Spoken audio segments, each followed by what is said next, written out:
Call of Duty fans, we're in for a good one. They ain't ready for you. They ain't ready for you. MW2 is going to be a ridiculous year. It's just been insane. Boston is hosting the major, baby. They ain't ready for you. This is bound to be a spicy series. Let's find out, ladies and gents. My goodness me! Oh my God, Clay! Oh man! I do not believe what we are seeing. Cannot be stopped! Knock it out the park, yeah, show. The clutch player making the clutch plays. What insight! I know you say you want it. Now you gotta get up on it. Whoa! There is no place to hide. They ain't ready for you. I cannot believe what I am witnessing. And that will be the game. It is over.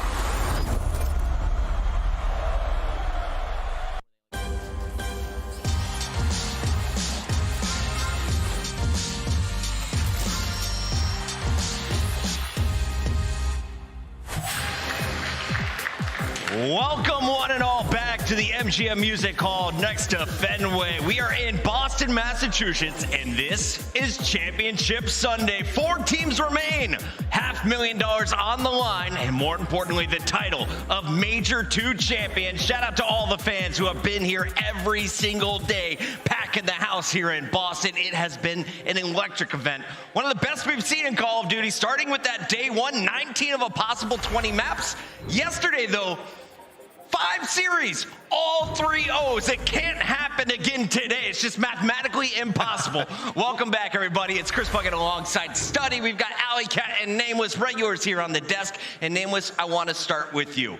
Yesterday, one of the weirdest days in COD history, but it set up one of the greatest storylines for us today. Absolutely. I mean, it was absolutely insane. We got what we wanted. We got to see Boston and Optic go at it. Unfortunately, Boston goes home, but Optic still remains in the tournament. Atlanta FaZe, Minnesota, and LA Thieves. I mean, these are some hard-hitting organizations that have had success in the history of the CDL, and I'm excited to see them go at it today. And Ali, we look there at the bottom of our screen. Those teams are ordered by seeds coming into the event, but it's our number 5 versus number 6 Minnesota Rocker and Atlanta FaZe who are facing off in our winners final.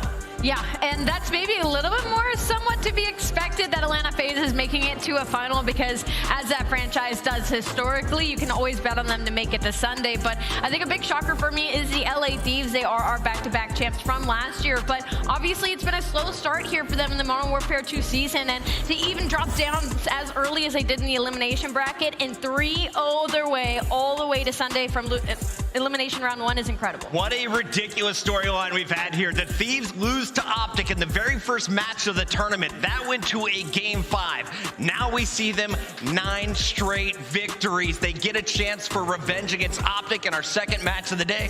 Jay, we are in store for some greatness. Oh, we are, man, because we saw what happened in the first matchup. It went all the way to a game number 5. Dashie took over with like 13 kills in Search and Destroy. So with the LA Thieves, the way that they've been performing in losers bracket, though, they've been clutching up in their Search and Destroys. Their Hardpoint is looking better. That's going to be a stellar matchup. 4 teams remain. They're all in the fight for the grand prize. But let's take a look at the schedule first and show you how it's all going to break down, because we're starting with the winners, baby. You've only seen them twice this tournament. Minnesota Rocker going up against Atlanta FaZe. Of course, the Rocker took down the Subliners with the first major upset. Then they took down Optic.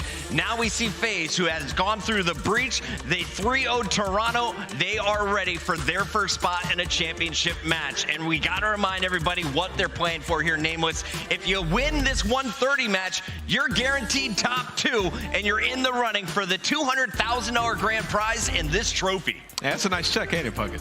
That's a good amount of money. I mean, it's a big difference as well. Like, guarantee yourself in the finals, minimum 120K. But these guys, they want that win. They want that pride over the rest of their competition, because they're all in it for the end game. That's champs. Boston, you guys ready to have some fun today? Okay, it's warmer today, too. That's what we love to hear. Shout out to everyone in the venue. Let's take a look at our first match on the day. It's Minnesota versus Atlanta, and I got to start here with the team from the north. Minnesota shocking everybody on their way, and we got to talk about what happened earlier, because This was a meeting from our qualifiers, Allie.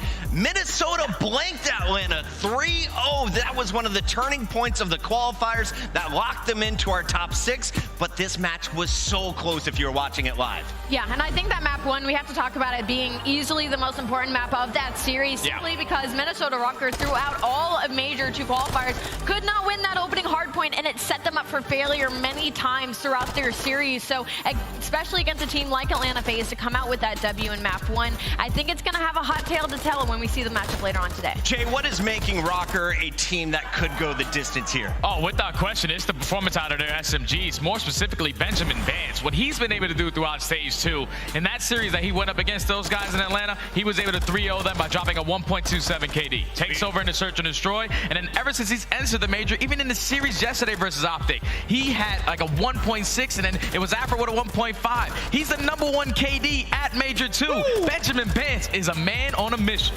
Yeah, you know, to echo what Jay says, and I know you're always talking about Minnesota and their first bloods. Yeah. Well, at this event, 67% on their first bloods, and it's been Afro. He's 10-2 in opening duels. He has been frying, and you can see it right here on land. That S&D, they're diff, man. Atlanta's win over Boston required 2 S&D wins, so you know I'm looking forward to that game mode, but we've got to talk about the guys wearing red. They've been booed, they've been the villains, and yet they still are putting up win after win. This squad is looking dangerous since adding Slasher to the lineup. It's a new squad with new confidence in that search and destroy, but they've been a little bit sloppy in the hard points. Their most recent victory, though, a 3-0 over Toronto, should give them confidence coming into today. Absolutely, and you know, is it finally FaZe? Atlanta FaZe, you know, we can always guarantee that they will probably make it to Sunday, but now it's about closing it out and going against a team that we were handed a whooping 0-3 to. Well, what a way to start it off as well to get your revenge. Looking at FaZe, they have always been a contender to go the distance. We had a chance to talk with Slasher about what he thought was going down, but look at these numbers. Vanguard Major 1, second. Major 2, second. Major 3, second. Major 4, third. Yo, that's tough. Champs, second. Silvers, bronze, never gold. Does that change today? Maybe. We'll find out, and this is what Slasher had to say about it. You know, it's a lot of FaZe fans out there that want to see you guys get another chip, okay? We know how dominant this roster could be. Do you feel like you guys are in full form right now? You got some more room to go? I mean, I definitely think we always got some room to go, especially in our respawns, but I think that's kind of full form, what we just showed right there. Like, we absolutely obliterated the top team. Yeah. So hopefully we can keep that going in tomorrow and bring home the championship. Atlanta FaZe is a team I have in my grand finals, but we got to do some predictions right now, and I'm going to kick things off here because I think FaZe makes it to the final, but not through this match. I've got Minnesota continuing on their streak. Some reason, I saw it from Vance the last time they met up in S&D. That could be the difference maker. I'm going with the team with horns. Oh, I'm going completely opposite, man. I gotta go with the Tiny Terrors. Like, what those guys are doing, straight up disrespect. Mercado, Hardpoint, you play them on that, it's over. Search and destroy, they're only losing like a maximum 2-3 rounds in every single map. So, Atlanta FaZe for me. Atlanta FaZe. I want to know how many people know this song. Benjamin Vance, do do do do do. Oh, that's a tune. I'm going with the Minnesota Rocker. Minnesota Rocker. We got Minnesota, Atlanta, Minnesota, nameless. Where are we going? I mean, I want what you and Allie are sipping. I'm going Tiny Terrors all the way. Atlanta FaZe are taking that first. I'll share with you, nameless. Don't you worry, my friend. We've got 2 battles, though, to kick off the day, and we know our second one is coming up with a lot of fans waiting for this one. It's going to be Scump versus Nadeshot, a.k.a. Optic Texas taking on the LA Thieves, a rematch from day 1 that kicked off this event with some electric sparks. Let's take a look back at what went down in this series, because it was LA Thieves coming out, winning that first hard point, but then Optic completely switched it up in that game to a 6-1 domination in search. From there, you can see how the numbers played out, and we get to see a second showdown here today, Allie. Yeah, and this was a really close matchup across the board. I think that map 2 is what really hurt the LA Thieves, but on that side of things, this entire Major 2 qualifiers, I mean, they're undefeated now here on land, and that's just the LA Thieves way. They get better when we're on local area network, and even when we interviewed them, they said, you know what, our search and destroy, we think we figured it out. We have a game plan now, and well, they're 9-0 in map count since that first initial loss, so I'm expecting a rematch here. Since that matchup against Optic, 9 straight games. No one has taken a map off of them. They have been perfect in the elimination bracket.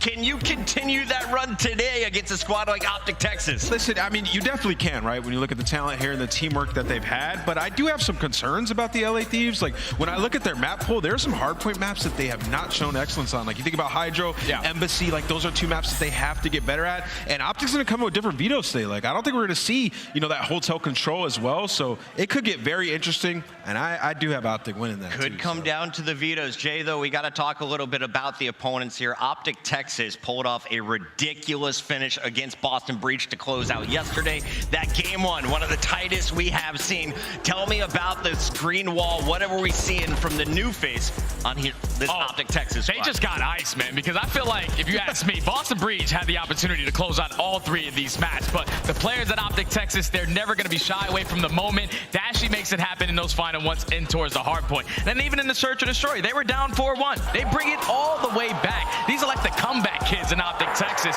They just got to continue to have that form, but you got to get more consistent in your hard points if you want to stand a chance at taking the chip. And I don't think I've seen Mr. Shotzi more fired up than he was after that game number 1. But if you're looking for consistency, look no further than their main AR, Ali. He has been dropping bombs. Dashy's still in the running for MVP of this event. Yeah, I said it at the beginning of this event when we were talking about Optic Texas, that the backbone for this team is Dashy, and it has continued to be him. So to make themselves into Championship Sunday and the clutches that they pulled out, they had to have injected the ice from yesterday. Yeah. These boys are from Texas, but they were feeling the ice. It's time to get some predictions here from my desk. I want to start with you here this time, Jay. Where are we leaning? Oh, man.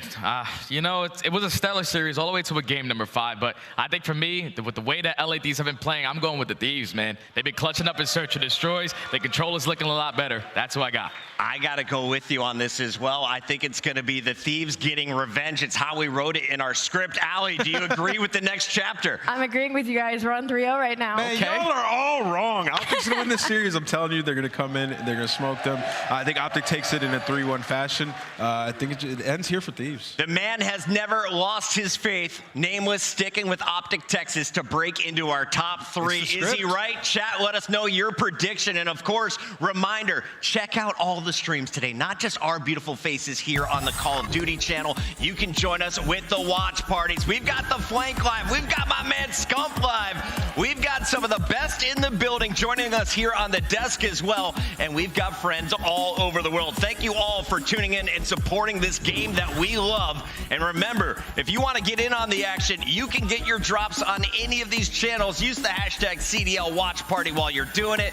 Any of these faces you're looking forward to seeing again today? Oh, it's got to be Parasite. It looked like he got eliminated from challenges, right? So he went back home. He's going to turn the stream on, get a couple reps in. But every single person on that list is great. Just tune in, watch some great Call of Duty. Yo, Parasite, start driving. I'm ready to put you in JC. Don't you even worry about it. You can get in on the watch parties as we're going into major number 3. For more information, callofdutyleague.com/co-streaming.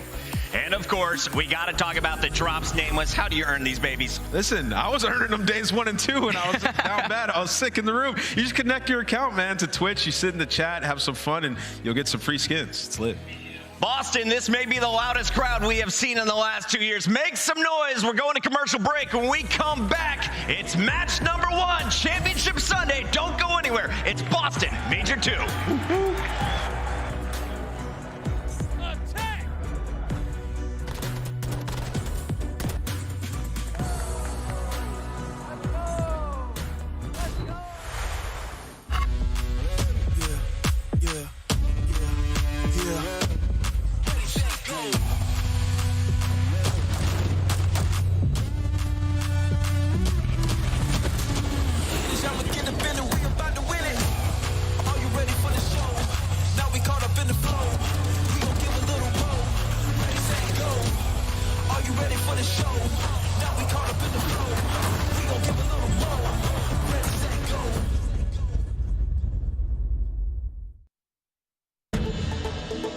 I'm a pro Call of Duty player.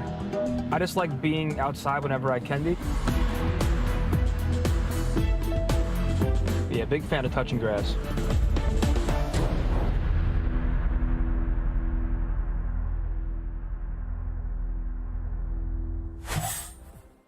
The Call of Duty League is presented by the GMC Hummer EV Pickup, the world's first all-electric super truck. Upgrade your game with the Scuff, the official controller of the Call of Duty League. You feel me? I'm feeling charged up. I'm a battery on full percentage. I got the green light. Keeping my guard up. I will not stumble no straight when they threaten my life. You cannot stop us. A force to be reckoned with. I don't recommend you try. I'm feeling charged up. Energized. I know my passion and purpose gon' take me higher. I'm feeling charged up. I'm feeling charged up. Keeping my guard up. You cannot stop us. I'm feeling charged up. I'm feeling charged up. I'm feeling charged up.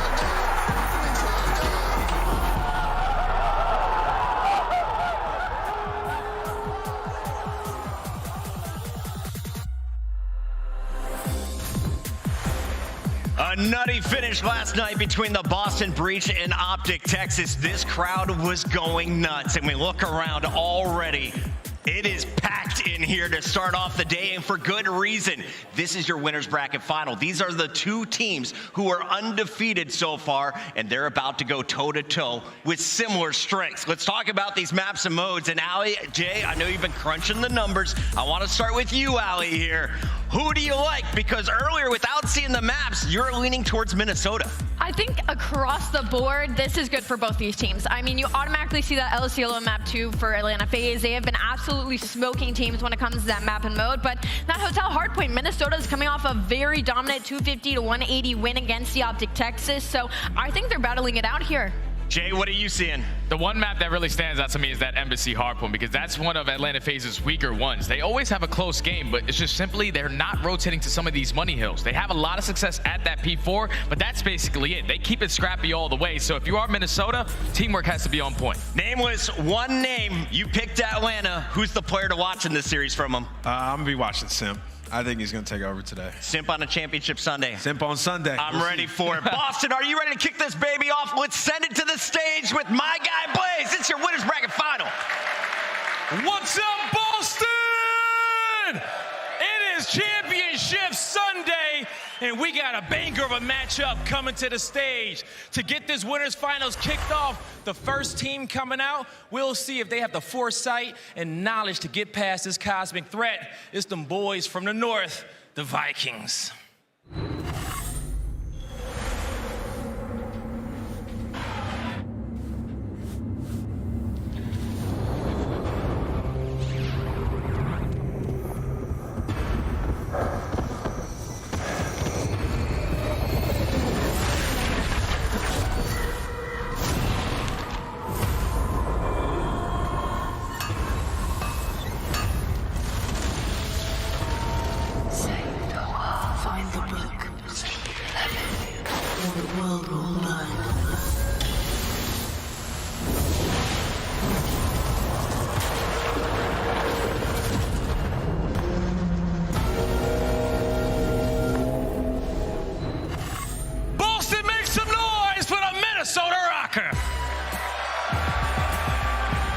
Show some love for Cammy, Attach, Afro, and Benz, the Minnesota Rocker. Based on the intro video alone, I believe Minnesota Rocker are looking to give some of these teams nightmares. And the Atlanta FaZe, unfortunately, might already have some after being handed a loss from them during the Major 2 qualifiers. But the players to watch have to be Bant and Cammy. Those are the two players that have been lighting it up all weekend and are going to continue to do so on main stage. Blaze, let's bring out the other team. Yeah, Minnesota Rockers looking solid, but this other team looking to break the curse and make history once again. Get ready for the boys in red, because here comes the heat from Atlanta. 100 racks up in my safe. I've been dreaming of pulling up in that Wraith. Check the stats, I ain't got too much to say. I got Gucci on my belt, but my pants sag. Wouldn't be surprised if my biggest hater made a fan page. You taking notice from your boss, you man-made. Grown at getting touched up by the handshake. Don't think you hear me right, let me clear my throat. 100 racks up in my safe. I've been dreaming of pulling up in that Wraith. Check the stats, I ain't got too much to say.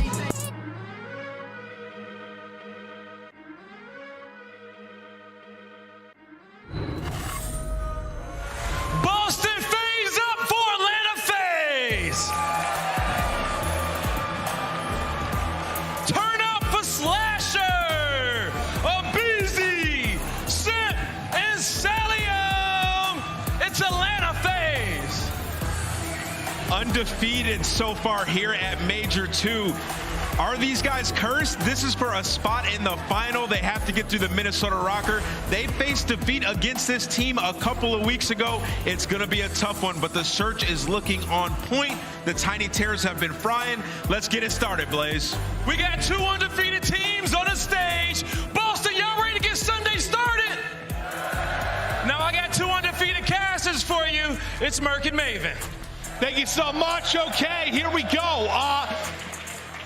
FaZe, for the past couple of years, I heard them talk about it on the desk, just been falling short. I know Vanguard was a wild year, but for me, it's sort of like you look so good on Saturday at times. Sunday, it's just like the brain goes out the window sometimes. Like they just aren't playing the way you know that they can. Do they ham it up here?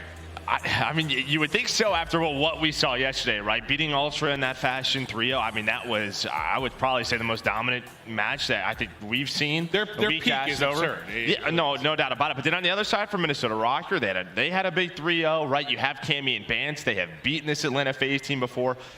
So this is it should be a good match, you would hope. What do you highlight? Is it going to be the control, the search, the hardpoint? Like, what's the big thing within this series? I think both teams have kind of different objectives. For me, I think we saw the map set. That control is huge for Minnesota Rocker. Both of the squads are undefeated in Search and Destroy this weekend. For Atlanta FaZe, I'm kind of looking at their hardpoint, their respawn. Slasher talked about it on that stage. If their respawn levels up even just a little bit, I don't think anyone's beating them. Yeah, and it was interesting for me, like when you looked at Rocker and the 3 searches they played, 2 have been Embassy, they've been so good, but you got to ban that here because FaZe is just insane when it comes to that particular map. So you have to get that out.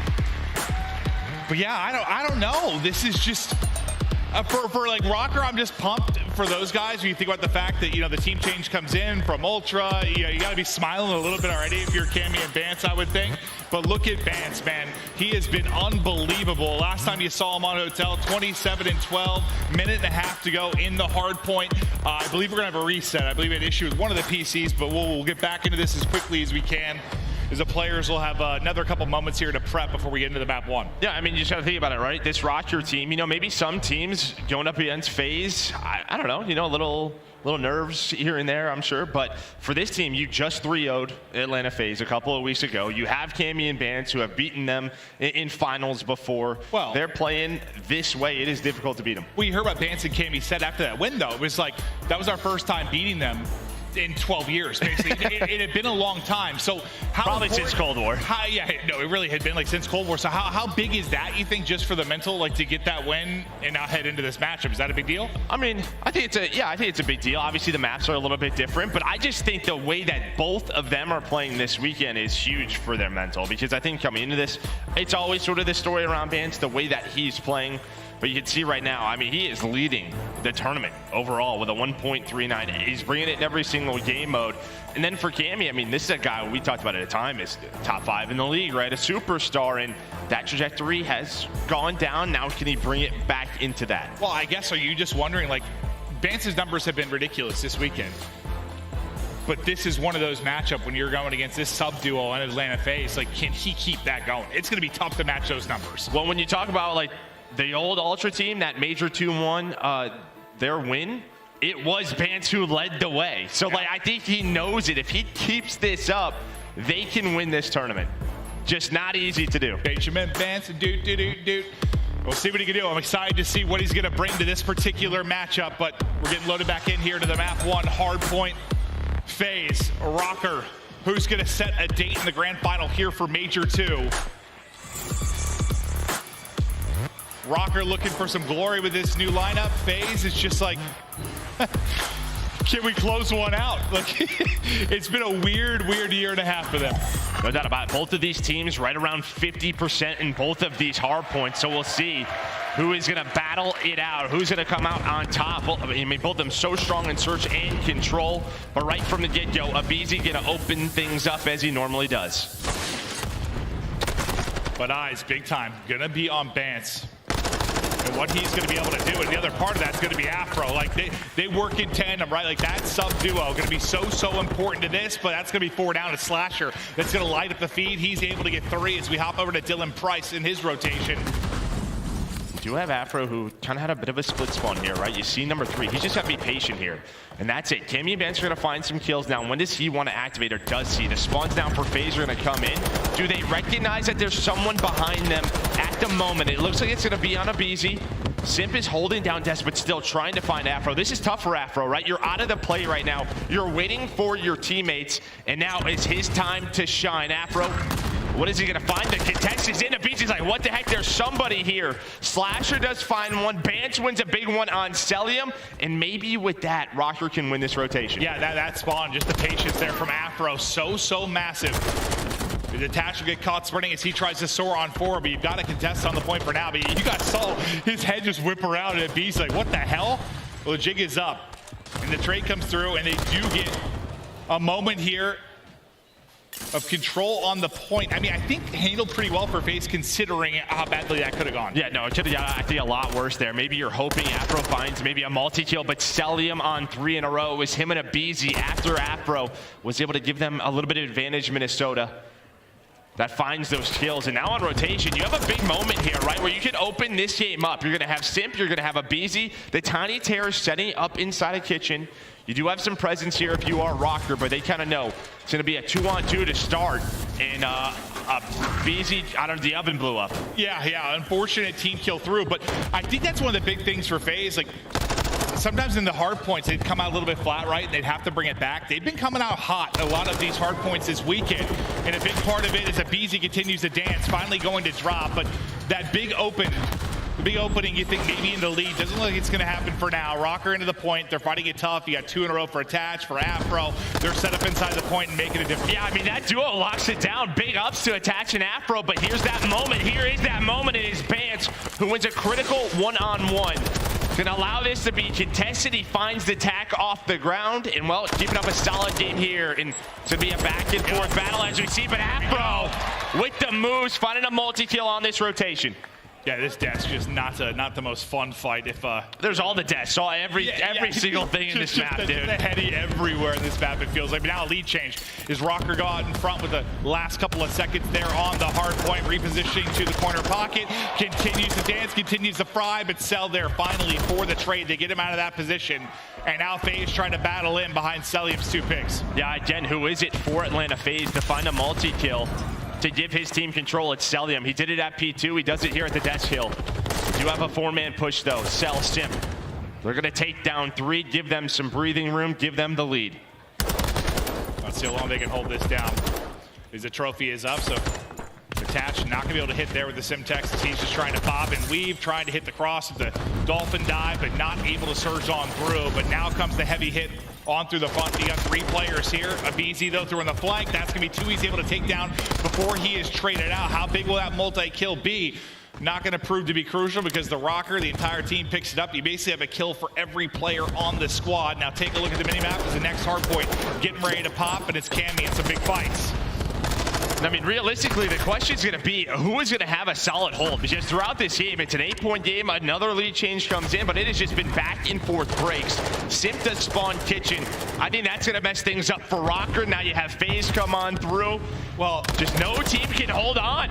Yeah, I just don't think anyone's had like a really comfortable early setup. No, they certainly haven't. Like the trades have been pretty efficient for both sides on rotations. Like no one's been able to get this clear and comfortable setup to get a full 50-60. It's not been the case whatsoever. It's been a battle and a gauntlet just to get any breathing room in and around the point, but it's Rocker starting to open up the biggest lead they've seen throughout the course of this map 1. What can they do with it? And Afro going off 15-9. Band still keeping it up to 12-9. But there is going to be finally a very solid hold and the biggest lead of the game for Minnesota Rocker. They find this 10 seconds, they'll be up a full hill. On rotation, you're going to have a BZ start to get into play, attached with the AR, taking them down. The first player over there is going to be Bance for Minnesota. Celium, he's going to spawn opposite side of the map, try to cut off middle of the map, but he's going to get taken down. And Bance is going to win the first one. A chance here for Rocker to rotate all the way through. They find all the kills. That is going to be, what, 7 in a row for Rocker, and well, this hill goes in theirs. Yeah, Bance just won a massive one-on-one, I think, towards the next hard point, and this is going to set his team up to get comfortable. This is probably the best early setup we've seen, and you chain it off the best hard point you've had thus far, so you got to love that. The beams continue for Cammy, and now going to Pants is going to be Bance. 15-10 for him, 4 in a row for Attach. is they are firing on all cylinders across this mid-game stretch. As the FaZe players just getting cut down, sprinting, trying to find avenues to get through. Yeah, I mean, some of those big multi-kills they had earlier, now they're just not coming through. Instead, it's on the other side, and it's on some holds. It's a nice gunfight win there to control middle of the map as we're going to head back towards that first hill. But I mean, it was so back and forth, but the last couple of hills all over to Minnesota Rocker now with an 80-point lead. I mean, a lot of success we've seen in Hardpoint for FaZe we've cast this weekend. It hasn't been that break-heavy style we watched for them for years. I mean, they've been ahead on the rotations. They've been able to get set up and hold. They just haven't had ample opportunity to do so, and that's thanks to the way that Rocker have been playing. But now we get back to mid. Cell's looking for number 4. The snap's not going to be there. It's Cammy. It's able to put him down, just matching it talent for talent on the other side of it. Back into the Hardpoint go Rocker. So what do you think you need to fix maybe on the FaZe side? Or is it just all credit to the way Rocker are playing? Yeah, I think it's just early rotations that they were winning. It's those early holds. If Rocker can keep breaking, and this is a big moment, right? Because you have P2 spawns. His Vance is able to find a triple. But if you find these 20 seconds here at P1, you're going to put a lot of pressure on Atlanta FaZe to have to respond here. And that's the way it is looking to get it set up at P2. You have Cell there. Slashers making sure they get a little bit of scrap time. Attach is going to spawn up. Watch that number 2 and now number 3 and Afro start to work on over. Simp, Celium, they have the first push on this side of the map. For Rocker right now, you're thinking you get one big break. You got a chance to really put this out of reach. This is a big upcoming moment here as we get to the second hard point. Let's go to a listening with Minnesota Rocker.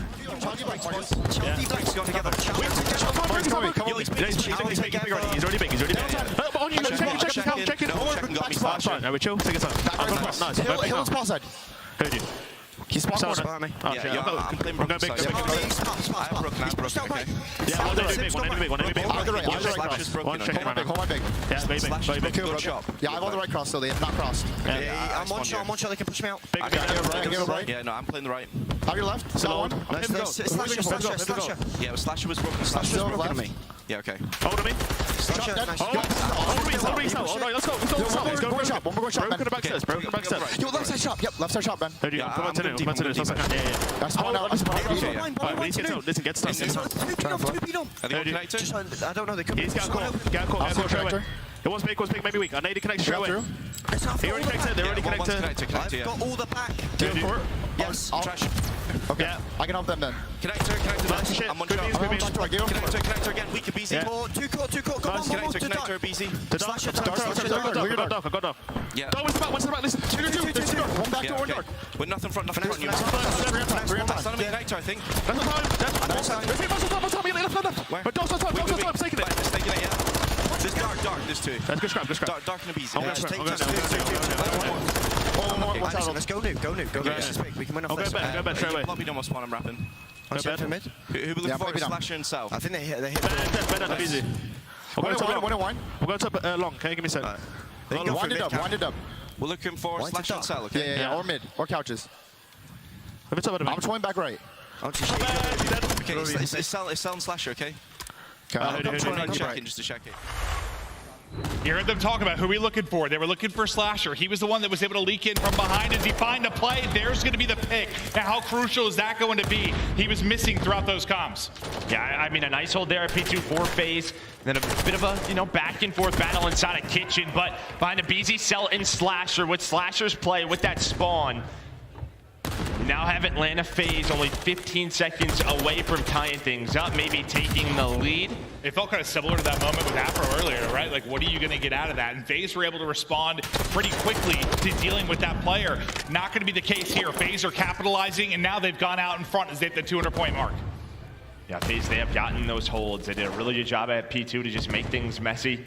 But now a chance here for Minnesota Rocker to get set up inside a restaurant. Simp trying to do what he can on the other side of the map. It's Slasher who finds a good timing on Afro to set up this pinch. He's got to take his time. Maybe knows he's going to be getting hunted, and that's going to be the play from Vance. Trying to find him, not going to. So now man advantage over to Atlanta FaZe on this first push. Did they find the opening now? They're getting cut down. Sip is able to get one. That's quickly traded. Now on 5 in a row. It's Slasher just taking his time for the boys to rally behind it. He's by himself. Oh, UpEasy got a really good spawn. Is Rocker going to recognize this? It looks like Cammy knows. Nice read by Cammy. Afro and attach right behind him. That's 7 in a row. Another lead change looming. Rocker now back out in front. Can they continue to hold as everything comes to a standstill? The picks are there for a easy heave. Find him now. Afro They get all four. And Afro goes huge. They can win here. For him, they can lock it down. They get every second this map one is done, and Rocker take the 1-0 edge. Abizi continues to find picks to try and get towards the point, but who's going to follow it up? Afro next up the bat. Slasher is there. The trade is in. The time is there. Cell just gets onto the point. You can't close it out, but now you got to race across. They should have it here. They should have it. I don't think anyone can get there. Nobody going to get there in time. Rocker take the map one.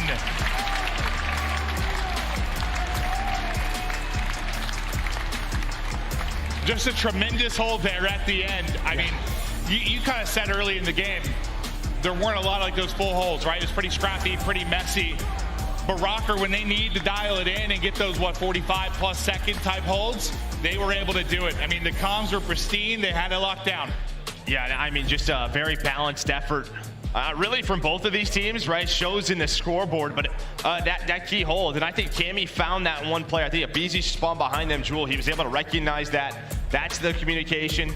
Then you had the big hold. I think it was Afro and Attach who found 4, right? Because Abizi opened things up with a double kill, and you're thinking this is a break, but it turns out. Well, I think they took like 3 or 4 cracks at it. Like every time, I feel like Abizi was getting 1 or 2 to sort of start that first domino, but they always stepped it up.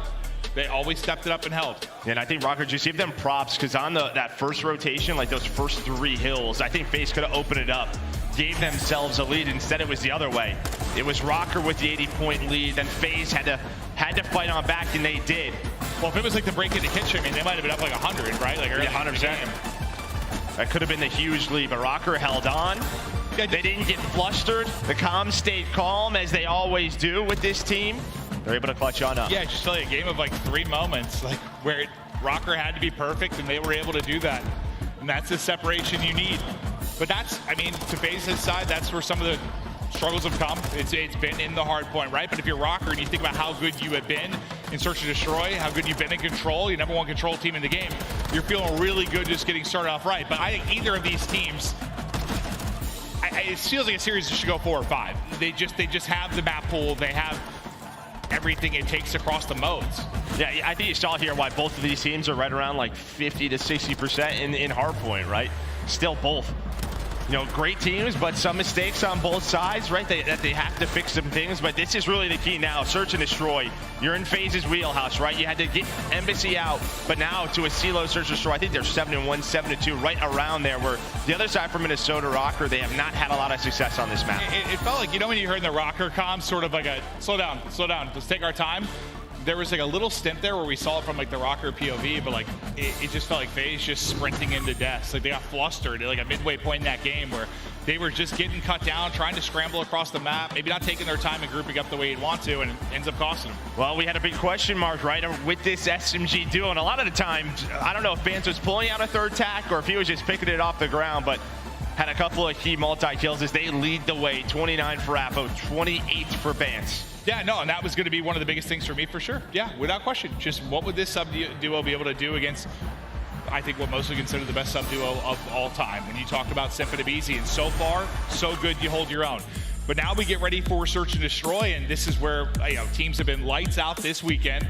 I'm not sure what to expect here. I mean, this should be some fantastic search. Well, when you talk about Simp and Abizi, it's really that A-bomb site on this map, right? Just sort of how they play in tandem. You typically have Celium on the balcony looking over them, and that's where their teamwork shines. We saw it yesterday. I'm sure Rocker was looking at VOD, sort of how can we play this? What can we do maybe to mess with that setup? Do we go inside there, or do we just go to that outer bomb site? That'll be the question. I was kind of hoping to see Embassy just based on how Rocker's been this weekend and how FaZe has been, but that one gets vetoed out of it. So now, yeah, how are they going to be able to attack that A site? How are they going to deal with the pressure that you're going to get from FaZe? I don't know. I guess I hope like if FaZe bring this back, it is 1-1 because with how yesterday was, with a lot of 3-0s. Yeah, we're hoping some. When we get a map 4 today, please, dear God, let that be the case. Well, you will at least for the final, right? That's true. You're guaranteed to, right? You're guaranteed to. If you're FaZe right now, like, what do you think you're talking through that map 1? Is there any key frustrations that you need to work on, or sort of like, all right, boys, just hand it up for the search? Yeah, I mean, I think it's just sort of It is what it is, right? Let's just focus up. They've been in this position before. I think you're just hoping those sort of thoughts maybe don't creep into their mind. Yeah, that's what I was going to kind of ask you. It's like, you know, we joke around with, like, if you're in an S&D and you're 0-5, 0-6, 0-7 as a player, like, you start to doubt yourselves. You're Seattle Surge with that skid they've had in Search and Destroy. You start to question yourselves with the third places, the second places. Like, it's got to be in FaZe's mind a little bit, like, not let it slip away another Sunday, are we? It has to be. They're human. It has to be. Yeah, there you see. So 7 maps sold. They played 5-2 for Atlanta FaZe, 1-4 for Minnesota Rocker. Really all about those first bloods for both of these squads. Who is going to lead the way? It's to be Atlanta FaZe starting on attack. Let's see if they can get right back to it. This stun will slow down the push here for a moment. First to pounce, going to be Afro, but to take that fight, get the BZ out of it, that's a big one, but the other side of the Tiny Terrors, Simp is there for the trade, and Cell, who you highlighted, loves to play from up top. Like, I just love the matchups you have at a lot of positions here. I mean, you talk about, like, Gunny, someone that's just going to deal with Cell at times. Cammy is one of those guys. Yeah, now Slasher going to take that position. Simp, I thought maybe trying to work the bomb plant, but he's actually going to go for an individual play. So he's going to go for it. He's going to win the gunfight right back into the site. We saw this man almost with a flawless map yesterday. It's the exact same map and mode, but Slasher's gonna take it down. Now it's on Sim, bomb planted, 1 versus 2. The big question, does he have Daddy? And he does. Yeah, it's like Slasher thought the angle was different, like he was gonna be able to get out of that, but. Time to make the play, all the pressure on him. He knows he has to check the bomb. Cammy on the other side, able to find one. Daddy reset as well, going for the ace. What a round this could be from Simp. Checks bomb, nobody home, repositions, now attach. One of the most clutch players of all time. He's gotta go. Time dwindling. His Daddy is up as well, just runs out. This should be it for Simp. This should be it, and that's gonna be the round win in the 1 versus 2. Is he gonna find the kill? That is the question. Ace in the round number 1. I mean, it all starts with the trade on a BC, and then the rest follows Simp. One of the greatest to ever do it, just a sip of water. Calm and collected, keep it rolling. And honestly, I mean, just talk about that mid-round play, right? Him and Slasher know they're in a 2 versus 3. There's no Daddy up, and he's like, I'm gonna just go for a play, right? I have the bomb. If I die here, sorry, Slasher, you're probably screwed. You have to take some risk. He wins that one-on-one versus Bance. There's no trade. The bomb gets planted, and he's out. 4-0, the ace for Simp to start it off. And Tash is like, I just want to find a gunfight, but just couldn't find it before time. No longer a factor. I know, this is another position you were talking about. They can be so difficult to deal with. This time, Celium's going to get the upper hand in that one-on-one fight versus Cammy. Abizi able to take down Bans. Big 4-on-2 edge here early. Afro able to recoup the bomb. We're just switching positions, jumping around. There's a double chow. There's the double chow. Abizi quick, though, with the trade. Now it's a 1-on-3. Gonna play his life. I'll tell you what, that was close to not being a trade. He doesn't get that. Suddenly you're into a 2v2. Things could have gotten a little bit nuts, but you're able to recenter and take the fight if you are Abizi. I got a little bit worried when I didn't see the second player drop right away.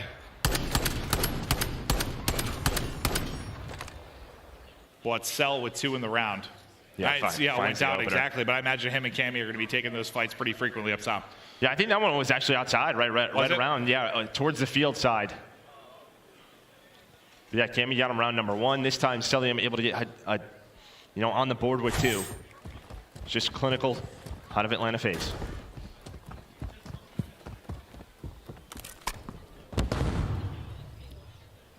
See where Deddy starts to make an appearance here from Afro. Here it is. And you see Slasher and Cell playing very deep in the back. They're worried about those flanks from the players with the SMGs. BZ and Simp just slowing things down. They're waiting for this, for someone to overstep with Deddy. Play with that confidence. So when you pop the Deddy, you get really nothing out of it. Just trying to play for like the over-aggression like you're saying, but nothing happens with it, so that'll be the Deddy burn there from Afro. They're both going now. Simp and Abizi both with Deddy. Simp's gonna get in. Is the nade gonna connect? It does. There's that first blood. Is there a quick trade from Abizi? I didn't think there was enough damage there to finish it up with the nade, but I guess he hits 2 bullets or so. And it's enough to get the first blood. So now you get Simp out of it. That's a big one. Cammy, once again, that fight up top he's able to take. Now it's gonna be Cell. 1 versus 4. No time to really work with. Great round here from Rocker. Yeah, they dealt with a BZ on the bomb, so it's not like a clutch opportunity here. You still have to plant it if you are Celium, which makes things that much harder. 10 seconds left. He's wall banging everything where they might be setting up. Might as well shoot my gun. Well, he's going to find one. He's going to find another. There's just no time. If bomb's planted, maybe there's something. Sal showing off a little bit. He had a few more seconds maybe to get that planted, and that might be one of the more ludicrous rounds we've ever seen. I mean, I rarely call things done before they're done, but like there, it's like you saw 20 seconds on the clock, 1v4. I'm like, all right, not enough time to really do it, which ends up being the case, but he makes it something flashy. Ooh, my man's pre-fire and everything, looking like Sim out there, dude. Yeah, right. Hope you're enjoying the watch party, Sim. Yeehaw. Yeehaw. 5 in a row now for Cell. Because there might be one big thing, he's at least able to carry that over. Sim now with the first blood. And they've been a team that's been terrific in capitalizing on the first bloods, one of the best in the league.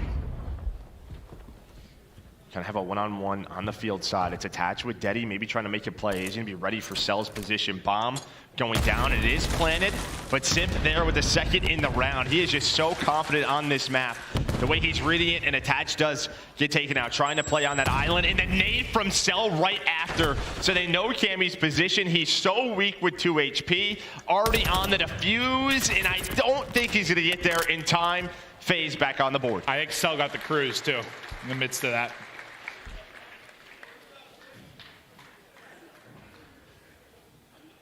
But yeah, just that first blood. That nade was just in his pocket, huh? Yeah, right from the gunfight with attached, just right to it, right? Yeah, just right in the window.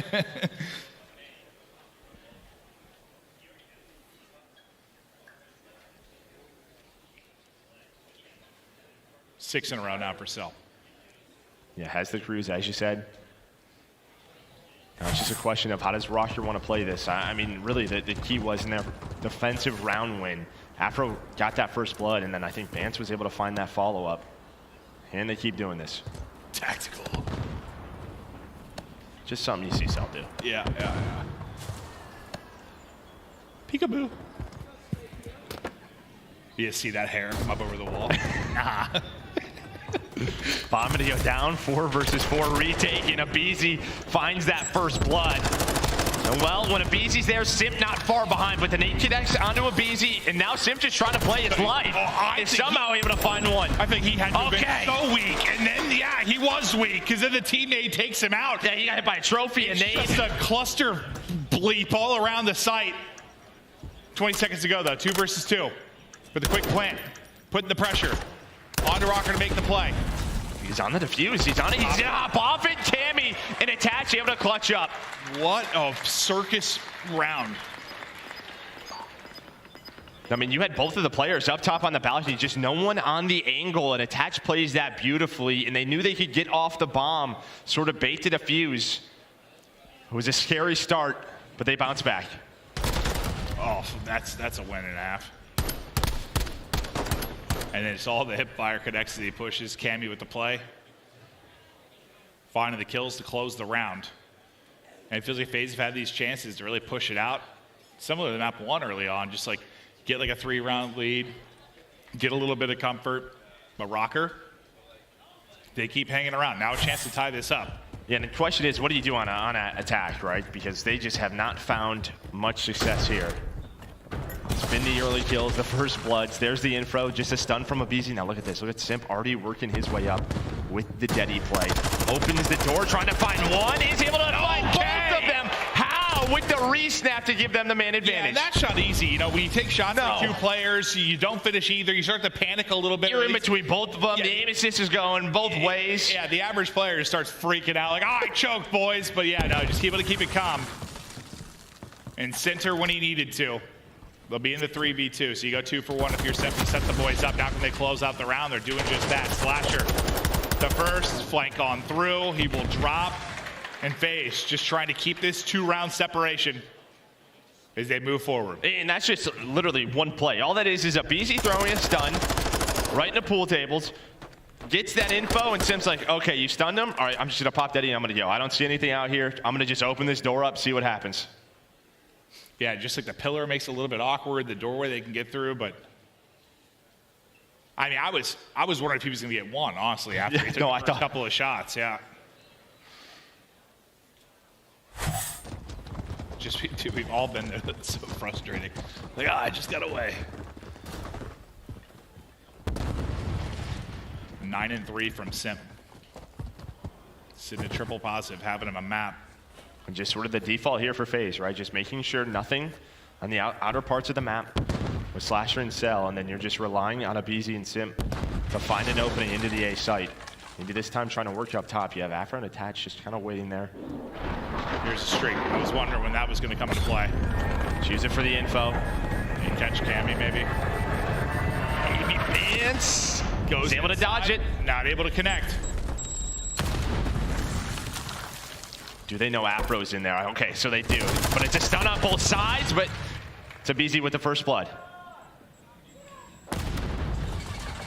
They've been doing that for quite some time. Yeah. A little bait and switch there from Simp to BZ. Now watch Slasher. He pops Deddy on the outer part of the map and maybe trying to work something to get to this player right here. Just baiting for this. That's going to be the play call. Attach. He almost reads it. Instead, it's Slasher who wins it, and now it's all on Cammy. And Cammy is gone. 5th round on the board for FaZe. Yeah, they're laughing it up. They're having fun. And this is just sort of the question, right? You want to deal with those vetoes, it's like, do you play Embassy where you've seen success? Do you not? Because they're undefeated on it, sort of a BZ's playground. They've just been unreal. Yeah, it's. But I mean, you're seeing what they're doing to teams on this map now. Well, I mean, it feels like the first time in a long time that they're kind of back to their BS in search, right? Like, I know there's been moments, but they're looking terrifying to battle against now. That is for sure. Just look at this aggression. They just took so much of the map away from Rocker. Simp and a BZ, they're going. They're trying to end this game right here. A BZ there for the trade, not able to find the second. Nice win from Afro. Yeah, if he gets both there, works out, but not able to do it. So you'll have numbers if you're a Rocker. Bomb going down now. You'll try to hold on to get your 3rd round and slowly mount this comeback. But Celium just clean shots there as he gets out. There's a Deddy reset as well. Yeah, gets the Deddy reset in the 2 versus 2. Slasher used it last run, so you're probably relying on Cell here to make the play. Sneaky. He got some info. Wallbang's there, has to reload. Can he center it again? He finds him. You absolute dork.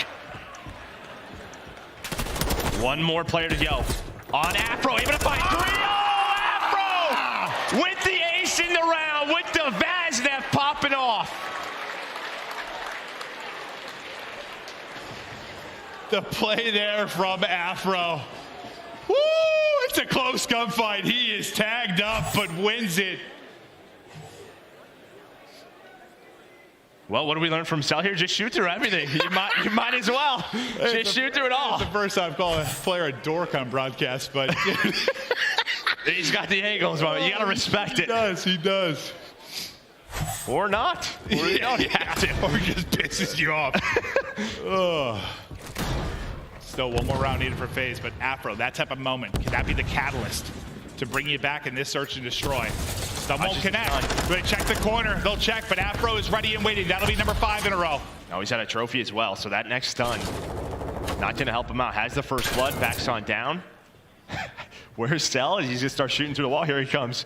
He's like, I got this, guys. I got this. We need to add another couch or some extra plywood. We need to reinforce this wall. Buy some more supplies, please. He's still looking for it.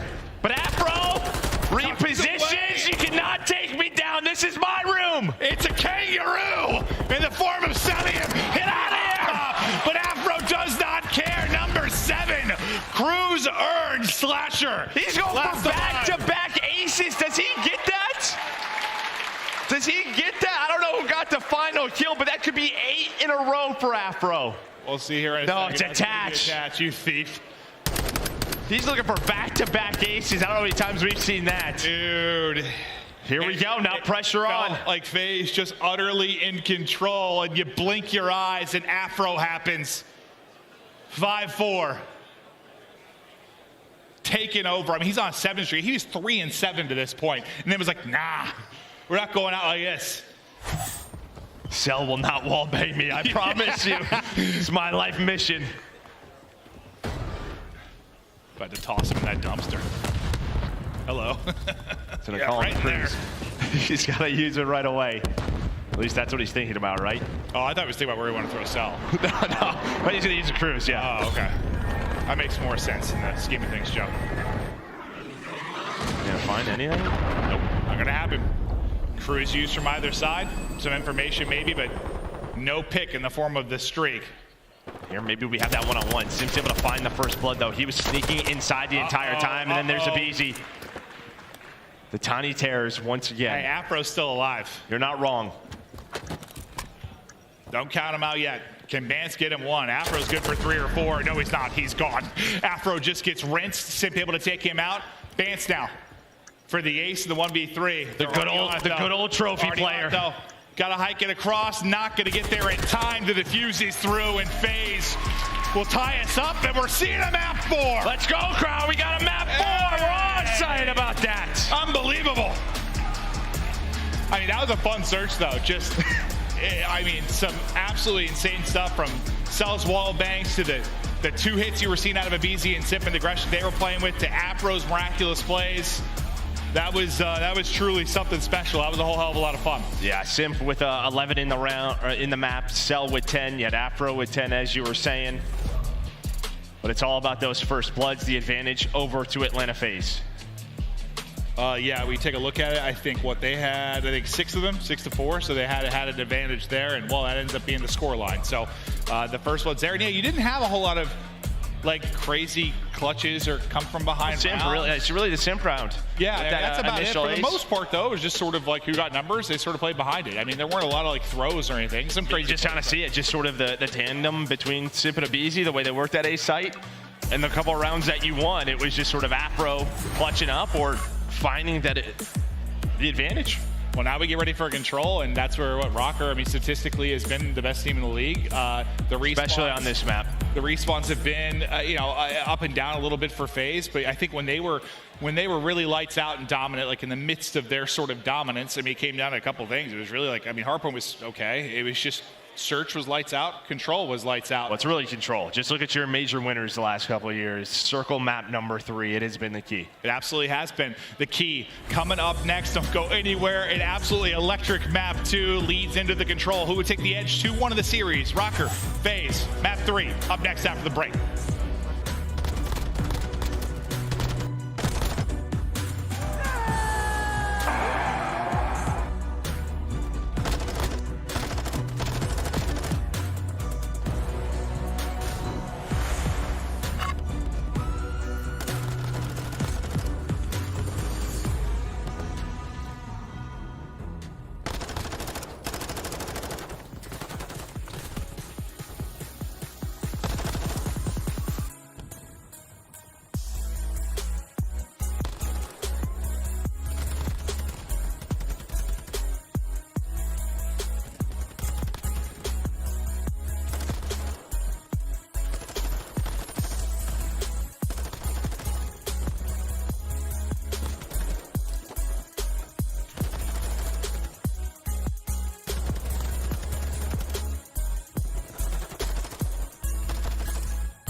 The Call of Duty League is presented by the GMC Hummer EV Pickup, the world's first all-electric super truck.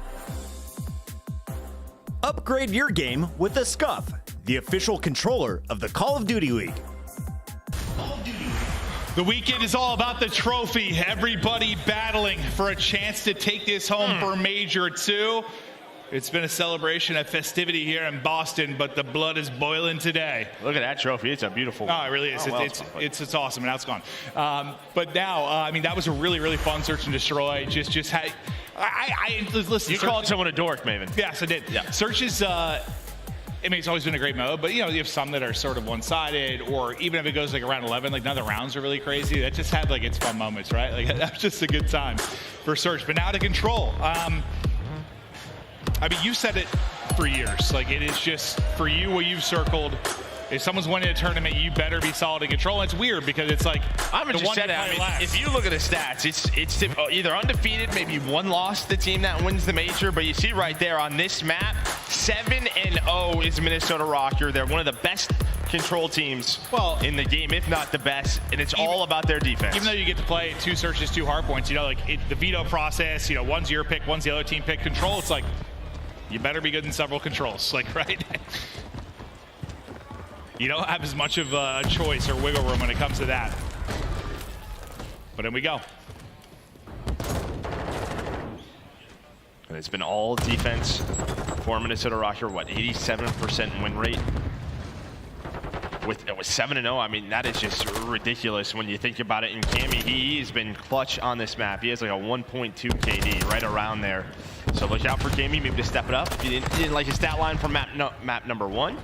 That was nice teamwork though. That was a nice stun off spawn from somebody just to funnel Vance back into Slasher so he could get the pick. But you're still looking for that opening onto the point. So far, pretty even trade when it comes to lives, but now they'll get onto it. They'll stop the clock for now. 55 seconds left. That doesn't last long because Vance able to sneak through with the pick. Yeah, Afro's all the way behind right now with that dead he popped. He might have a free kill, then pick up attack. That's what's going to happen. Simp now trying to stay alive. But they all have to worry about Afro behind him. And then Cammy off his spawn, able to find that first, just trying to finesse play his life, and Afro continues on the other side. That duo shutting it down. Hey, Cammy, this little bunny hop there puts him to bed. You just want to stop the clock if you can. Slasher's trying to do just that, but attach is set up at Dylan Towers.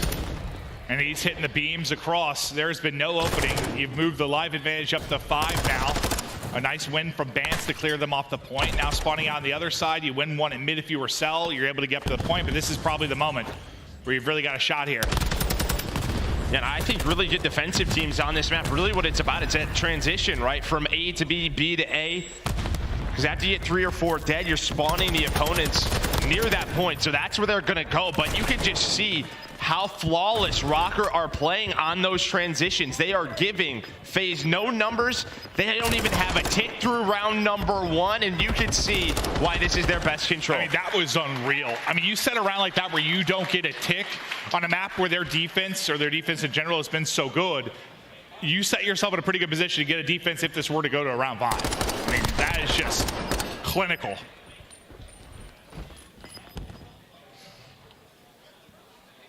Yeah, just those transition periods. I mean, that's when things can get messy for defenses.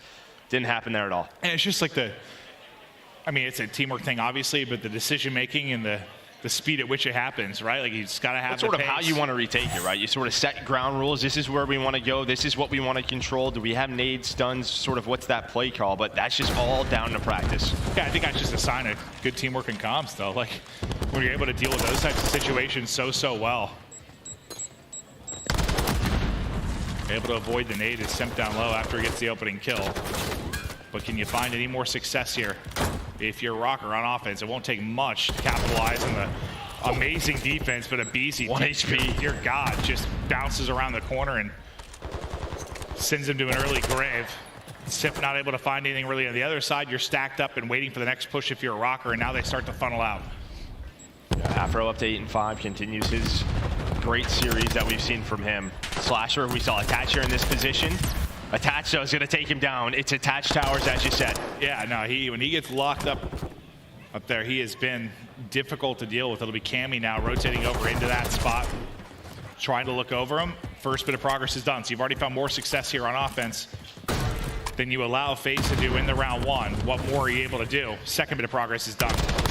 A continuing to move. Now starting to push through both sides of it, but as Celium looks the other way, maybe expecting his teammate to win it on one side. It's not going to be the case. Now they decided to pounce out. Simp, Slasher, Cell here for the kills. Bance, though, still tucked away with the contest, and he's going to get gunned. So you clear this for now. You get just under 40 seconds to go. You've done some damage. You don't need a lot more, but where do you go if you're Rocker now? Yeah, with how messy that was, though, with Bance staying alive. Look at the position Attaches in, right? That first player rotating over to B, already taken down. So you have some map position if you are Minnesota Rocker, but the ARs, they're going to find 3. Afro trying to do his best to stay alive. Yeah, anything he can do, any kills he can find, plus staying alive, would be massive. But you think the hit's going to come back to A, because they only need 1 bit of progress, and that's going to be the push.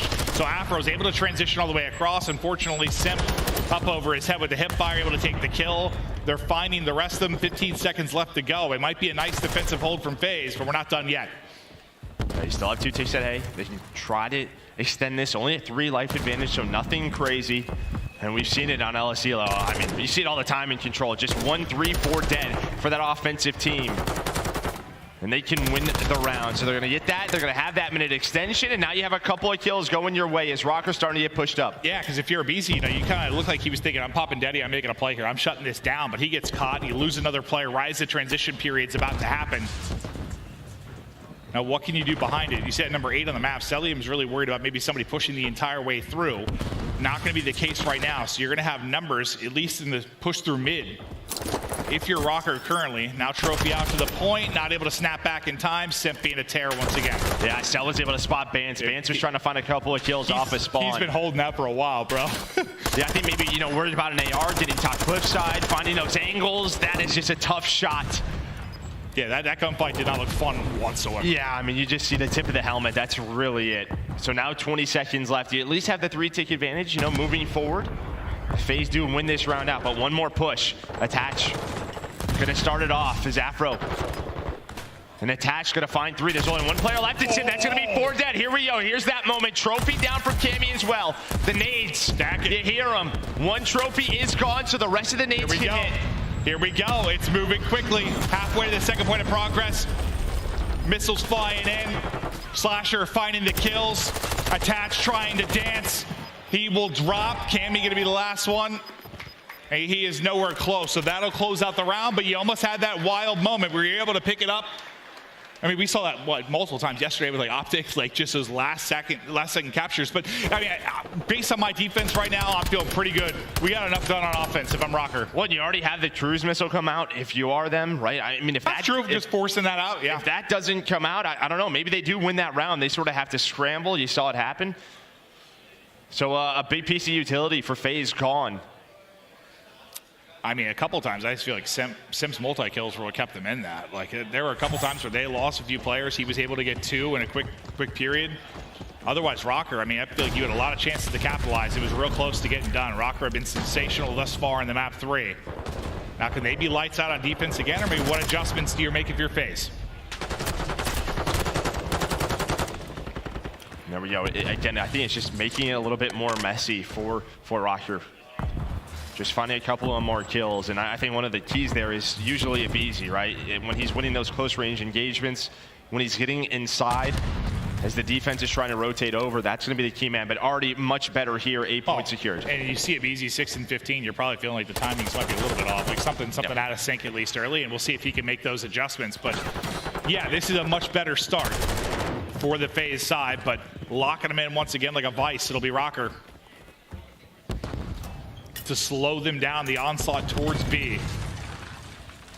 Sipto trying to inch forward. Bance, just a weasel tucked away in the corner. Slasher gets a kill with a stun. See you later, Cammy. These are those gunfights. There we go. aBeZy able to win that. You gotta be reactionary, right? You're jumping out, someone's tucked away, just gotta hit the snap.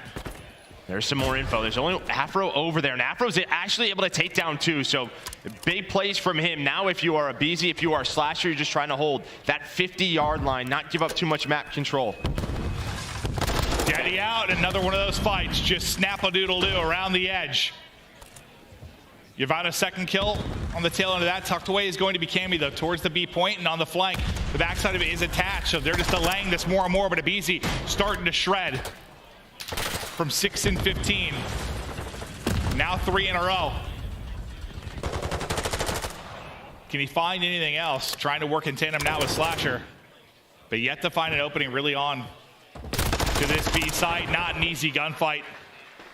But that's Afro with a bad step as well. And honestly, big props to Attach, because he's 14 and 6. He was the one player up top. He was the player on that flank. He finds that kill. And you kind of saw what happened right before B. You had all 4 players from FaZe sort of, what do we want to do here? How do we want to get onto the point? They just couldn't make a decision. Well, and it's because of Attach. His ability to stay alive. He's 16 and 6. Now he has the cruise as well. Yeah, I feel like he really has a feel for the flow of the map currently. I'm not sure how much more you got to throw at this. I mean, not back that many lives, but time. They just can't find him. They just cannot find him. He is wasting so much time. This time, though, Cell able to take him down. But Afro puts him right back to spawn. Bance involved as well. Is anybody really going to get there? It's aBeZy with a chance to do so. But that will close it out. Once again, the defense strong. And this time you see a little bit different from Rocker. You know, they give up the first point pretty early on. It's a long defensive stand they've got to do. And they never really felt a whole lot of pressure around the objective, right? Like, never really got into a lot of those 3-4 down scenarios. Yeah, it was that one push but Attach was behind them, right? And we saw from aBeZy's point of view, he was in an initial gunfight with him, just kind of lets him be. He's hoping his teammates off his spawn pick that up. They just never find him. And I mean, that's just big props to him, because that pinch comes in, that shuts down their push at B. Yeah, that was really their best chance. They didn't really turn into much at all.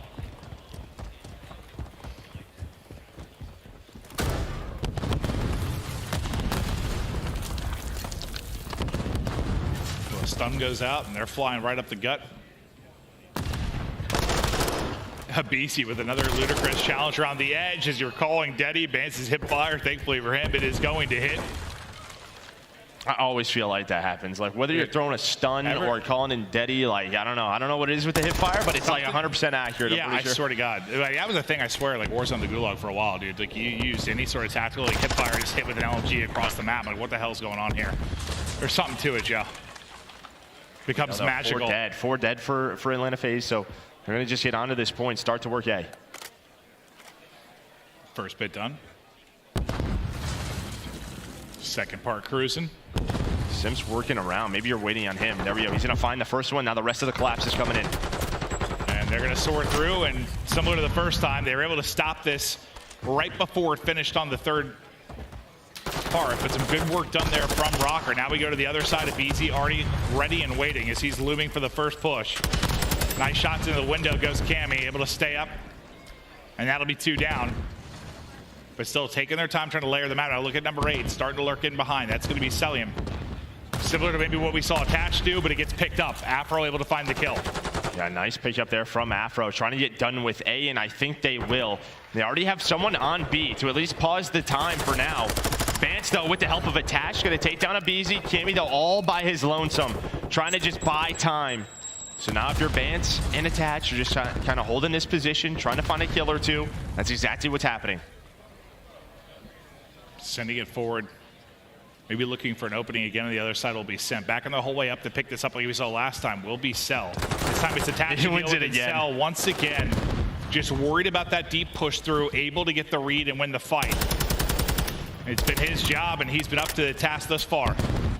And now look how pushed up you are. If you are phased, you've gotten aggressive on the other side of it. You got to win these key fights before you have a chance to get to it. Simp is still going to be alive, down to 4 HP. 2 will drop, though. Celium is tracked back to get eyes over the objective. Rocker trying to pounce on in. There you had Cammy kind of fight. He's trying to find Simp. There we go, just finding those lurking players. Working up the map, 30 seconds left, only a 3 life advantage. But as you said, with that round number 1, they should have defense secured, so. Oh, yeah. I mean, will it go there, though? Can they clutch it here? Certainly have a shot to. Clock will stop with 22 seconds. Sorion is a BZ to get 1 off of the point. Clock will continue to tumble. But now you win the fight if you are Afro. You've got 2 players in position. The reinforcements scrambling in from both sides. It's Simp inside on the POV, looking for the angle in. First bit of progress done. Head popped off through the fence. Trying to chow the second. Door closed. Listen for the audio cue. He goes left. I snap left. We'll drop him. Now just over 10 seconds left to go. It looks like around 5, but we'll see if they've got some magic. I mean, it looked a little bit better last time for Atlanta FaZe on their offense, right? They got A done quickly. It's just a question. How do they work B? You also have to add another layer to that. You have the cruise missile on Attach still, right? Some extra utility that Rocker have to work with. That's true. It's true. They've been holding on to it. Yeah, I guess it's one of those things where you got a little bit better after the first time. Can you get a... And we always know whether it's round 11s, round 5s, they feel a little bit different. You've seen sort of the defense, what each team likes to do. You make those adjustments, but is it too much?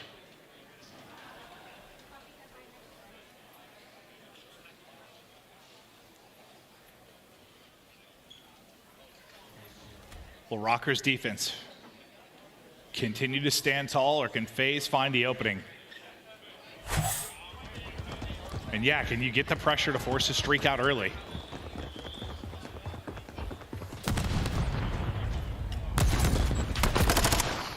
Good luck with that one. Cammy gets up to the wall, Hetty just smokes. He's got a trophy on him too. Got a trophy on him. There we go though, with the tag. That's gonna be 3 dead. Okay.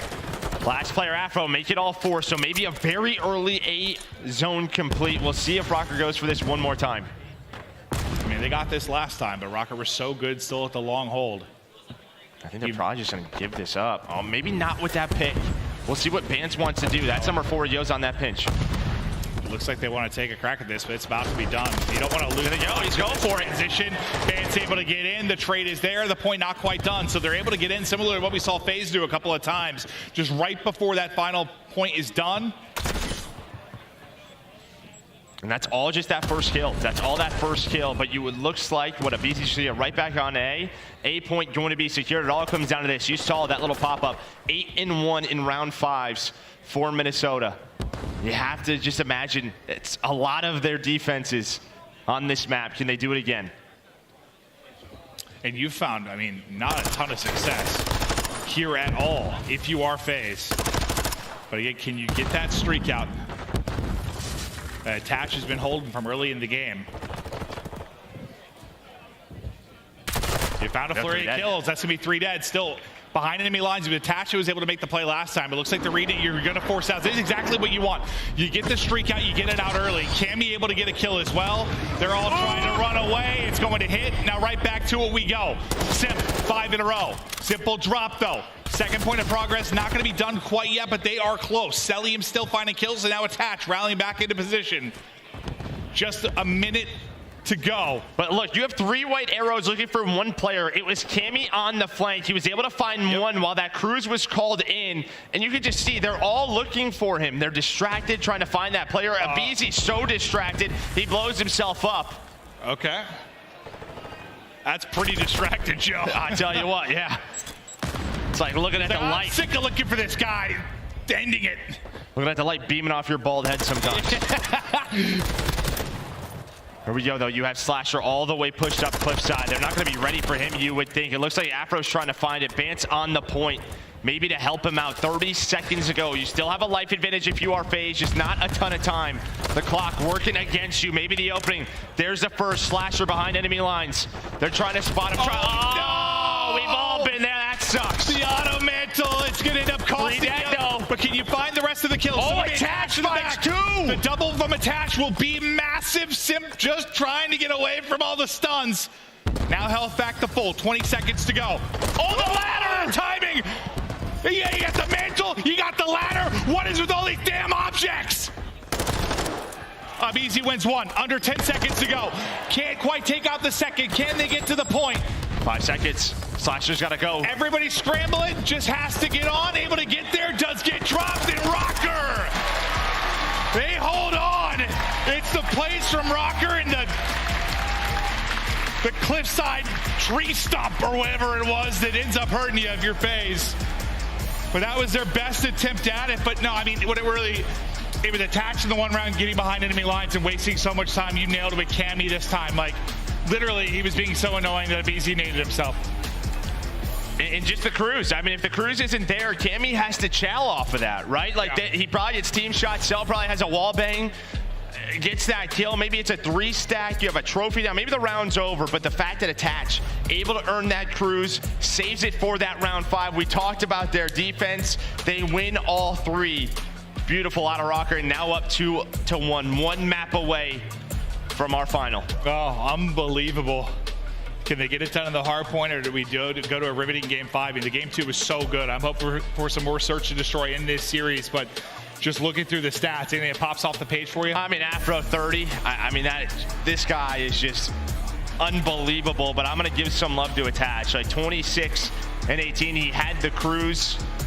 In just that 1 defensive round, man, it was all him. And then even there, that 2, that multi-kill he was able to pick up towards the cliffside, gets them off at that point. Sim's like, okay, well, I'm hoping my teammates can get to me at the end, but just not able to get there. I thought they had it for a moment. Just, they got like 2 down. I saw where Slasher was positioned. I'm thinking, all right, they got a shot at this. Oh, dude, the ladder sent me. We've all been there playing MP, Warzone, DMZ, whatever you're playing, is suddenly you're trying to run around a corner, you're climbing a ladder. It's like, ah, sick.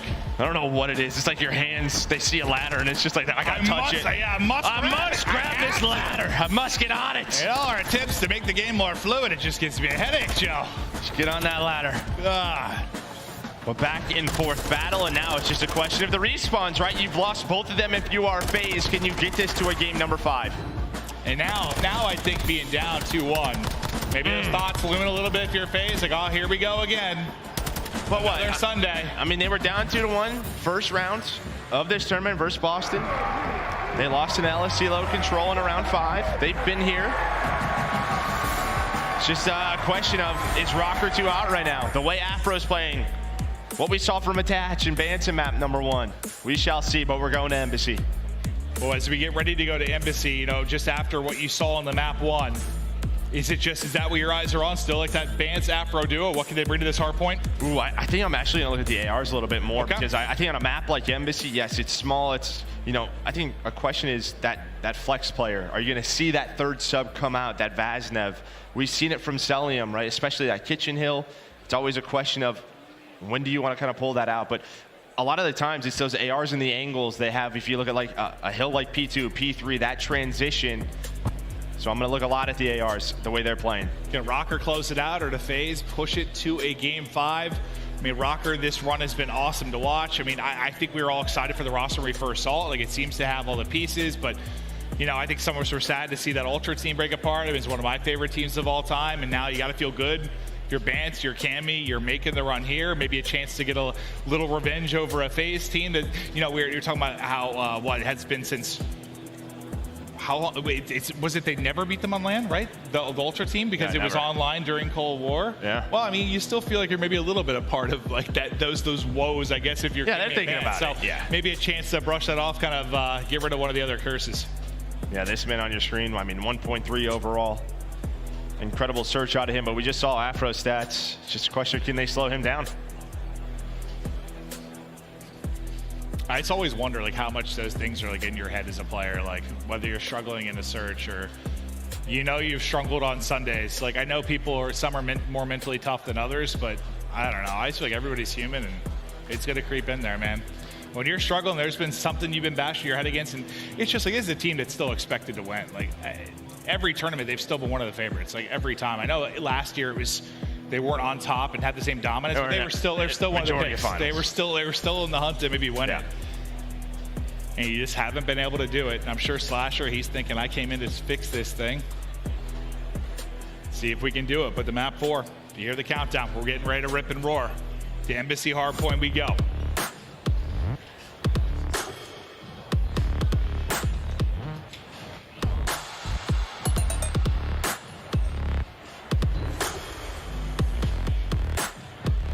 Do we get a map 5 or does it end here? Can Rocker shut it down? I think the mini after the FaZe win yesterday versus Ultra, I mean, you heard Slasher say, like, we're playing like that. I mean, it's what you saw though in Major 1. I mean, Friday, Saturday, looked unbeatable.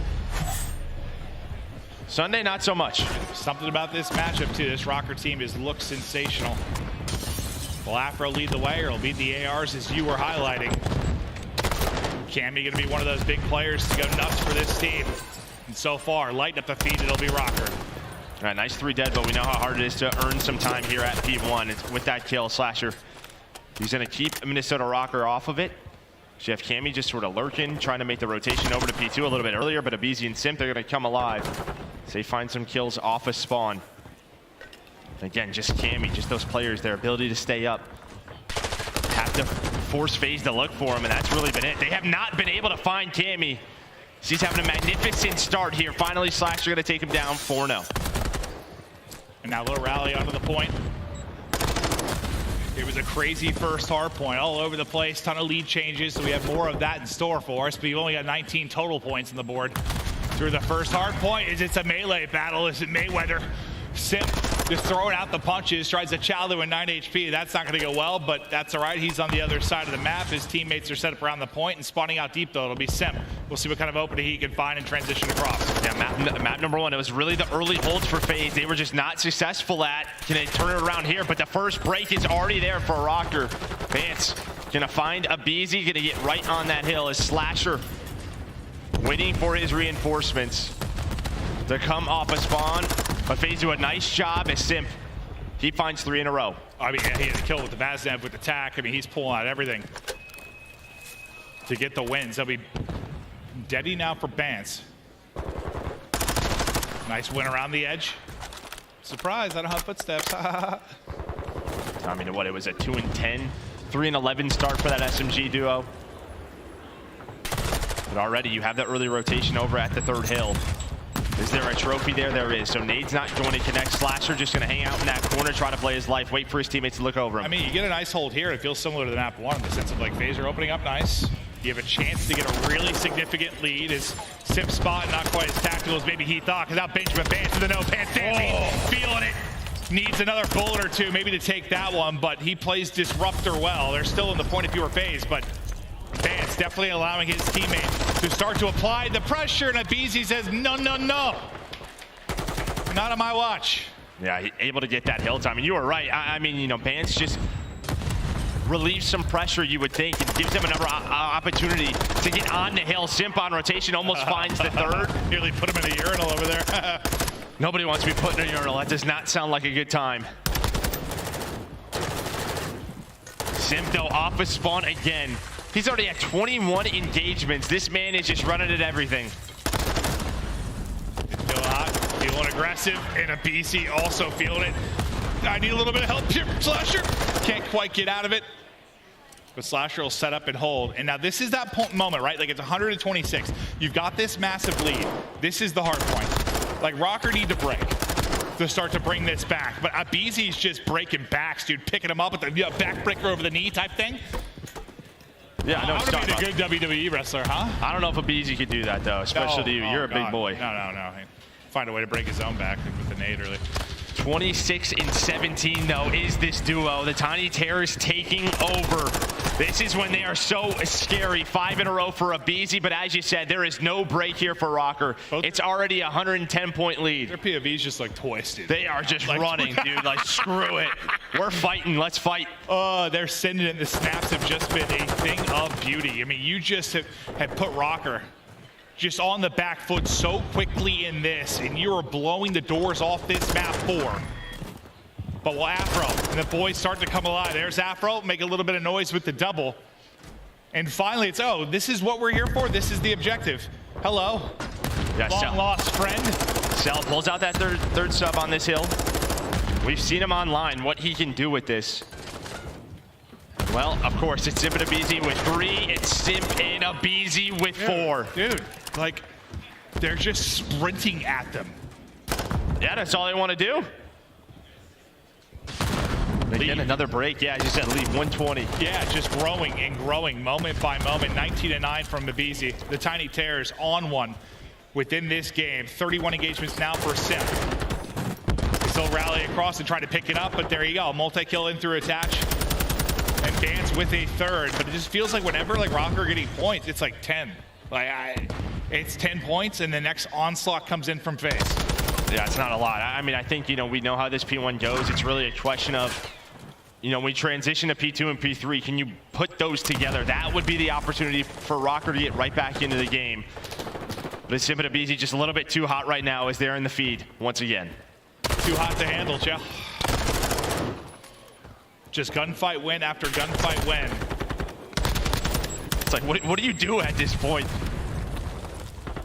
It just seems like, you know, on a map like this, just when it's just hard to slow it down. It's just hard to regain control of the map. It's like, you know, in the comms, it might be for Rocker a little like, slow it down. All right, guys, we're okay. But it's just like second by second, like they just keep getting points. 5 in a row now for Abizi.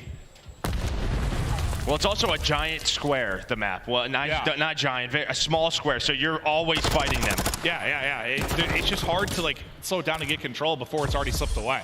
It just seemed to happen so fast. But they're set up for the next hard point. Maybe if you're going to make a rally, this is where it's going to come. He's got 2 players in position. You got Vance waiting to pounce. He should be able to get a freebie in the back. He will be able to do that. You chain together a couple of kills, and maybe this is the moment. You start to chip away at this lead if you're Rocker. Nice win. Now he's on 4 in a row, trying to slow down Simp. A big win onto him. Yeah, you've had no pressure here. No pressure at all, but Cell all by his lonesome trying to work that side of the map, but he's going to get cut down. They have the reads. This is what you needed. 4 Minnesota Rockers. Vance now the 1, kind of slaying around the map. I mean, you're getting as many points on this hard point as you had the rest of the game. I mean, this has been a thing of beauty from Rocker, but now can you turn it into more? Is this enough to give you a sign of life? The positioning there from Afro, up to 3 in a row. He's trying to chow every which way, left, right, center, back, upside down, as he's getting pushed from just about everywhere. The lead, though, it's down to 80 now. We'll get back to where Abizi was making the plays, and you get the break in from Attach and Cammy. As Cell tries to soften up the defense. Yeah, I mean, that's really it. You go with 20, 25 seconds left. You gifted the rotation over to Minnesota Rocker. Can you turn this into another break? You have 3 players pushing the top side of the map, trying to get across that catwalk. Abizi trying to get with his teammates. Pop steady. Can you find the initial one? FaZe in the lead right now. Can they get us to a map number 5? Let's go to a listen in with FaZe.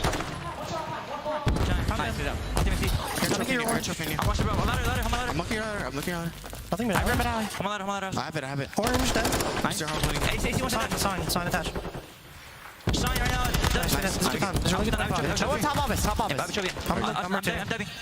Alright, one top office. Look at side before MC. Like I didn't die.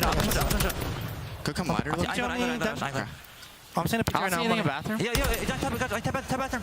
Heard that? Above you guys. Top office not peeking. Yeah, you went try to push out. Yeah, I'm pushing. I'm jumping Xbox.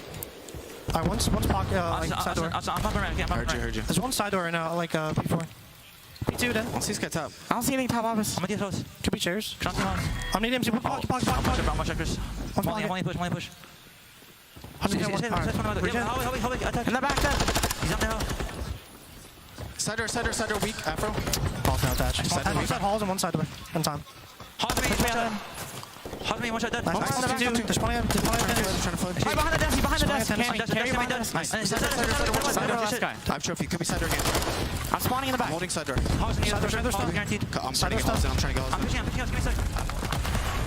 FaZe take their time and they're able to get in. They can close it out here. 15 points needed, 25 left on the hard point. The skirmish is going out around the point, but busting on through. One kill is a team kill. They line up for Cell, and they get cut down. Attach and Vance is trying to chest bump midair, but Cellium wants no part of it.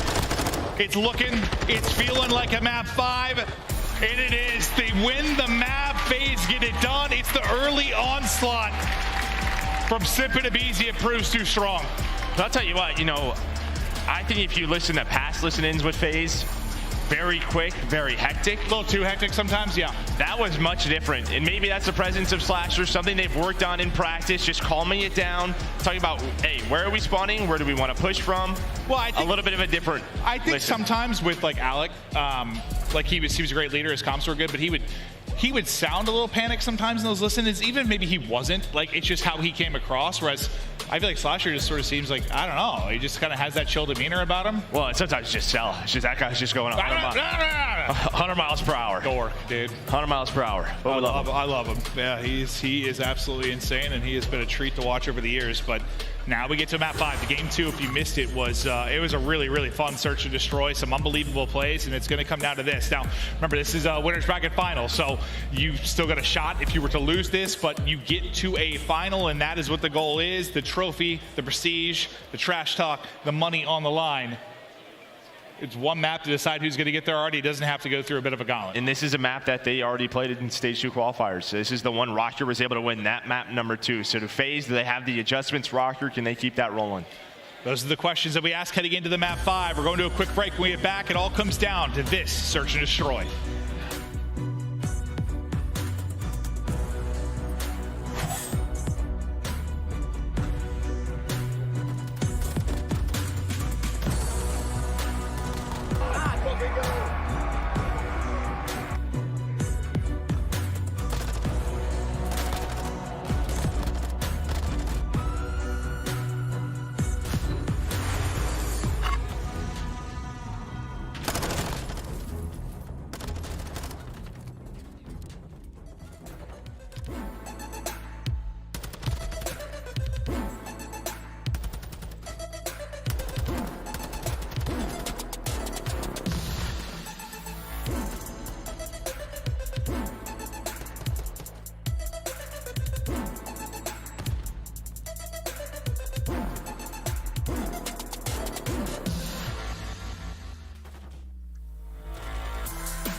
The Call of Duty League is presented by the GMC Hummer EV Pickup, the world's first all-electric super truck.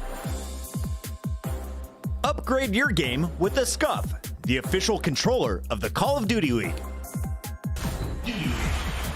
Hello, Boston, and the venue and at home. The fight for the trophy continues on. We've got a big map 5. Winner of this headed to the grand final, waiting for a date with who knows. Who knows? This has been nuts. I mean, there seems to be so much talent all over the place. It's been an absolute blast. The crowd has been absurd. I'm loving it, Joe.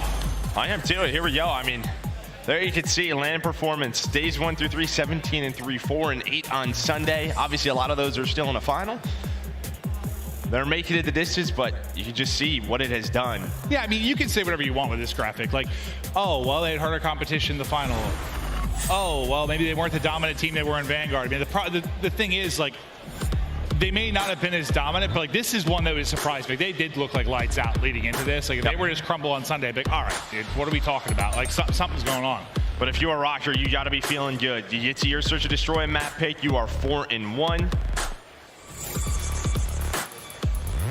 You beat Atlanta FaZe on this map already just a couple of weeks ago.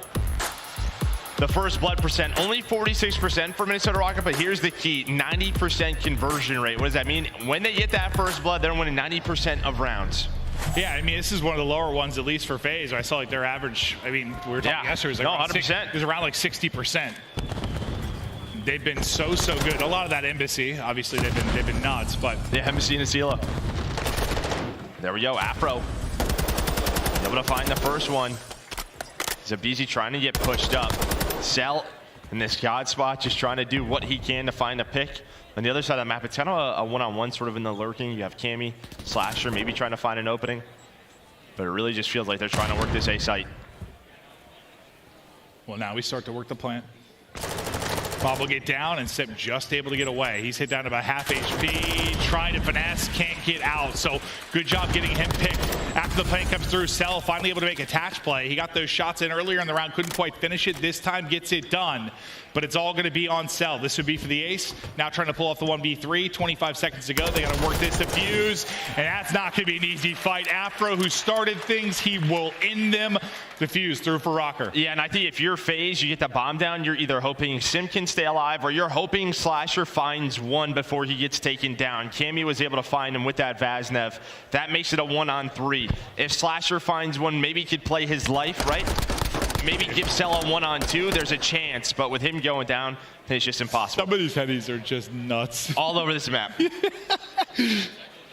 You feel like Cell's in, like, I mean, not the best spot, but like maybe a chance to make one of his nerdy little clutches, and then Afros hops up, says, no, good luck with this fight. But Afro with the 2-0 start. I know they lost the game 2, but he was heroic in his effort in the Search and Destroy. You got to feel like that's enough to get him locked for this map 5. He's feeling good about his Search and Destroy gameplay.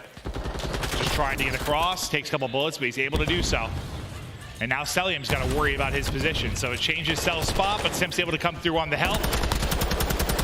And now we see a continue of what kind of the attach versus Cell fight that we saw on the other side of this. Yeah, so far so good for our defenses in those first bloods. Afro, he gets to that spot, is trying to make a deady play, just gets cut down. Patch trying to find that kill. Not able to connect. So now a 2-on-4, very similar to what we saw last round.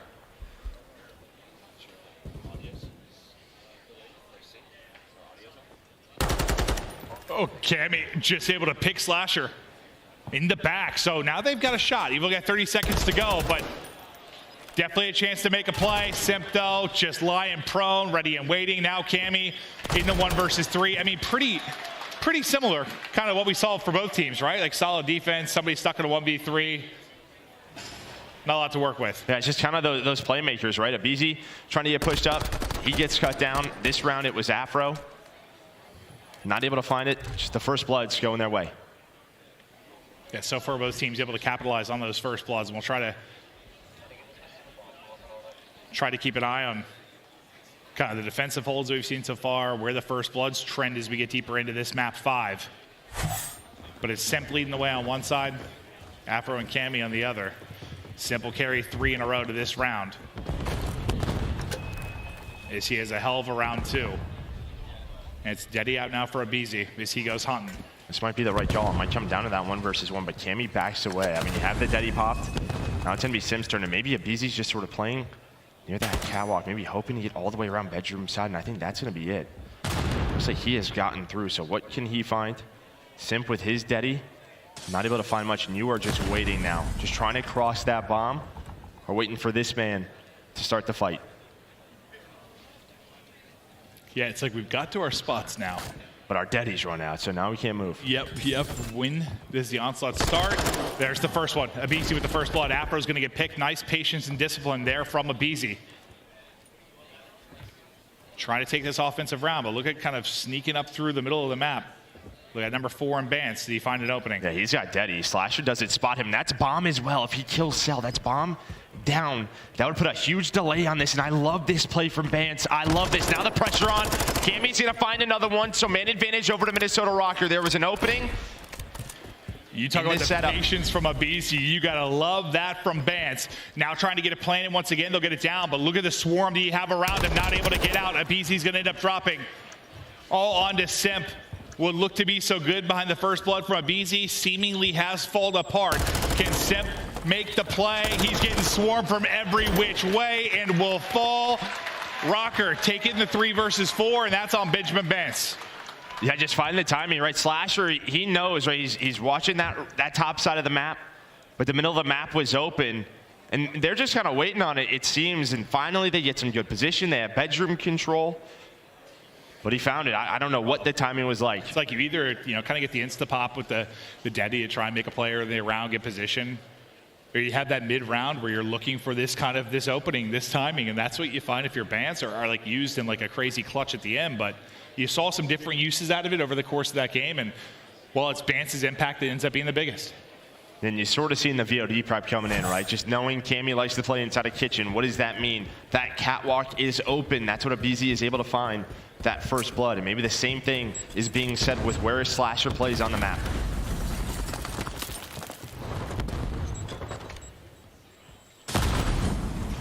So far, so good for the defenses. I'm already playing. Afro's already pushed up, plus a first blood. Slasher now 0-4. Now it's on Abizi and Semp to try and clutch. The defenses are going to continue to take it. You still have Deddy if you're Semp, but not going to happen. Cammy will put him down. A chance for a 2-round advantage. And in a difficult spot now is Abizi. Nothing you can do. You'll get dropped. Rocker continue to control things. I don't even know if they knew Afro was already in that spot up those stairs. Like, just Minnesota, they knew exactly what they wanted to do, how they wanted to play it. They find those picks, able to get that bomb down. That's usually the difficult part, right? Getting that plant down. Well, it's like not only you went around last round, well, 2 rounds ago, after not getting the first blood, if you're a Rocker, you're able to take an offensive round.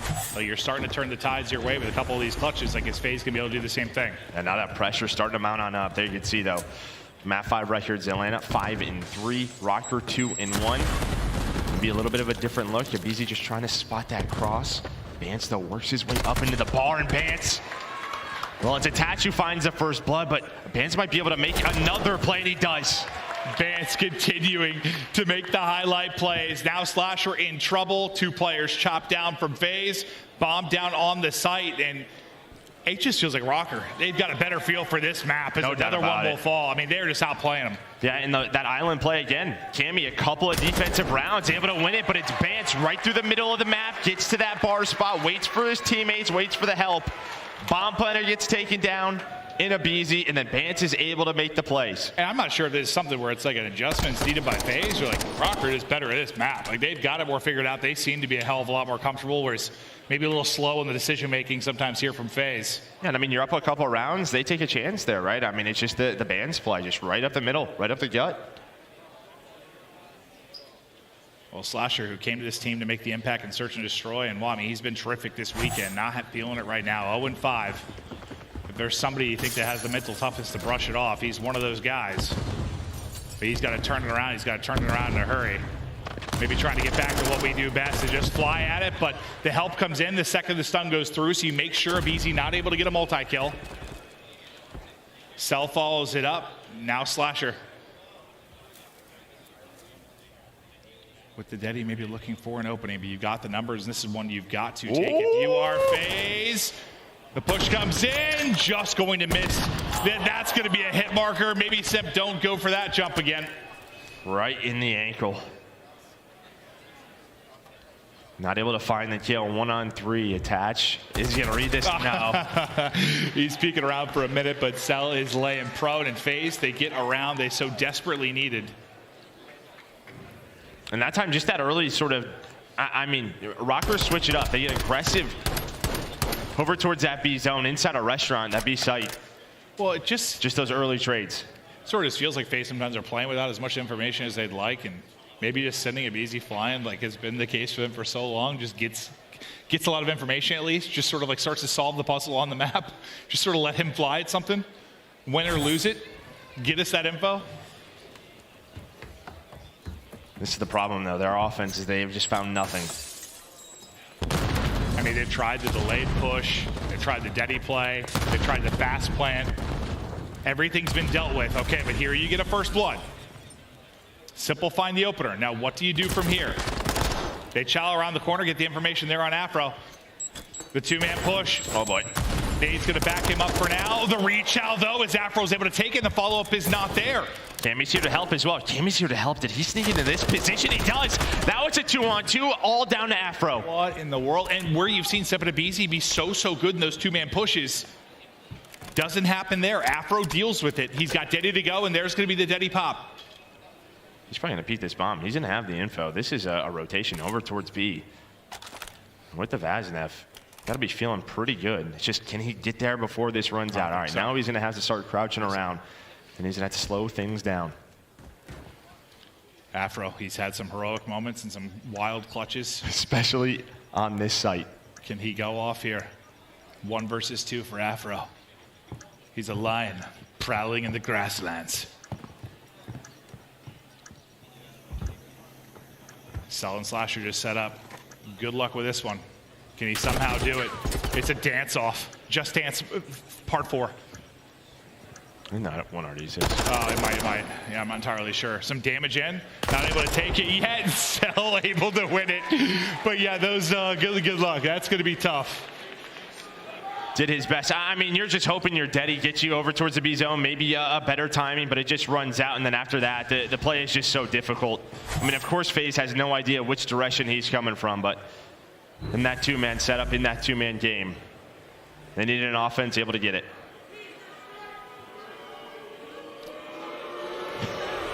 Oh, they must be showing the dancing maneuvers. Some people just don't love dancing here in Boston. Unbelievable. I don't think it's dance. It's called snaking, yes. And it is something. It is something. That is true. It's like, yeah, without like the slide cancel and some of the other mechanics, maybe it's been happening in the old titles, but it's just glaring. And this one, as Abizi goes out, trying to throw a softball, gets clotheslined. Trades there, though, from Simp. 3 versus 3. Cammy's going to get dropped. 2 versus 2. Cruise missile earned for Cell. They know where Bance is, though. Look at Bance, able to work his way up catwalk. Just lurking around. I think he spots Simp. I think he does. He does. He's able to find the kill. So now down to Cell. He was able to earn a cruise missile. So he has that 6 in a row, has Deddy to play with. We just saw this last round. It's going to be a little bit better for Cell. Can't find the kill. A team shot is in. Oh, Benjamin, you're making me feel some kind of way. Round number 5 up on the board for Rocker. 1 round away. Oh, it's attached. It actually gets at the end. I thought Bance finished it off. You got 1 bullet in here if you're attached. A poor lamp just destroyed. Oh, yeah. They don't care about furniture at all in this league.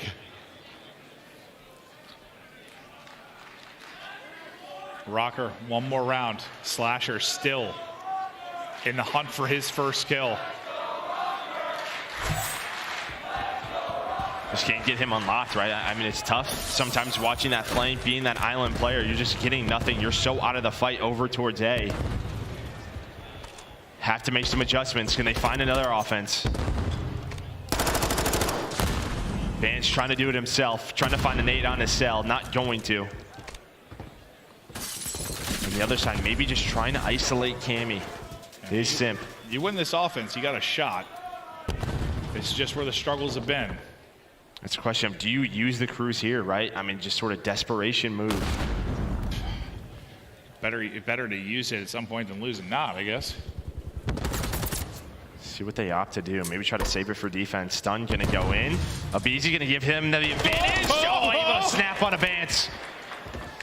Got a little scary there for a moment as he jumped onto his back, but Vance will fall attached, still tucked away.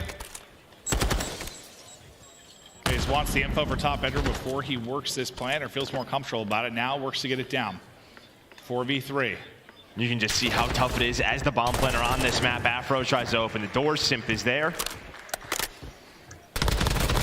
And well, Simp is still there. Sometimes in desperation mode, it feels like FaZe just lets Simp go. Trying to make those plays. And Slasher's on the board. Slasher's on the board. I can't wait to see the kill cam and somebody stole it. Just got a bullet in. Yeah, Slasher. He'll get the first kill, get up to 1 and 6, and I mean, you get the offensive round win. Maybe a little frustration put away for Slasher. Now can you hold here on defense and get it to around 11? And you still have that cruise. When does that come into play? I mean, I think it's on defense. It's over towards the A bomb, right? You can't really use it over towards B. It's just a question of, can they get the trophy out? I mean, if you're Cell, you're just going to try to play your life. Maybe if you see some presence over there, you try to get them off of it. Use it. 100%, but they might not even rely on that. It looks like it's going to be Abizi right up the gut to find that first blood, and he is out of there. Mayamo Abizi streaking as well. What does he find? Nada. Coming up empty, but Abizi continues his onslaught. As he gets 2 in the round, it's looking like around 11. We're not out of the woods yet. Is attaching Cammy. Still, maybe a chance to make a play, but they are split on the map. No real opening for a trade for either player, but Attach is able to find a pick on one side. That's a bit of information. Now you've got a one-on-one on the other end. Dude, look at this timing too with Cammy. I mean, he is just chilling, just hanging out, and Attach is just kind of waiting on him. That's sort of what you have to do. Cammy with Deddy popped. He's just sort of looking. He's gonna jump out. Okay. Abizi looking for the ace in the round. It did it to around 11. Abizi just got the snapper locked and loaded. He spotted him. He spots him. He's hunting. He is hunting him right now. There's the heady. There's the help. And well, in desperation mode, they call upon Simp and Abizi once again. Deep breath, everybody. Here we go. Simp on offense. Abizi on defense. Slasher with the last kill in both rounds. He's feeling much better. Yeah, he's turned, dude. Guy's on a heater. PR. Oh boy, round 11 for a spot in the finals. FaZe back on attack. Just a question of what do we have to work with? Can we look at our field upgrades if our observers can show us?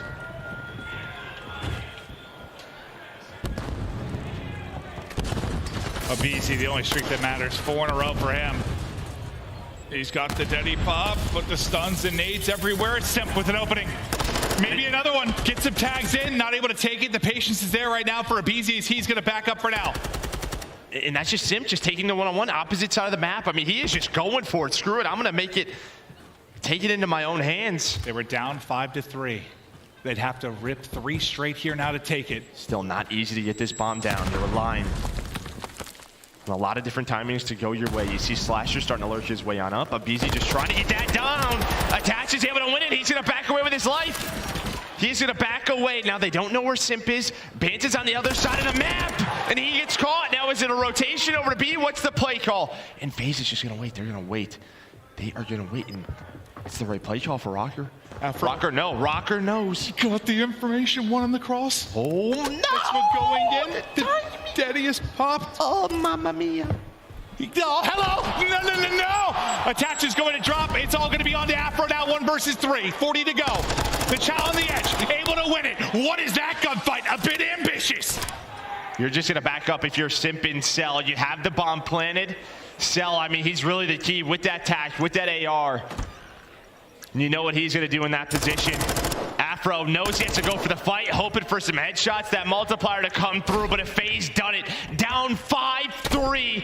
Are they back into another final? It's looking that way.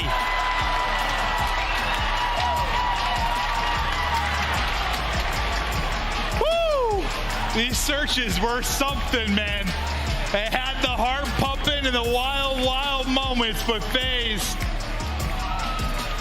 back to a potential championship as they get to a final. But Rocker, man, you played them tough, and I swear if Afro somehow just I think when he started taking those shots with the fast step on the cell, I think it was, I was like, okay, all right, well, good luck. If he would have got that kill, imagine. But unbelievable stuff. What a series these two teams went toe for toe. Like, that was fun. And I mean, you just have to give your props to Simp and Abizi. I know we say it a lot. Down 5-3, they just took their turn. I mean, it's Simp in one round, then it's Abizi in the next round on defense, then in that round 11, Simp, he just goes for it. He sends it. He says, I'm going to take this 50-50. If I win this, we got the man advantage and probably the map. See, I was wondering, you know, I said at one point, I can't tell if this is an adjustment thing for FaZe or if Rocker just had them outclassed here. But for me, it just, they let loose, right? Like, they were playing it so patient, trying to play it tactical. It felt like Slasher wasn't really getting comfortable, didn't maybe have the information he wanted on the map. You know, you're just trying to unlock it like a puzzle, right? But as soon as like Simp and Abizi started hitting stuff and getting info, and when you're winning the fight, hell, even better. Wow. Yeah, 10 from Simp right there. He's got 3 first bloods, Abizi with 4, but as you said, Rocker put up a hell of a fight in that series. That was a fun one, and maybe you see a rematch later on today. But there's still a couple of other teams who are trying to get there as well in Thieves and Optic. Yeah, for the Search and Destroys, I mean, that was the difference. Like, it's like 3 rounds, dude, 6-4, 6-5. It's like 1 first blood. I mean, you had what? The advantage was 6-4 and 7. Wait, what was it here? Yeah, I think that's 6-4 in the first and maybe 7-4 here. Like, you get a bit of an edge with the Search and Destroy when it comes to the first blood. It's unbelievable. But yeah, you said it. Simp was unlocked. He was different, and we've got him on stage with Blaze. Simp, Blaze, take it away, guys. Thank you so much, Merc and Maven. Boston, give it up for Atlanta FaZe as they are your first team in the grand finals. And Simp, how does that feel, man, to be that first squad in the grand finals after the journey in which you've had here? Oh, I mean, it feels amazing. I mean, even just the way that match went, you know, I feel like we iced up, especially that game 5. You know, we were down 3-5, I think, and I don't know. I feel like we were just making good plays together, and right now I'm just feeling great. And let's dive into it because we definitely want to talk about that game 5. It was a crazy series, and the pressure was on you guys after y'all lost that Hardpoint. But you made it to the game 5. You got there, but you're down 5-3, and you and your Tiny Terror duo, multiple first bloods. Talk to me about those last 3 rounds. I mean, the last 3 rounds we were kind of just, you know, making play calls, trying to just change it up a little bit to kind of just get out of the habit that we were having that map, because I feel like most of that map we were kind of playing to their game. And I feel like towards the end we really kind of like realized what they were doing and just picked up on it. And you got it. Now, you told me before you wasn't feeling too much like yourself before, but do you feel like you are that classic Simp that the fans love?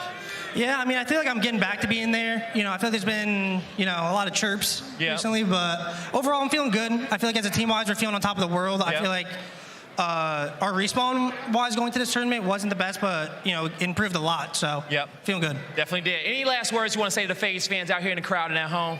You know, we appreciate you guys, all the FaZe fans, all the love. Even through the boos, you guys are amazing if you don't like us, so yeah, thank you guys so much. That's going to do it for me and Simp on the stage. Chris, take us away. Thank you, Blaze, and congratulations to Atlanta FaZe, another finals appearance. And a lot of people are wondering, is this the event the curse is lifted? Can they raise the gold at the end of this weekend? Well, we know something, Allie. There's now 120 racks up in that safe. I love that song, by the way, probably my favorite intro, but this was a series. Yeah. Like, I'm very happy that we didn't continue on from yesterday with the 3-0s on 3-0s on 3-0s. This was an incredible battle across the board. I would love to rewatch this series. We got to take a look at our bracket and show everyone where we're at now, because Atlanta FaZe are officially the first team to lock in a best-of-7 championship. Will close out the night here in Boston. The only remaining question is who is going to join them. Optic, Texas, LA Thieves get a chance to battle for their spot against the Rocker, and then we'll find out who is moving on to the big dance at the end of the night. But to revisit this series, it came down to the Search and Destroys for me. We had a great start from Rocker. You took the opening Hardpoint.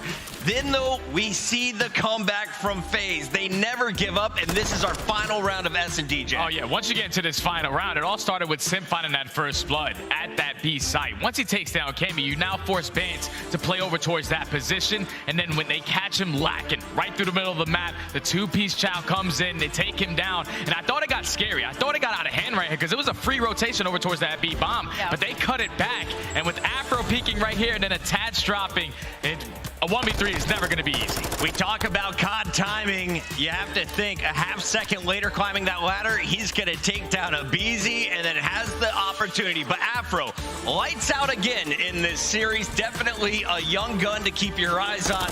He is looking final here for Minnesota Rocker. But Celium, Slasher, Simp, a BZ. Moving on to another championship matchup, Nameless. Yeah, I mean, they look great in this series, honestly. It was a grueler. Rocker will have another opportunity down there in the lower bracket. But to talk about what FaZe did so well, man, and getting that victory and in that comeback and see adjustments that they made.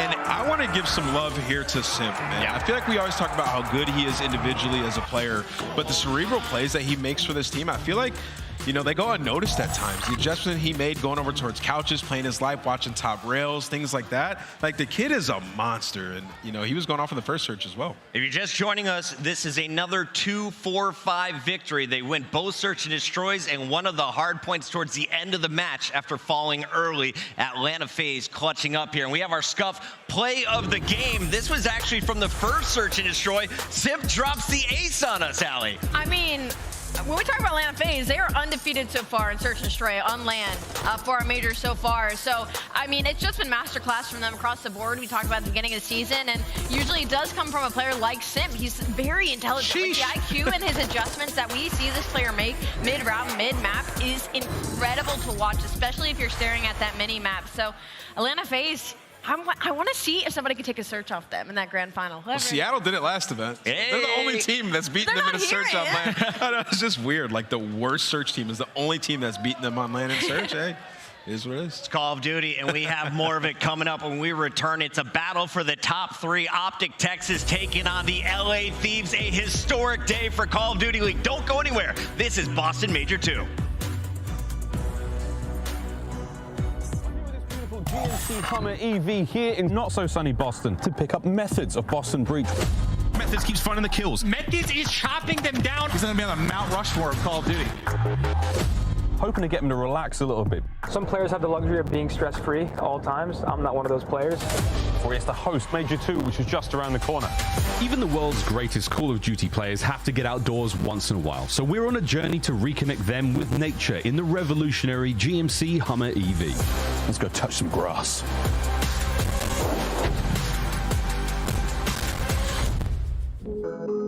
We're off on the road, baby. Just a couple of dudes driving around an electric vehicle. So this exact thing's in Warzone? This exact thing is in Warzone, yeah. It's by far the best vehicle in the game. 10-4, this is Alpha Bravo speaking. Hummer EV now en route to World's End. Tony in passenger, Miles to my left currently, passing in the home of the Boston Breach.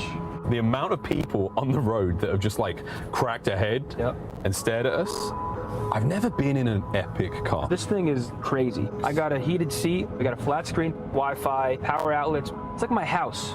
Yeah, it is like a house. It's like my house, but I'm in a car. It's all the conveniences of home, but I'm on the move. I feel like a movie star. I feel like a movie star. I'm going to backtrack a little here.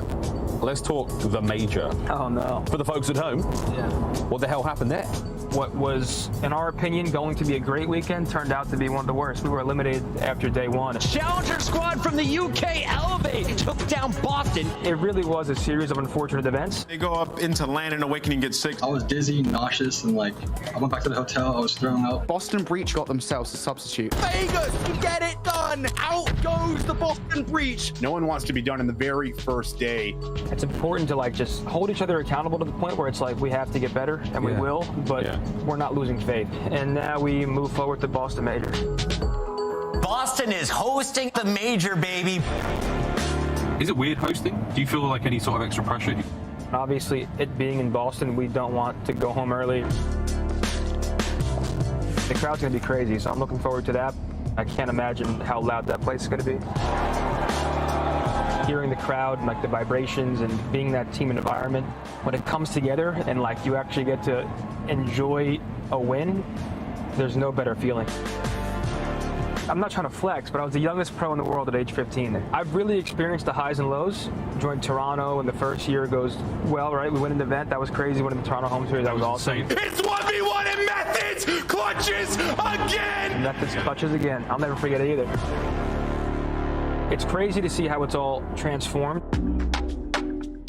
I saw it go from local little rooms and hotel ballrooms to stadiums. Where do you see it going in the next 5 years? I think Call of Duty has the potential to be the biggest esport in the world, personally. I'm just trying to enjoy it while I can.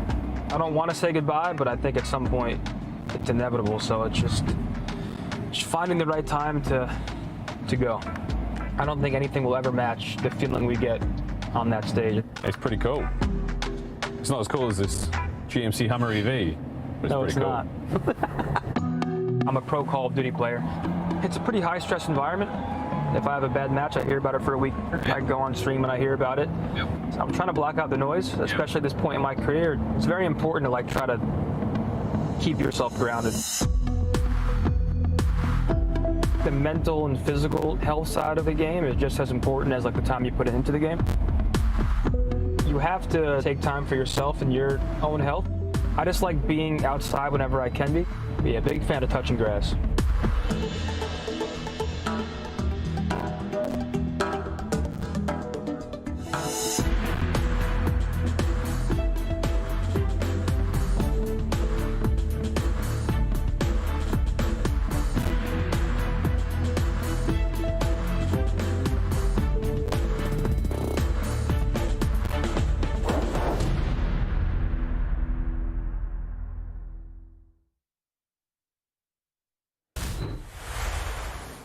Welcome back to Boston, and fans in the arena, I need you all to put your hands together right now. We have a special announcement from the captain of the Boston Breach, Methods.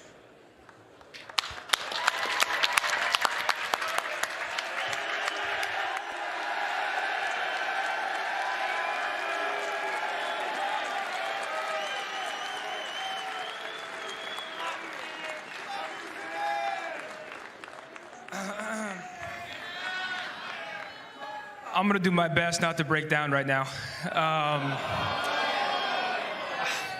This game changed my life.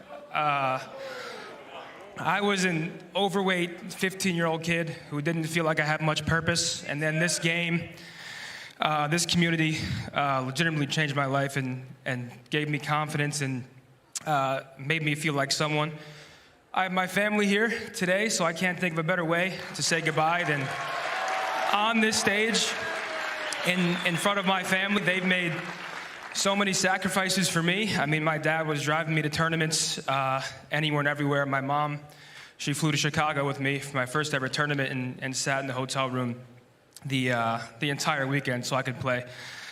I've been competing for over a decade. I was the youngest pro in the world at the time, and I can't think of a better way to go out than in the home crowd with you guys in front of me. So from the bottom of my heart, thank you guys so much. I mean, it was...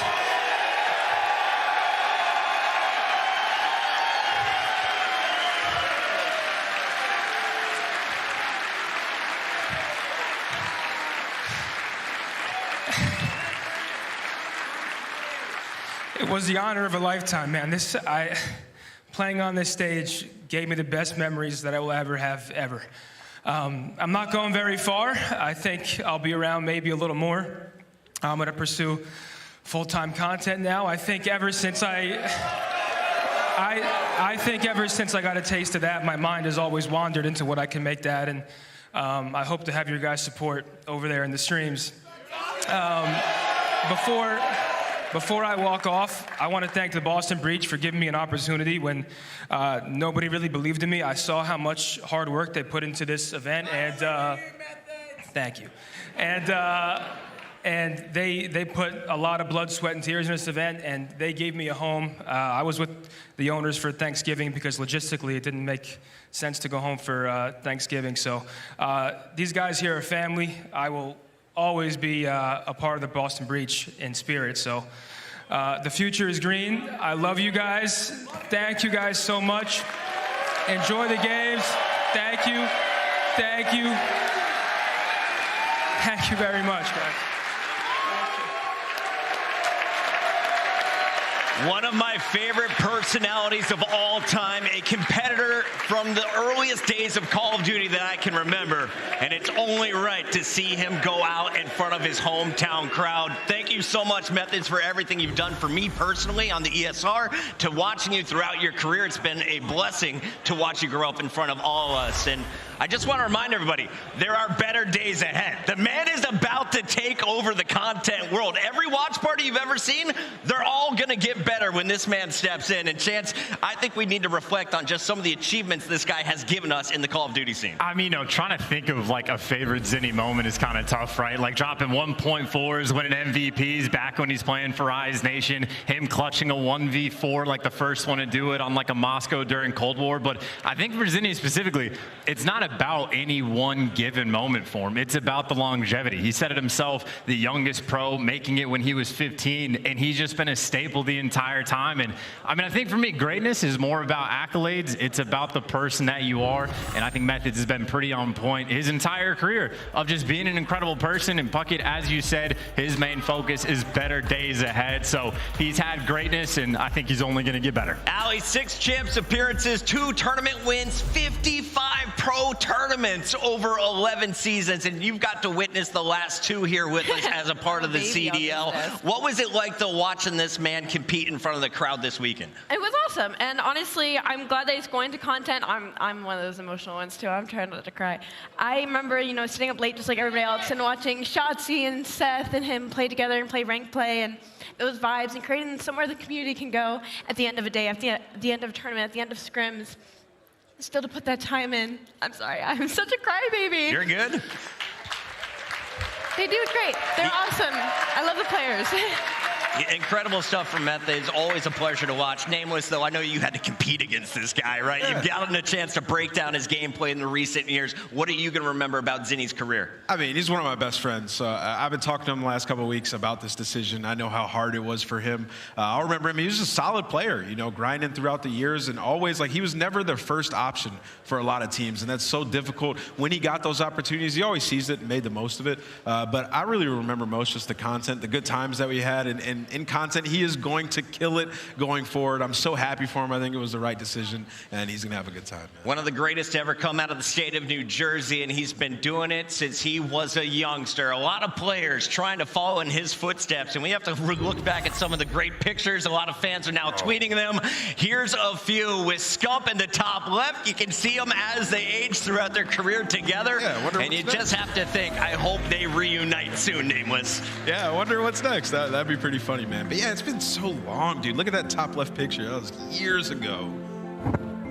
All right, Zinni, we're going to be passing out the tissues here in the venue, but Boston, please give him one more round of applause. The captain of the Boston Breach will be making content from here on out. We got to go to a commercial break. When we come back, we've got your elimination battle. Optic, Texas takes on the LA Thieves.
We are back in Boston as Major 2 continues right now, and we're heading down to the elimination bracket as we have 4 teams remaining. That number, it's about to go down to 3, Chance, and this is going to be an epic rematch, a chance for redemption if you're the LA Thieves. And it's going to be a battle every single time these two organizations and players match up against each other. It is heavy hitters. It is ridiculously high skill cap. It is a bunch of world champions that are going to be on our stage, and if you got a bunch of rings on the stage, you know it's going to be a fun time. Nameless, you're excited about these maps. Why are your knees shaking over there? What are the fans going to see here? Well, let's talk about the maps too, though, I guess. Looking at this one, I really like what Optic did here. Going into this, they got rid of some maps that I did not want them to play. Mercado Hardpoint, that map is completely gone.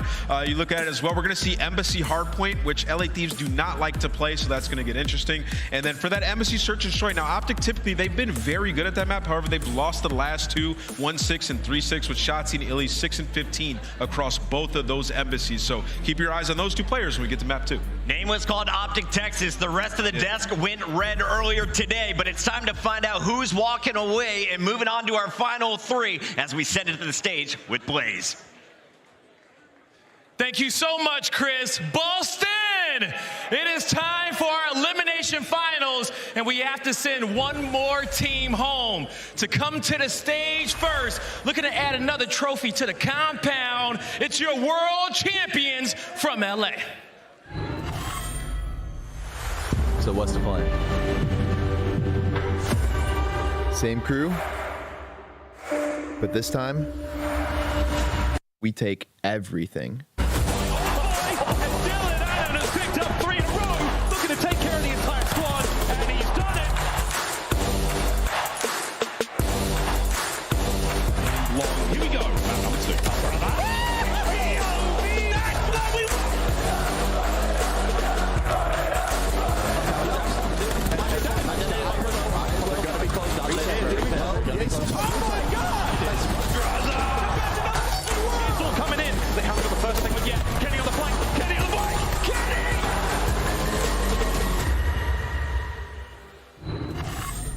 Call of Duty fans around the world, here come the LA Thieves. Get rowdy for Octane, Draza, Kenny, and Envoy, the world champion LA Thieves. A team that has gone perfect since being dropped down into the elimination bracket finally get their chance at revenge on the team that sent them down there in the first place. Looking to steal a championship from the elimination bracket, they have to get through the green wall. Yeah, they're gonna have to get through this team, looking to continue to build that dynasty brick by brick. Here come the fan favorites, Optic Texas. Give it up for Illy, Shotzzy, Dashy, and who? It's Optic Texas. The CDL era hasn't been too kind to Optic, but they have another opportunity to get a championship here. This is the new roster. We're looking at Bruce, Dashy to pop off once again with some clutch moments yesterday. They find themselves in a good situation. Let's see what happens here, Blaze. Yeah, let's see what happens. We got a rematch. Boston, y'all ready? Bryceton, let's go. Thank you very much, Blaze. Well, Championship Sunday has been a roller coaster so far, and long may it continue. This is a rematch from day one of the best series of the weekend. Let's hope we get it again. Yeah, that's what we're hoping for. No 3-0s today. Thank you very much. But we're wiping away the tears of the Methods announcement. I was getting hyped for this series. I'm getting all choked up, but there's some emotion in this venue right now. And both these two teams very, very popular, but we know the Green Wall are here and strong. It should be a very good series. Quite a strange map set as well. The desks were breaking it down. A bit of a skewed one. Some maps that we don't see a lot from either two of these teams. Some maps that we do see a lot as well. But looking over towards their season overall, very, very similar pretty much across the board, but that S&D is what stands out for me. Optic Texas, they want to see that number 5. Yeah, they certainly do, and realistically coming into this game as well, we were talking about these two teams and how they've looked. Obviously, the big caveat is that Optic have already beaten LA Thieves once, but LA Thieves have looked very good in their lower bracket run so far. So I genuinely don't know which way it's going to go. And also, like you said, 4 out of the 5 maps are different today. Yeah, completely different. We also have seen Thieves win 9 maps in a row to get themselves where they are here. Now today on Sunday. Oh, Boston, you've been quite wonderful so far, and I imagine it's going to get just a little bit louder here for this series. Kicking it off with Hotel. Both these teams, it's a big Hardpoint favorite, and we are really matching up against it. That story in the bottom left corner is told by the numbers. Rotational rank for Optic Texas is first. The break percentage for LA Thieves is first. Both of these teams played very different games of Hardpoint, but who's going to play their game better today? That is the question. Hotel, Hardpoint, Optic Texas, LA Thieves, let's get it on. A little bit of a tense atmosphere now. Everyone recovering from the news just recently and ready for this game, something they've been looking forward to all day. The first initial kills going down on the P1. Obviously, Optic going to be there first, but they will be looking for that rotation just a little bit later. And of course, there will be, whoever wins this one, move forward to face Rocker. And it's an important setup, I want to say, for Thieves to get themselves over towards P2. It has been their biggest struggle when things have come down to Hotel Hardpoint. 30 seconds to go here over towards P1, positioning good for the side of Thieves. You can already see Illy starting to make his way over, thinking about this P2 rotation, but right now Thieves in control of P1. Looking for this from Octane as well, starting off on a 4 streak. And that was the question we were asking about today. Octane has been a force to be reckoned with on their run so far. How is he playing right now, though? Optic are going to get that rotation. They are going to lock this one in for the first time. Draza's trying to make an entrance, but he needs to wait for his teammates. Really, this game is about Octane against Dashi for me. The ARs for both these two teams have really been at the top level of their game, and Ellie's going to have to be at the top level here. We'll find one onto Envoy, can't snap onto Octane. It's a good break from Thieves so far. Hook still spawning here towards the back. Here comes Shotzi alongside of him. One for Hook. The break is in, still contested. Kenny should get traded. It's not quite there. Both these two teams scrapping over this one. Dashi finds 2. Optic Texas get a little bit of control. They are do what the subs couldn't. And Optic find themselves back in control here for just a few seconds. One more pinch from LA Thieves. They get the first couple of kills. Shotzi will be holding the door, but down he goes.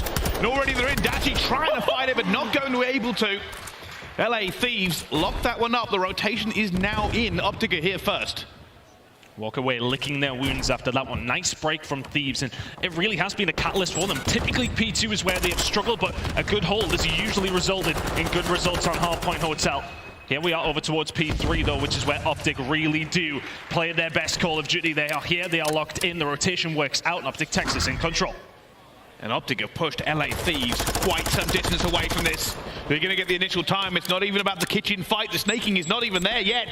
They have to get all the way across. LA Thieves slowly but surely moving the way towards it. Illy in a great position for the pinch. Looking for the first, finds it as well. And LA Thieves do not have the numbers. They have had to backpedal away. LA Thieves falter under the guns of the Vaznev. Envoy was in there for just a second to clear him out, but great work from Illy. Shotzi, 4 spree. You'd expect this to extend as it's going to be LA Thieves. Just a one-dimensional push. Make that 5 in a row now for Shotzi. And here comes the snaking. Optic Texas now locking this one down. 20 seconds still to go. Here comes the break from Thieves, potentially. Dashi and Kodo locking it down. Draza will find 2. Can he find a 3rd as well? Draza. It's all about the tack and the Vaznev, but on the rotation, Illy is here. Now he isn't. Good rotation from Thieves. Optic Texas locked the time in. There is the rotation as well. Coming in from Thieves. Nicely done. Huge kill there from Kenny. Has locked it in, but LA Thieves are not. Got the numbers. They need to reinforce it. Hugo already makes a big kill. Envoy tries to hold it down. Draza gets one as well. Big fight coming up here towards the back. Kenny's going to be taken out before he can do anything. And Shotzi has breached the defenses of Thieves. Octane, oh my word. Hook is the one that gets the final bullet, but Shotzi helps him out, and there is the break, and there is the hold from Optic Texas. I was keeping an eye on Octane towards the back. He got the spawn over towards Spa side, could not do anything with it. And now it's about running the gauntlet for the LA Thieves. You've got to push all the way through the mid-map, and the guns are up for Optic Texas. And they have a great setup here as well. They are pushing LA Thieves out at every opportunity. And the kills are going down. The reason LA Thieves can't deal with this is they're so far away. They've got to check so many cores, and Optic are taking full advantage of it at every single route. And Optic want to flip them out over towards car park, but somebody has slipped the net. Really good play from Optic Texas. Thieves now spawning towards the back in a disadvantageous position. But Draza is the one that can maybe get something done. Well, he could have if he was alive. It's a perfect rotation from Texas. Pinch potentially set up. Thieves pushing from Jul. Optic so far this Hardpoint have just done excellent work of pushing out the lanes over and over again. LA Thieves are having to run a marathon before they even get here, and this is causing the push to be weak and slow. And Optic Texas are streaking all over the map. And I don't mean in a way they'll get them thrown out of the venue. It's 15-0. Wonderful stuff from Optic Texas. The crowd's starting to get behind them now, and it's really these rotations that have just been so strong. Trying to lock it down now. Still 30 seconds worth of time to play with here, but it's dashing to find two. Octane answers back. Shotzi cleans it up. It's more points on the board for Optic. 60-point difference at this moment in time. They're running away with this one. Thieves have been unable to break, and that's because Shotzi and Co just causing havoc. There is the break, though, looking like they're going to pick up the scrap. But heading over towards this next hill, it is Optic Texas in the prime position. Over and over again, we've spoken about LA Thieves having a great break percentage, but Optic are not allowing them to do it. Haven't seen it. And again, Optic have spread out. They are pushing this miles away, and LA Thieves have to go all the way through, and timing almost pays out. But Draza ends up winning that gunfight. There will be a little bit of it. I think it's going to be Octane all the way to the bottom platform. Yeah, they're spawned out here, Optic Texas. Need to get over the middle of the map and help them out. Octane makes his way around, but it's Elite towards the back. 2 kills to his name. He will then fall. Really nice work by LA Thieves, but you need to make sure you make it count. Streak comes in, finds absolutely nothing. It is quite simply perfect from Thieves. 30 seconds left to go here. Over towards P5. We're locking the time in. Thieves looking like they're going to pick up that final 25. Optic Texas may well have a little bite at this, but they want to just make sure they're set up for the next hill. You can see it again, just positioning. This is all this is about. Both teams looking for the perfect play. Octane already takes down Huke in double. But around this P1, it's a little bit tense, a little bit hesitant to commit too far, but Octane will find another kill there as well, and they are now making the moves. LA Thieves trying to get themselves ready. Good spot to be in. Dashi is going to win the fight, and that's going to keep a hold of these P2 spawns. Draza now on the connect. He might be able to do something himself. Finds one, finds two. Can he find a third? Not quite. Shotzi shutting him down. It just feels like the crucial moments that come up time and time again. It's been all about Optic Texas. Oh, this game being tight and P2 almost here. Let's find out how LA Thieves are feeling with Listen In. Wide door. Here, front up. Dead. I got that. Block. I want shot. He's challenged. Worst one restaurant. They could be left trying to hold secret. They could be my white. D2 Top cat. Good job, that's him. Top cat. I'm gonna try to get check in, bro. I have Zig Cross. I have everything. They're gonna push me white. Can someone shoulder my inside white? I got luggage, yeah. They can be live at me. All I have is stuff right now. I'm staying on. Major cross. Push me up. I'm staying on. I'm getting it. I have a cross. Yeah, they have a trophy. I have a cross. One jump to you. 100% jump to you. One's lobby at me, I think. Yeah, the back. Lobby. Inside white. Chandelier weak, Brandon. I'm in lobby, bro. I have one shot there too. I have lobby, bro. They gotta go right. Do you want late, bro? Do you want late? Do you want it white? I don't see it. Backstairs. Backstairs. Luggage. One's the D1, one shot. Hey, nice. Luggage. What? Nice. Y'all gotta chow, bro. I'm 1 HP. Last the white door. Lobby. 20 seconds. Hey, this is for the game. They're here.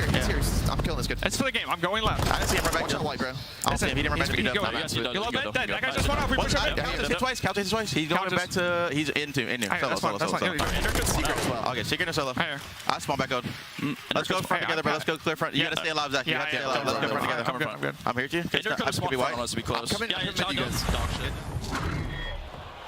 Well, the LA Thieves just made the call. This is for the game. They want to break this fast. Can they get in position in time? Optic already here. LA Thieves about to put the squeeze on. Draza on his way through. PT was wonderful for Thieves. Optic Texas really did get a lot of points on this last time around. Illy is ready, waiting. Draza, he's a slippery little snake. Here comes Shotzi though. Illy alongside of him. It's looking like a break coming in from Thieves. Draza gets a second, and now Dachi goes for the chow as well. He gets Envoy, but he's still alive. Draza. Honestly, if he gets a little bit older, Shotzi! Havoc on his knees, but Shotzi finds the flank. And that's 25 seconds. LA Thieves might commit to this. Octane looks like he wants one last roll. Can he find it? But he calls it perfectly. But Shotzi just out of his eye line. And Optic That's really, really big time for the side of Optic Texas. 210 and rising. Rotation is here for them. Crowd behind them. Envoy now trying to find a breakthrough. Hook will win that first one. Can he win a second as well? Draza will find two. They need to find this break for the Thieves, and oh my word, Octane and Draza get the rotation round. 55 seconds remaining here.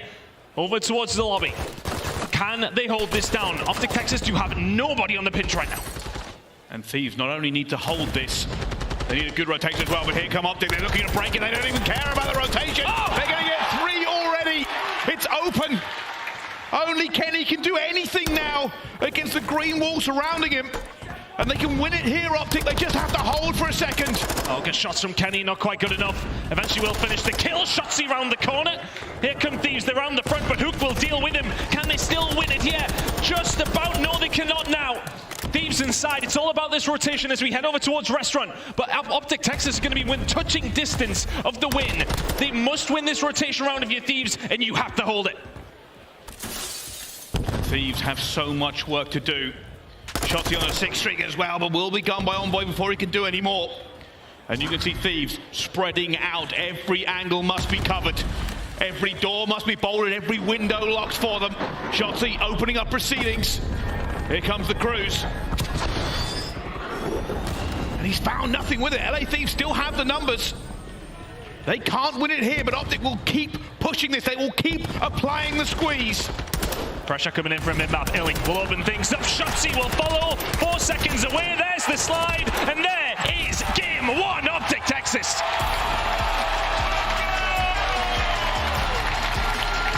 They were patient. They were perfect. And they took Restaurant away. Optic Gaming were in command of that hard point pretty much from the word go. And that is the issue.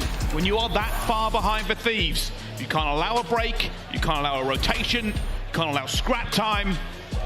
And Optic just milked them for all they're worth. And it comes down to that previous hill over towards P4. That's where the difference is made. Optic Texas find a breakthrough off the back of a really good play from Shotsy. Manages to get himself around behind. There was nobody on the pinch, but then of course Shotsy sets himself up. It's a really big game from him at 29 and 21. And that was the difference maker. It was pretty close up until that stage.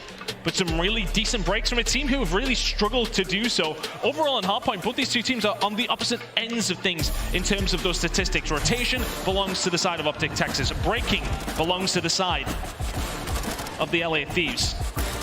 But it seemed like the roles were kind of reversed in a certain kind of way towards the end of that game. Optic Texas breaking P3 and then P4 was the difference maker.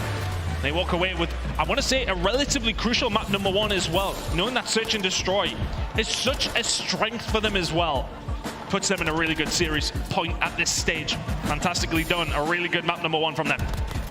And that's what we're going to see if you're an Optic fan. The team coming in hot in the morning. And I think you're right, Ton. Realistically, we didn't see an awful lot in that game from LA Thieves on the break. Optic kept holding them out. And they, like I said before, they did just seem better in almost every aspect of that map. The slaying was on their side, the rotations were on their side, breaks were on their side. In fact, the fact that game come down as close as it was probably didn't tell the whole story.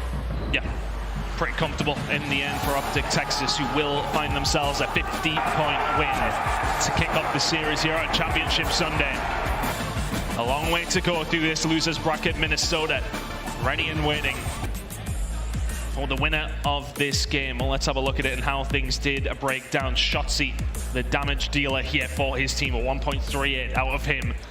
And that's the room, man. That's the guy that's going to help you get these rotations. He's going to help you set up these pinches for these breaks. And Optic Texas find a way through. 1-0. Comfortable map number 1. It certainly was. A Hardpoint does not a series make. S&D is winging its way towards us.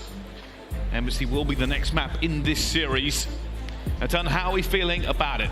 It's a strange one because we haven't seen a great deal of it from the side of Thieves, but we have seen a lot from Optic, and as the desk commented on, the last 2 times though, they have went on to lose it. And I think that's mostly due to Illy being shut down. He hasn't been able to get things going on the sniping front, and it has hurt the team.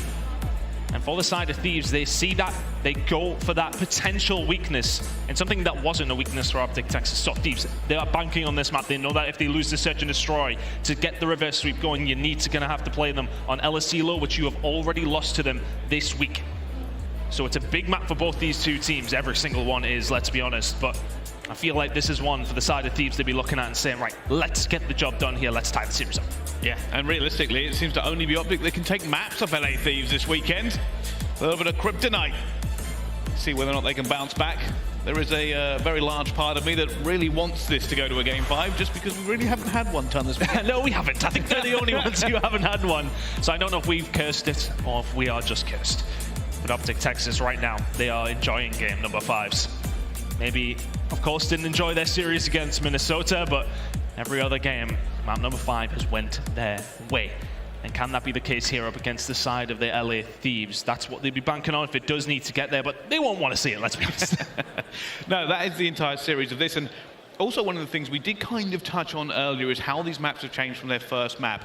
That's why we are seeing maps that these teams may not have been as experienced on in a competitive environment. It's been banned out before, it's been picked differently before. They're trying to counter-pick again. Yeah, they're kind of going against each other rather than to their strengths. We've seen that Thieves have looked fantastic on Mercado Hardpoint this week, and that has been something that Optic Texas then went on to absolutely get rid of. And then that opens up other maps that you don't necessarily want to play. That Embassy potentially is it in map number 4. It's a bit of a shaky one for both two teams, to be honest. So it's hard to really decipher which way that one's going to go. But of course, the LSELO Search and Destroy is one that we know there is a record for the side of Optic Texas against LA Thieves. They'll be feeling good if we do get over towards that map number 5. But a lot of a series left to go still. Map number 2 loading in very, very shortly. And I'm interested to see which way this one's going to go. As we said, it really has come down for the side of Optic Texas. Your strength lies in Illy. If you can find these sniping picks and if Shotzi can find some flanks and set up some pinches, they look phenomenal. But over the last 2 times that we've seen them play this map, they have not been able to do it. Can they do it here, though, on Sunday against LA Thieves? So, tall order. It certainly is. The fist bumps are bumping. The players are loading in.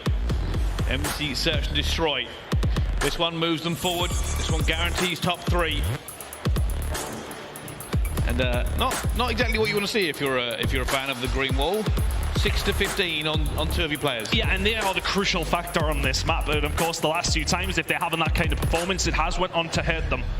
But looking over towards the other side, it really is going to come down to a player like Draza. Can he get the job done on the side of the LA Thieves? As Illy is going to be a big factor in this game. So Optic Texas looking to make it 2. Can LA Thieves slow them down? He's already out, and he almost catches Draza as well. Draza now on an awful lot of fire. Envoy tries to back him up, but eventually it will fall as well. First blood to Optic. And that's getting rid of your X factor. LA Thieves losing Draza. Kenny will even the odds, though. Fight over towards the other side. Whole map actually kind of a bit of a weird position, but Dashi will get himself out. Not really a lot of information for either squad so far.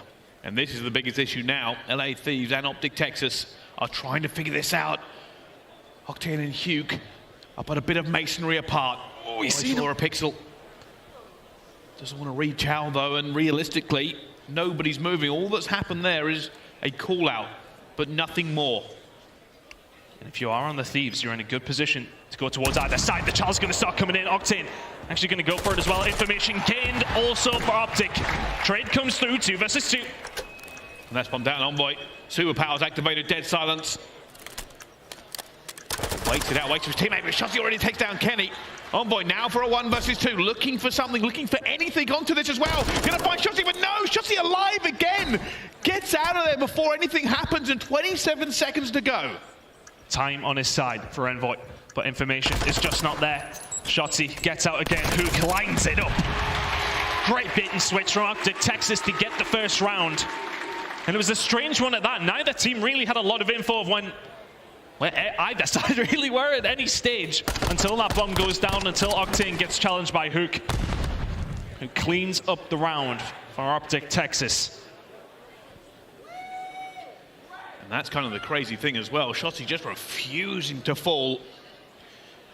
Gets the first blood and does so much extra work. 3 kills About 8,000 bullets taken. But that is the first round done. Now on defense, I think Texas will look to extend this lead. Adachi already with a grenade. Ellie will have attack out this time. It's a tried and tested one, and that's Straza. First blood in 2 rounds in a row, Octane. Can't find the shot onto Illy. Kenny will find Shotzi though, 3 versus 3. Both teams trying to fill themselves out. Octane will have caught a glimpse of Illy there, but he knows, and he's going to try and get out before anything happens, and does so. LA Thieves kind of relying on this sniper to be the catalyst for a push. But everywhere they go, everywhere they want to move now, is going to have a member of the green wall. Dashi's got to be careful here. Octane, can he find the angle? Is he expecting Bruce to be here? The answer is absolutely not. Dashi will find the kill. Dashi will get out as well. 2 versus 3 now for Thieves. And can he find Hugh? I thought Optic would have just played them a little bit longer here as well, but time now running out. Look at this from Envoy. Here he goes. Oh, he's just not going to find anything he wants to. Eventually does find Illy. Leaves Dash in a 1 versus 2, and he does these over and over again. Can he do it at this point? Gonna find Kenny, but Kenny's ready. The centering was not perfect. LA Thieves get 1 back on the board. First blood this time does not work out for the side of Optic Texas. Envoy just making the route around. Nobody watching Illy's back. Starting to squeeze over towards that B side. As Dashi backs down, they expect the push to then come through from the LA Thieves over towards that site. Illy starts to stretch it around, starts to tighten the vice, but ultimately didn't know he was getting flanked, so really good play by Thieves. 3 for Kenny in a row, and in that round as well. Really well played. Thieves now onto the defensive side. Look at this push though from Optic Texas. Oh, it's a huge headbutt. They're already putting numbers out towards us as well. Envoy will be calling that he's been hit and trying to back out at the same time. There's just guns and fire everywhere, but nobody going down quite yet. Dryas will get the first blood, Kenny will get the second, and Optic's aggressive push eventually will bring it back to a 2 versus 2. And the green wall, they've been aggressive, but it hasn't worked out so far. Illy left in a 1 versus 2. And anything could have happened on that push. Can he find a way? Problem is for him here, Bomb not in the best position. Sniper out, and I think he would have been in a better spot, but here comes the squeeze. Envoy going to go for push for it. He still has 40 seconds or so here. Getting the better angle onto Octane, and Envoy will then in turn get the better angle onto Illy. The stretch is going to start coming in. Envoy, will he go for the rechal? Yes, he does. Illy gets out. And here we go. Illy in a good position. LA Thieves will try and chow this as 2, but they are squaring up, and Octane will get that eventually. Illy did so much good work to get out of that position, but Thieves held their nerve. They played it as a 2 versus 1. They would not allow Illy to get the 1v1 gunfight he so desperately wanted.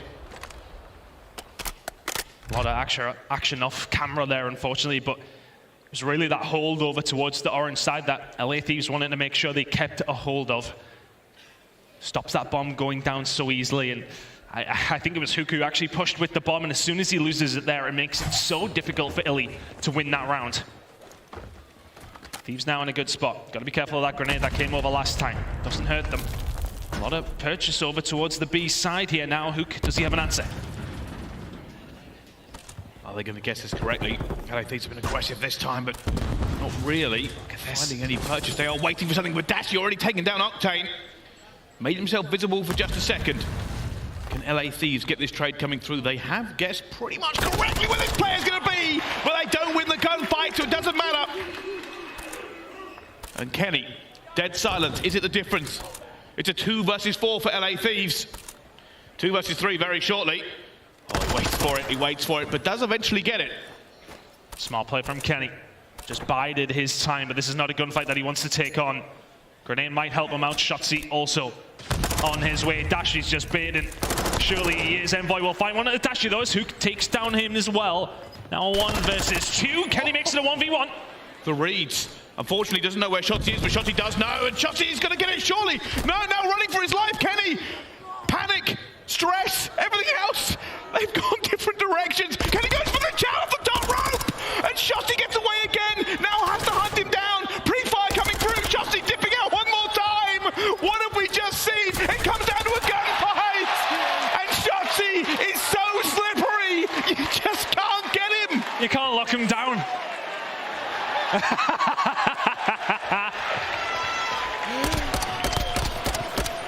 Oh, Shotzi, never change. My word. Frustrating. I think if you're Kenny, you're just like, just give me one more bullet. Shotzi plays his life to perfection. 4-2. 2-2 in the search and destroy. It's been a wacky one so far. Neither team really much control on the defense, and somehow rounds just keep leaking towards the attack. Yeah, it's a little bit of a chess game here. You can tell that by the fact the battle lines are inconsistent. Both teams have the breaks figured out. They have the vibe, but already a big chow coming through. Optic making moves here this time, and Kenny, he's called this out, but he's not through the door! Oh, gets her eventually. However, Hugh trying to lock him in. It's another nade out as well. Octane backing him up. There's more players coming through. Optic being very, very aggressive. It's put LA Thieves on the back burner. There's more players all around him here as well. And Octane sees them, but he's alone and outgunned. And Dashi will find two. Oh, Octane gets deleted there. Yeah, okay, the cover is there for Dashi. We'll find one inside the kitchen, and he just gives him the dip, and then we'll see you in the next round, Sam. I think you can say that Dashi shoots pretty straight. He's been shooting straight all week with the whole stage, to be honest with you. Ever since the recall comes through, Dashi has been an absolute phenom for this Optic Texas side. Shotzi, though, really has been the difference maker here, sitting at 6-2, but it's still only a one-round difference. And Draza has been a huge performer for the side of the LA Thieves, in Search and Destroy specifically. Isn't getting things going yet. Nade's out again. Oh, it's a double nade. It's another first blood for Optic. Nearly firing to see if he can find another one, but already come down to it. It's come back. Draza's found it as well. They're not going to get this trade straight away. Optic he's going to try it as well, and Shotzi's in trouble. Draza stays alive, trying to go for the hunt for him, but of course, slippery Shotzi does not get away that time. Dash also somehow doesn't get the trade. What a chaotic run of events.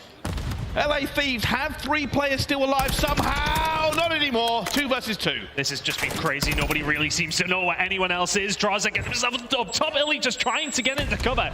What can Dashi do? Well, he can find one to make it a 1 versus 2 now. Draza with 2 already in the round. Can he find the ace to tie things up?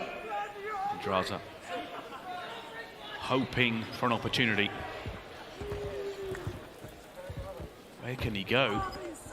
Fortunately, while he will find Italy here, he has a Vaznev and nothing else for it. Dead silence popped. Hope's resting on it completely. Can he get past him? Gets a few shots in as well now, but Illy will just play his life over and over again. Pre-fire, and down he goes.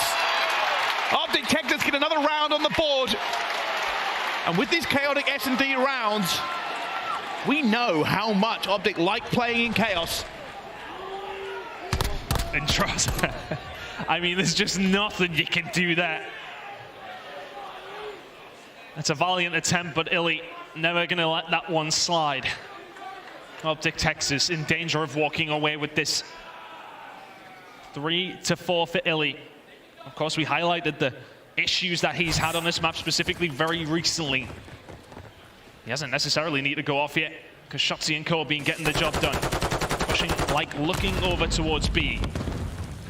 Elite Overwatch, Optic Texas on their way. They're just waiting for this one. There has been a hit marker there as well. Optic go for it, but Kenny will find that first blood. Potential for a trade coming through as well, but LA Thieves are not in the position they want to be yet. They're not, but B down. This is the fight you need to win if you're LA Thieves. Dashi, ready and waiting, sneaking up the ladder. Oh, the timing, he doesn't get it. Another kill from Kenny. Sitting at 10-5, and now Embassy control belongs to Thieves. You've just got to find Hook, who's shooting bullets into thin air, and then Void will find him. It's a wonderful, wonderful retake from Thieves off the back of huge play from Kenny.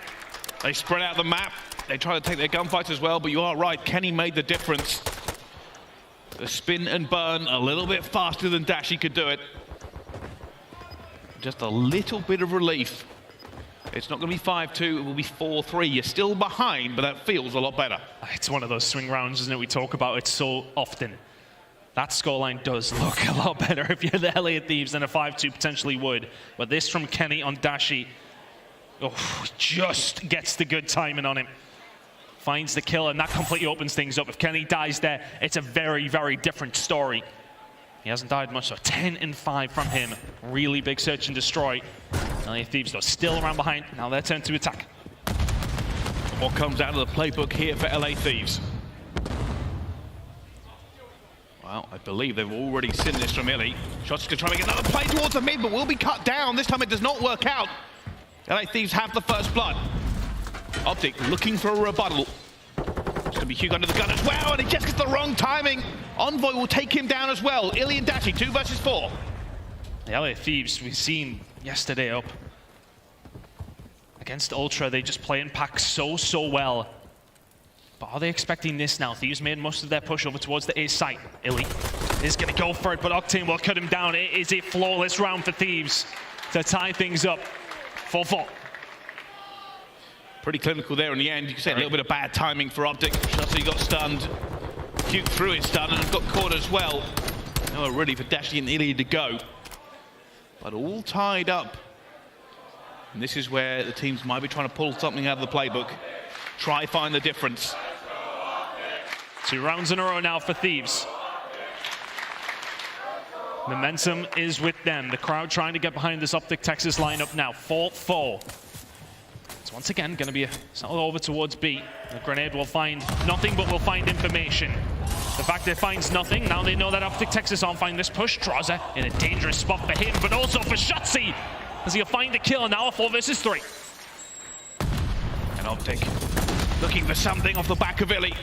The sniper is banging Octane. He's throwing his eyebrows at him, not giving him any more than that, and takes him down eventually. Optic again in a 2 versus 4. They need some magic ton. And that's just brilliant from Octane. Gives him the shoulder, finds a different angle. Hook deletes Envoy, but Kenny will answer back. It's now a 1 versus 3 for Dashi. This is back-to-back rounds for Thieves if they can close it out, but that's going to be a good grenade. Kenny is dead, 1v2. Somebody lit up the bat signal and tried to get him to play. But Thieves' numbers will tell in the end. 3 straight rounds from the Thieves. And that's all on Octane for me, to find that opening pick over towards... Oh, sorry, it was the second kill onto Illy. He's just snaking away over towards the plant pots, but then he holds that angle on the other window because he knows that Illy is going to go for that peak. Smart play out of Octane. LA Thieves now 1 round away from tying things up here. Kenny's 12 and 6. He's been phenomenal in the middle of the map. And here we go. What could be the final attack for them as well, already getting over to. There's a lot of information that's been known already. Kenny, dead silence, who's going to make a move? Looking for something as well. Hugh going to get caught with the stun in his hand again. Already first blood to LA Thieves. They're trying to get this one. Draza finds him before he can do any more damage. Illy is trying to get something done as well as he runs forward for his team. Numbers here now. Oh, Shotzi gets a kill. 2 versus 2. Oh! Gets that one. Octane left alone. Bomb down. And not in the best of positions. What on earth was that from Illy? Finds the gunfight. Illy and Shotzi now in prime position. Octane, not really much of a hope or a prayer. Illy will go for the check. Octane will just get some bad timing. Does see him. The fuse starting to come in. Can he manage to find it now? Shotzi just being switching. Octane will find one. Illy has to challenge. He has to challenge. Does he get there in time? He's got it. Illy with that 3 streak. The sniper and the ice takes this to a 5-5. Octane read everything he needed to, but wasn't able to find the gunfights. Whew. What on earth was that retake from Optic Texas? Illy. It's not that kill I'm talking about, the one bottom orange. Crazy. And now we head into a round 11. The series may very well rest on this round. For Optic, 2 to the good. For Thieves, a chance to bring it back to even keel. Round 11 records, it doesn't necessarily suit the side of Optic Texas. Looking for the pick, but Thieves playing somewhat slowly. But Kenny, the one that could be dangerous, but can Illy be the catalyst for the team here? And that's what they're waiting for. They're hoping somebody gets in that sniper scope. Both teams just holding position, not wanting to give away that first blood in this round 11. Can Kenny be the one to open things up here for Thieves? He's had such a good game so far, but neither team wanting to make a misstep. 45 seconds remaining now. Optic Texas are the ones that have to move. They're burning a lot of time, but they're going to make the move already. Shotzi will go down first. Octane finds him. Optic, time ticking. Going to go down, and he almost gets the hit marker. Drives on Overwatch against Dashy. They're deciding to make a move here. Optic have committed. They've committed. And even if who can get this bomb down, it would just be wonderful for Optic Texas. But here comes Kenny onto the flank. Illy now dead to rights. It's all over. LA Thieves, flawless in round 11 that time. Optic went for the calm gameplay. They tried to find the first blood. It did not appear. And then they were pinched from every single angle. And the entire crowd held its breath. A very, very tense end to what was a crazy Embassy search and destroy. And Kenny going off when he needs to. It's 12 untraded kills of 14. Wonderful stuff from him. And it is a crucial map for LA Thieves to find to keep themselves in this series. Even that last play, you saw him on the flank. Illy had nowhere to go. He was trying to make something happen. The sniper went off, but it hit nothing. Kenny, he knew he was coming. And that was the problem there for Optic Texas. It gives LA Thieves such a great amount of time to find themselves in that position to slow down whatever they're trying to do, which was already trying to be slow. They were looking for the pick through Illy. LA Thieves offer nothing to them and find the round. They find the pick. And they find themselves now in this series, one apiece before we head into a fortress control. And I'd imagine that'll get very mixy before we do see an Embassy Hardpoint. We will at least see 4. I think we'll see 5. We certainly could see 5. And if anything, yesterday's game kind of gives us a little inkling of how that might go. But realistically, both these two teams looking on top of their game, unwilling to really give anything away. Yeah, and for the side of Optic Texas to lose the search and destroy after you win a hard point in map number 1, that's got to be a disappointment for them, but still, a lot to go. It really is, and you've got to ask yourself, which of these two teams do you think will do the best moving forward? It's difficult because Fortress Control is a weird one. We've already talked about the veto's been a little bit strange as well, so this one very much still in the balance. It certainly is. Well, we'll have to find out how the rest of this series goes. Don't go anywhere. We'll be right back after this break. We'll see you very soon.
Ladies and gentlemen, welcome back to the Call of Duty League. We are in an incredible game here so far. LA Thieves and Optic Texas currently 1-1 after 2 maps. They're looking to move forward in this tournament and see if they can go all the way for this trophy. Wonderful trophy. Boston Breach want to make everybody sure that they knew where this one was coming from, of course, with the logos all over it, but it is a wonderful, wonderful trophy. I'm so happy we've even got them at this stage, but who is going to have their name on that trophy at the end of today? It's still very much up in the air. Still 4 teams left in this tournament. There will be 3 after this series as we head into a fortress control between these 2 squads that honestly, we don't have a great deal on. We've not really seen it a great deal from both these 2 teams. Optic Texas only playing the once, and for Thieves only the 4 times, but we know what the aim of this game is. We know that it's difficult for the attacking team to find a route out, and we know that ticks are going to make a huge, huge difference. Yeah, who's going to be the one that can just do that a little bit better? Yeah, it's all about control, funny enough. Get them back into their spawn and keep them there. At the moment, the first break, it's not going to go well for Optic. They've got to be careful here. They do not want to let themselves be bottled back in, and that's what they're fighting for. Only one player currently sitting outside, and it's Shotzi. Could be a big kill. Can he stay alive and get anything else? Draza just knowing he needs to stay alive here. Trying to find some picks where he can. He'll go with the first Shotzi. Lining up for the second really good gunfight win. Is that right out for Optic Texas? Potentially, no it isn't. Kenny rotates over, and now all of a sudden, you have actually allowed a door open over towards A, and Optic Texas have got a small route out here. Illy, that's a huge gunfight as well. Staying alive, gets a second one with a knife as well. Illy is keeping this alive for them. Cloak stopped. Octane's looking for them. The rest of Optic want to reinforce. They've got to be careful. It has been contested so far. It actually goes for the chow, and Optic are out. And that's a tick over towards A, so it's a small win for Optic Texas. Irrelevant what happens in the rest of this round, but here we go. They're starting to fry the inside of Art, and that's where chaos starts to be caused for the defensive team. Optic Texas starting to lock this down. One more opportunity here for the side of LA Thieves. It's Illy who's been here the entire time. He'll get wiped off the map, but it's 2 ticks over towards A, and maybe a route out over towards B. They're actually desperately trying to win these gunfights and get the first one onto Kenny.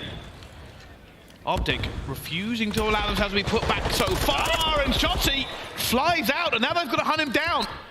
Where is he going? Almost gets a second kill on the Draza, but it's no good. Hook alive in bottom Art, and kills still being traded.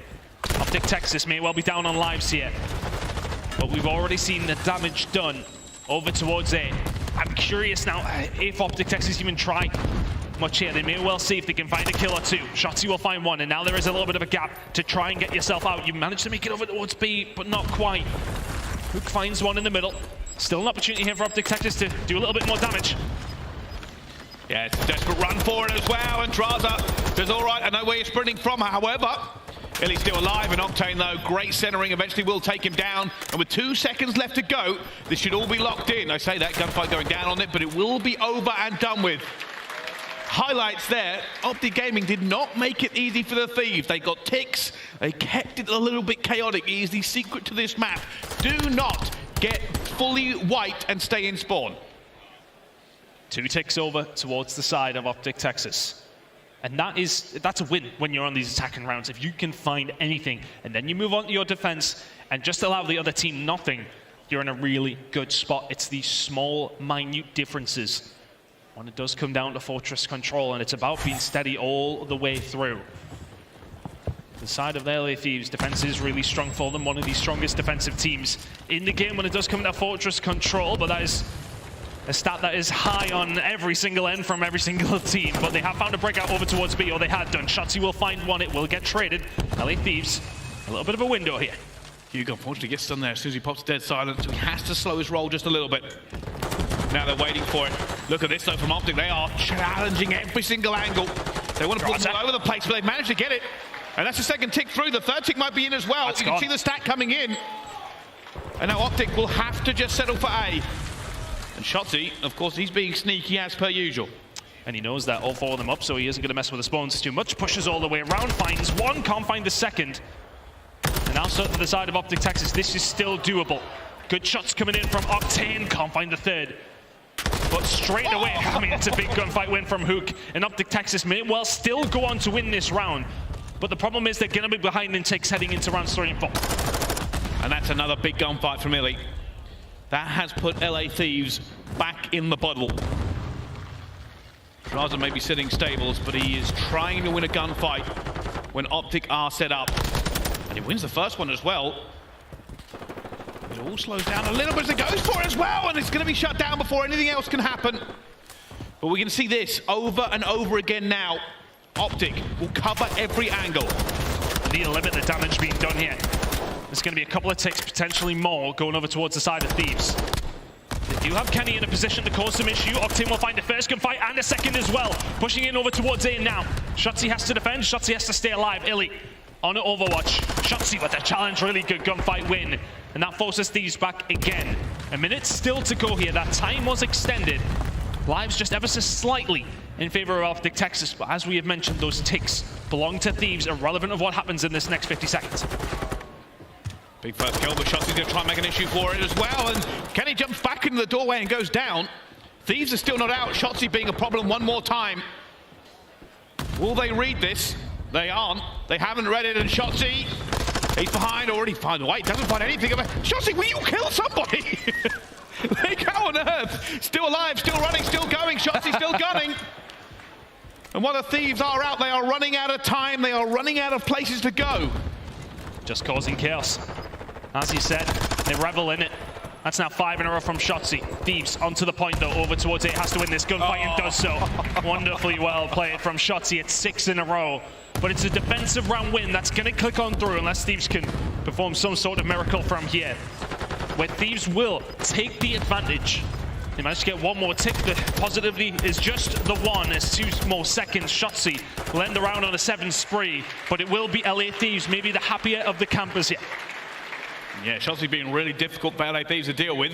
Shots 2 players, ran away, went all the way around, come back, killed another player, stayed alive, 7 streak. Easy.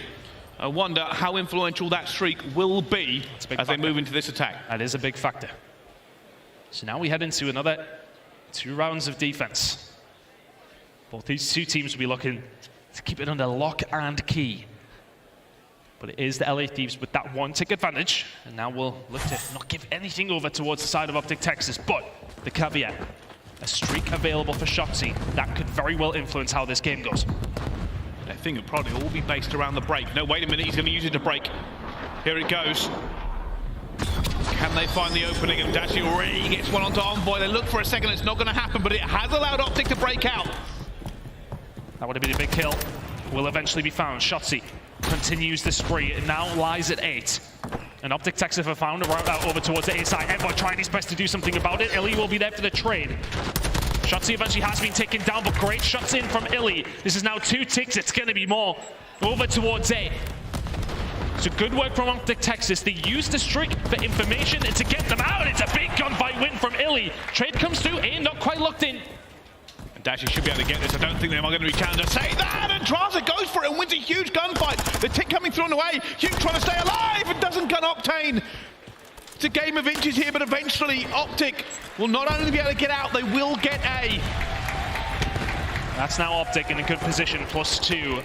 With Optic having to defend themselves still, but there's still a lot of time here to get a hold of B, and somebody you just don't want in art is Shotzi.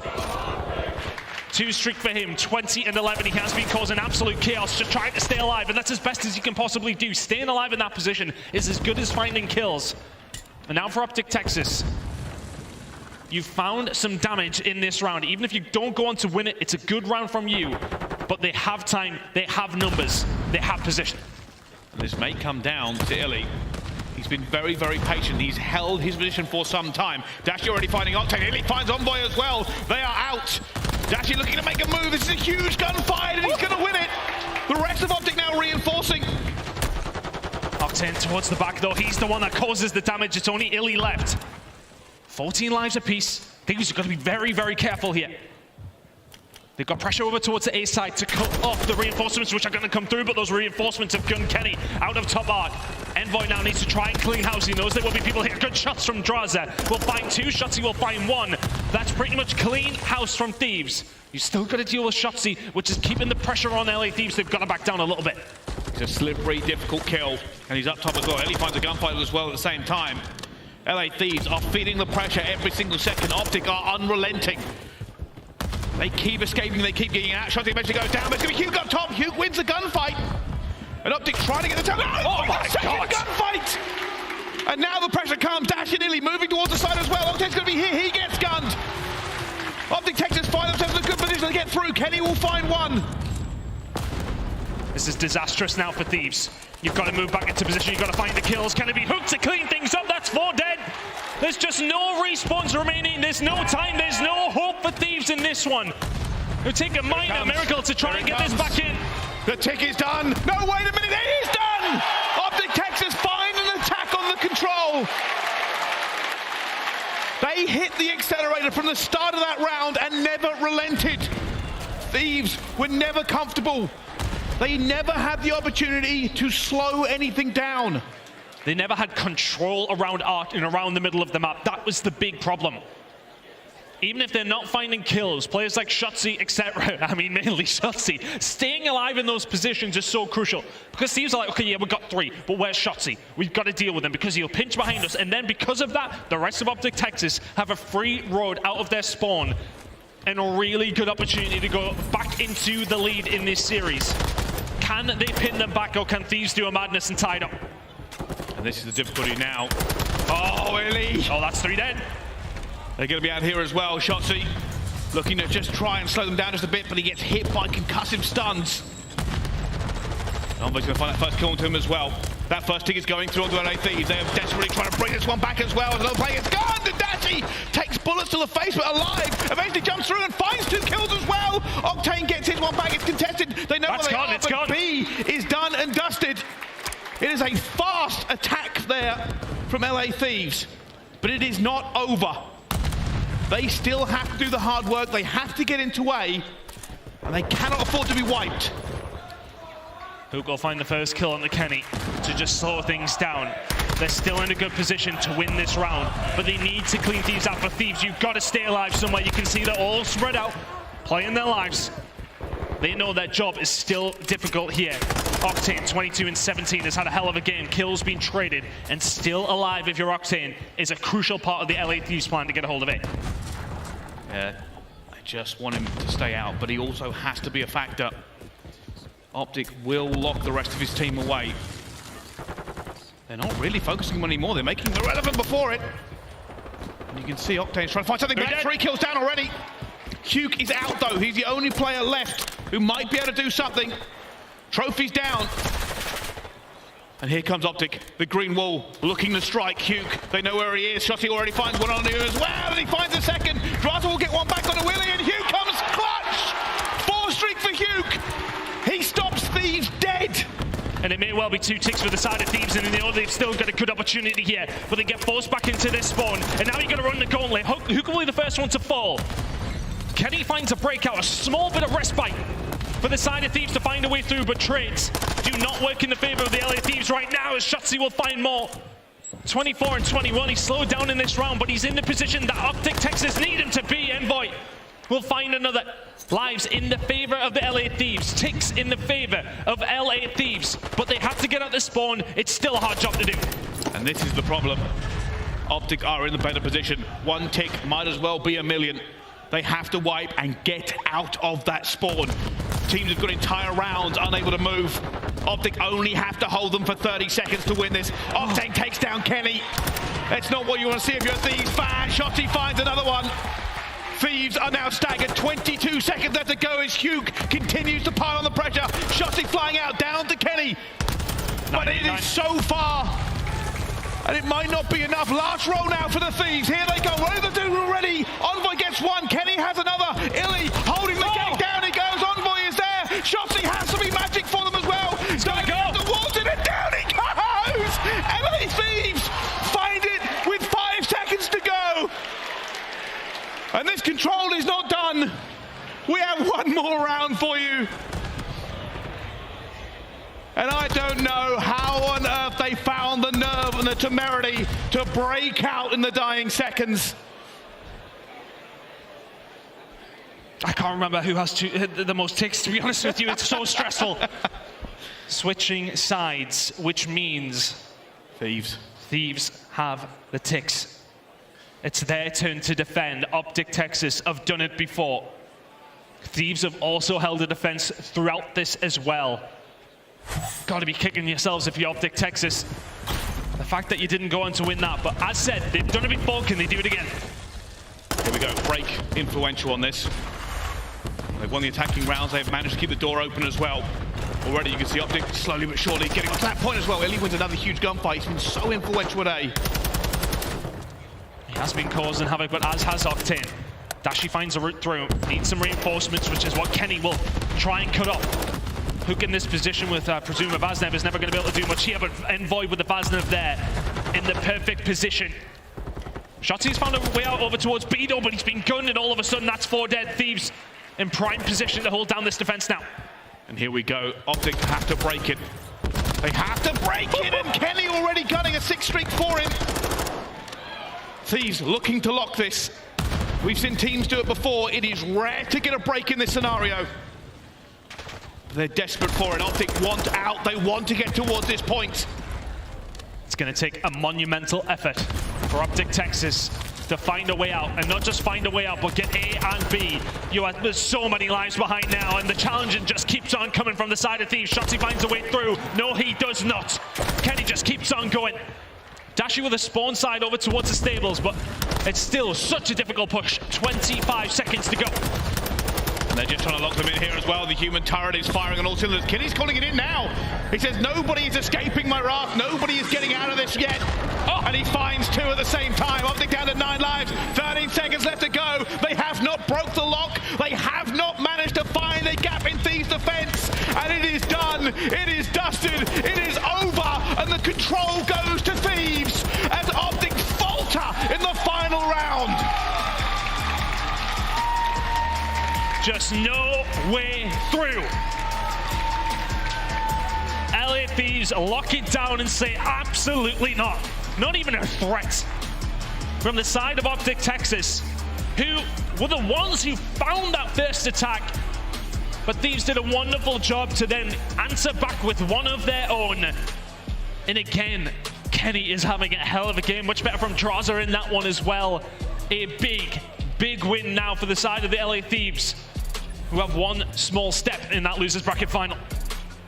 And that game came down to so many small moments.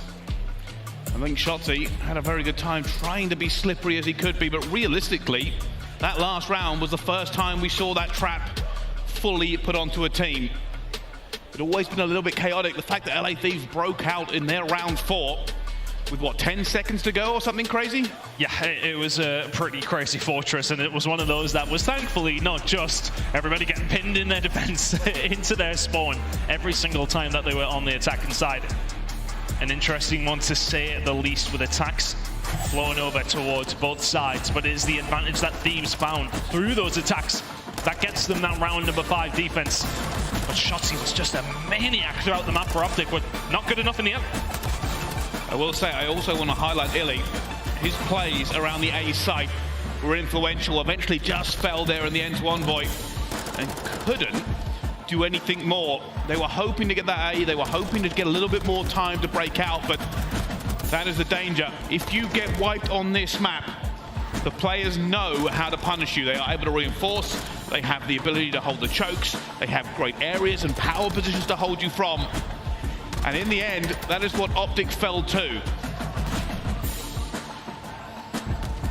It's a big map win now for Thieves. And it's in their own hands.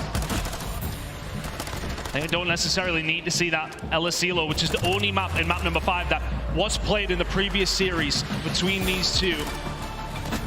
That was one that went over towards the Optic Texas side. They're going to need to find a map 4 Hardpoint to force that map number 5 now. Really good performance from Thieves. They just do their job in round number 5 and force themselves into the lead. Well, to Hardpoint we must go.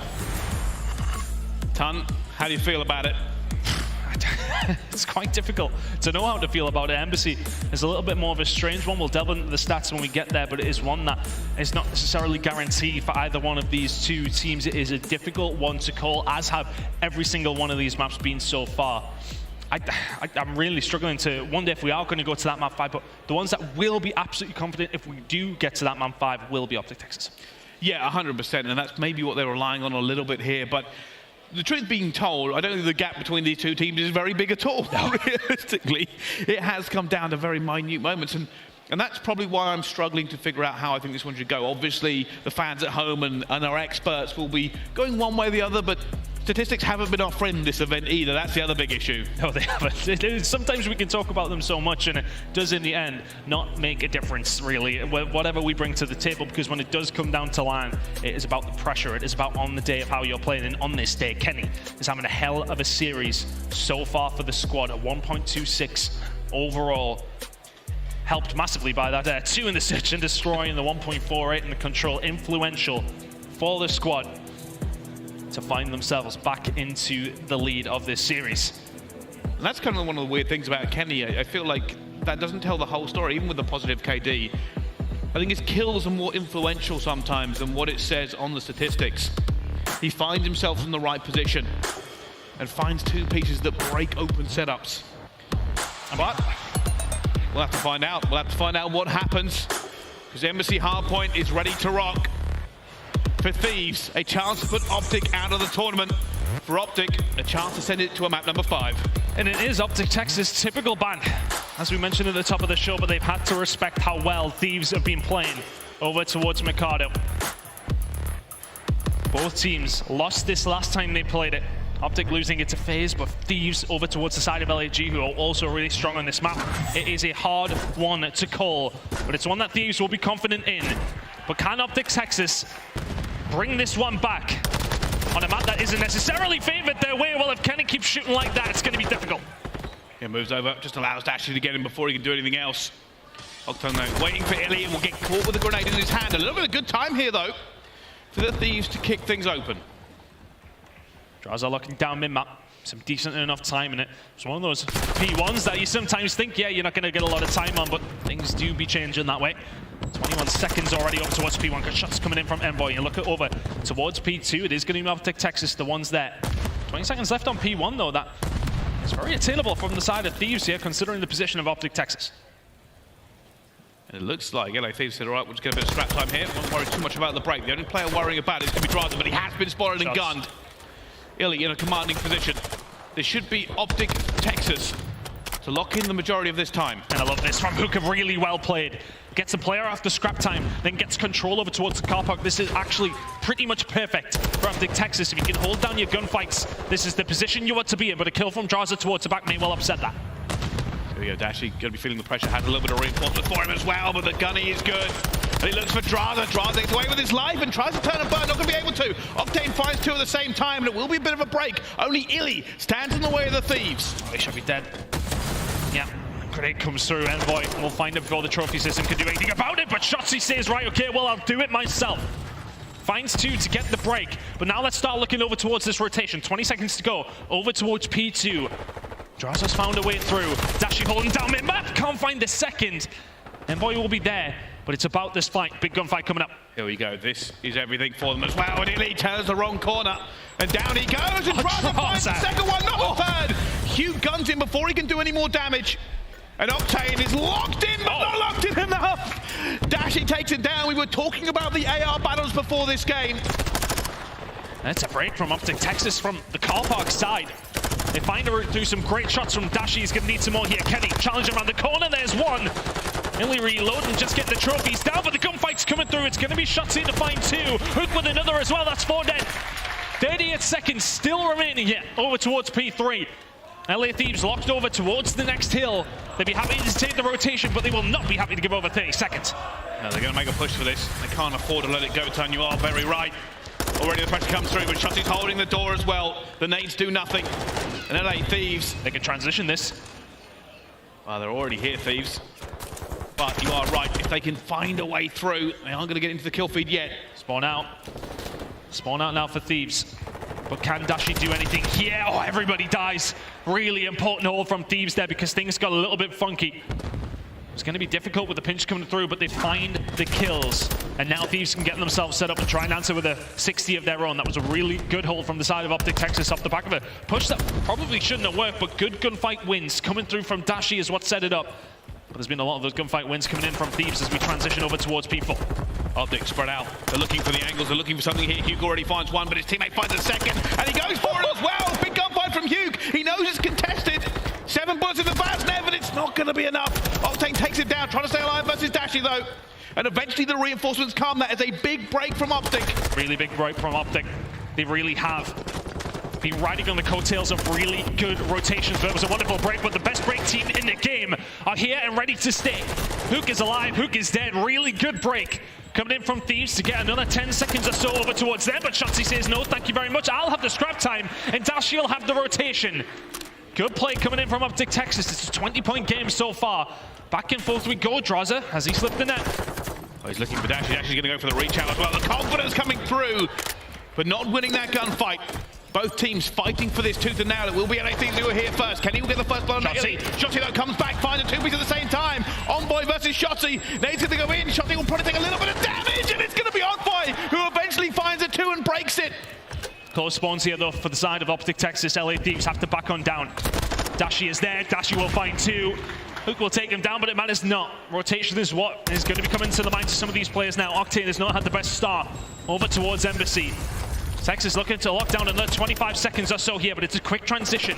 Can Envoy get some help from his teammates? Yes, he can. Starts to try and find the push through, but the trophy systems and Illy are here ready to stay. That's another 15 seconds, surely over towards Optic Texas. Looking that way, Octane with the return. Shopsy finds a way through. Scrap time is there. First rotation of Hills has ended. And Optic Texas are the ones in control here. It's about a 50-point game, and that's based on P3 and P5. So well played from them. But now we head over towards the next rotation. Some of the big fights as well with the ARs. Dashi 16 and 10, Octane 7 and 15. Having the better of this battle so far. But both teams really throwing everything they can at this over and over again. They are butting heads in the middle of the map. Right now, Optic in a little bit better position for this P1. Not in too bad of a position for P2 either. You can see the spawn out coming in from Kenny. He gets taken down as well, but he should now spawn with his team. It's still 30 seconds left to go, and honestly, bear that in mind. The 30 or 40 seconds of LA Thieves' time was over towards P1. It was a good chunk at least. And after that, they really struggled up against this Optic Texas side. 20 seconds remaining over towards P1. Rotations starting to come in towards P2. Spawn's still there for Thieves. There was a little bit of a chaos spawn going on the map at the moment. Will be Thieves in a good position. Dashi eventually taking that Envoy. No scrap time for you, my son. It's a big fight. Shotzi and Octane. He's doing everything he can. Throws it out as well and guns Octane towards the back. And here comes the pressure. Optic have the inside and the back. The flanks are coming through once again. Dashi guns draws up. And nobody really able to get a commanding position. Dashi is here. He will be the foil to Thieves. It has really been quite chaotic as we have moved over here from the wave goal. 15 seconds gone on P2, and it is eventually Thieves. Not really in control, but getting time nonetheless. Shots going to come in over towards... Oh my God, Dashi! Just sent Kenny and Envoy to the Shadow Realm, and there's the break from Optic Texas. Draza will find an answer back in the end, but how on earth is Dashi able to get that done? Well, they call him the map for a reason, because he just does it whenever he wants to. Eventually, though, LA Thieves will break back in, but Optic are looking like they have the momentum. Optic look like they are leading this chase so far. And it was a spawn in from Thieves over towards tennis courts when Illy and Dashi already over towards P3. This will give Optic complete control, but Dashi gets taken down around the back. Look at the spawn for Optic Texas, and imagine it will be towards tennis court side.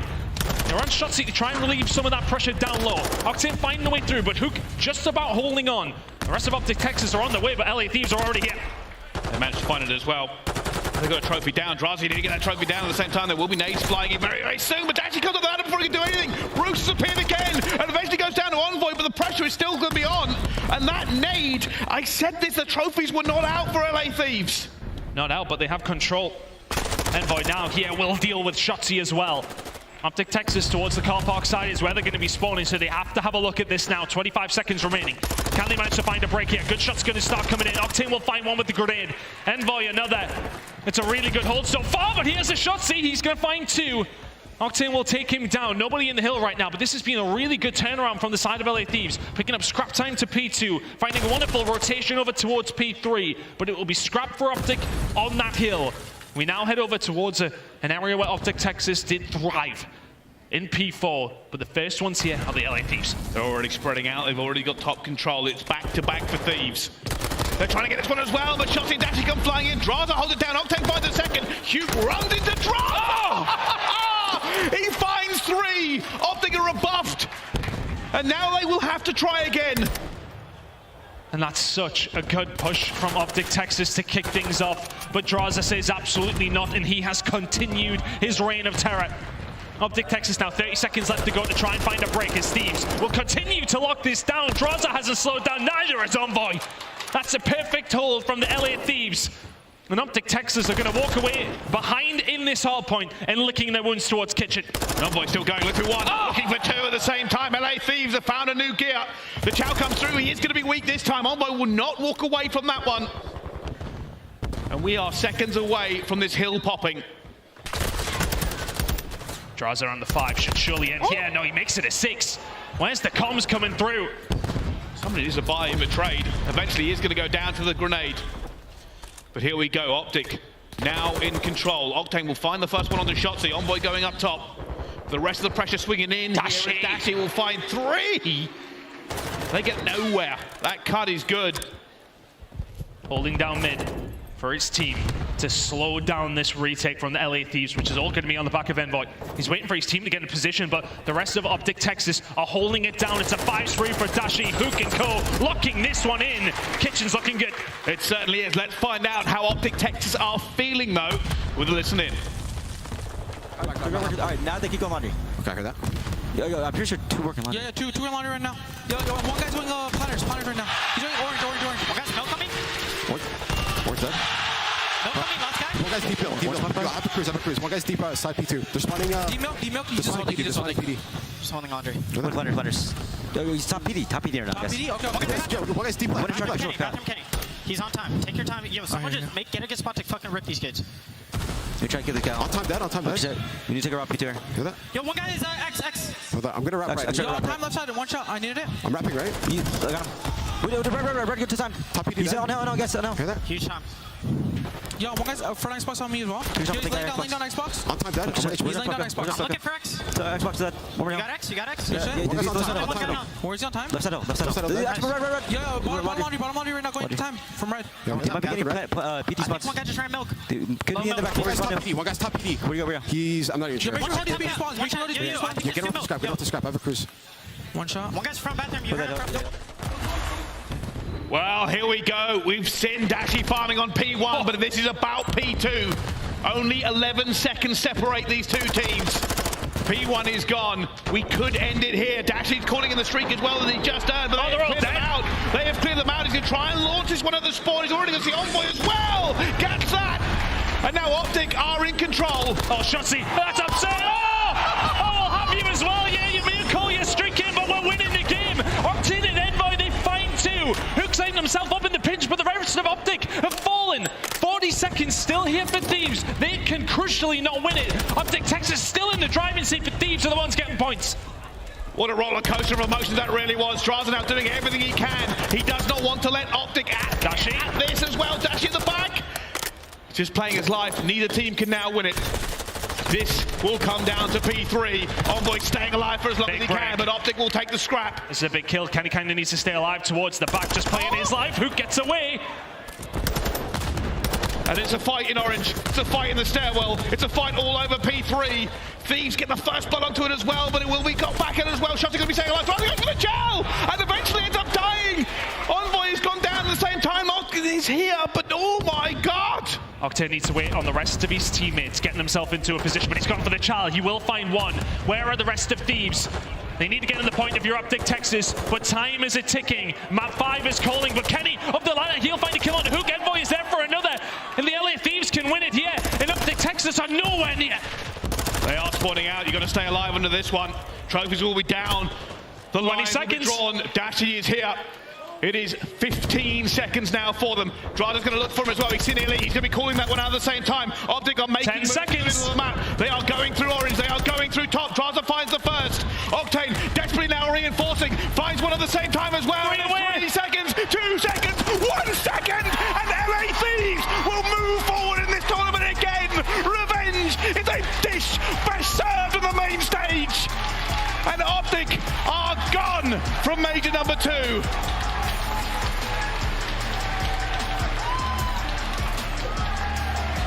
and it looked all but signed, sealed, and delivered. It looked like it was done. But the LA Thieves, the conversion, it was Kenny up the ladder to find 2. It's a 41 for the L from Dashi. LA Thieves, you find the breakaway you need to, and you lock it down. Oh my good God. I agree with you. I think Optic had it. They looked like they had rotated. They looked like they had everything through as well. But then they had to scramble. They lost the P3. Had to hit the sprint button, and LA Thieves did just enough. Huge plays coming out of Draza. Held the pinch off. Octane held the cut. And Optic will go out 250 to 243. You're right, almost broke the kill record for the loss. Dashi 41 and 30. And you think back through this series, it's clutch moments from Thieves. You think of the moment on Control, where they're down 2-1 and having to face an attack. They come back, they win it. They're down about 40 on Embassy Hardpoint, heading into the final P3. They come back and win it to win this series. And it was an LSCLO Search and Destroy that I just presumed that we were going to be going towards after how that game was looking to end. But, oh God, you see, no, an incredible, incredible game. The Thieves clutching up when they need to. And that over the last 4 games that they've played is a 12-1 map count. They are looking like the informed team here at the moment. Yeah, they certainly are. They've had an incredible run so far in this tournament and could potentially go all the way, Tom. That's the crazy thing for them, but we're going to throw this over now to our desk to break the game down. Thank you very much, you beautiful Brits. It's time to break this one down, as Brycey just said, and there's a lot to talk about here. Allie, let's talk about our bracket first, though, because now we know the LA Thieves have made it 4 matches in a row. They fell after Friday. Since then, 3-0'd the Mutineers, 3-0'd the Subliners, 3-0'd our second seed in Toronto Ultra, and now they've dispatched of Optic Texas, moving into our final 3 with a 3-1 record. I would love to know the numbers of how often it happens at events that a team drops down to elimination round 1 and makes the run all the way to Sunday, but I doubt any would be nearly as impressive as this 3-0, 3-0, 3-0 that Thieves have pulled off, and now only lost 1 map to the Optic Texas. The matches have been very tight, especially that Thieves Subliners and now Thieves Optic, and we got to take a look back at some of the crucial moments here. Let's start with S&D and go to that round 11. Nameless, you called for it. Walk us through it. Man. I mean, so if we start from the beginning, we're in the middle right here, but they turtled up so hard. It's round 11. I get you're waiting for the dead silence, but even the way they went about it, Puckett later in the round, when they had the opportunity, it was just bad, man. You give Thieves all the map position in the world. Kenny's watching the cross. You got Ellie with the sniper, but not once does he take a look at the top door, and they get worked from bottom orange. It's just unfortunate. You're Optic Texas. You have the talent.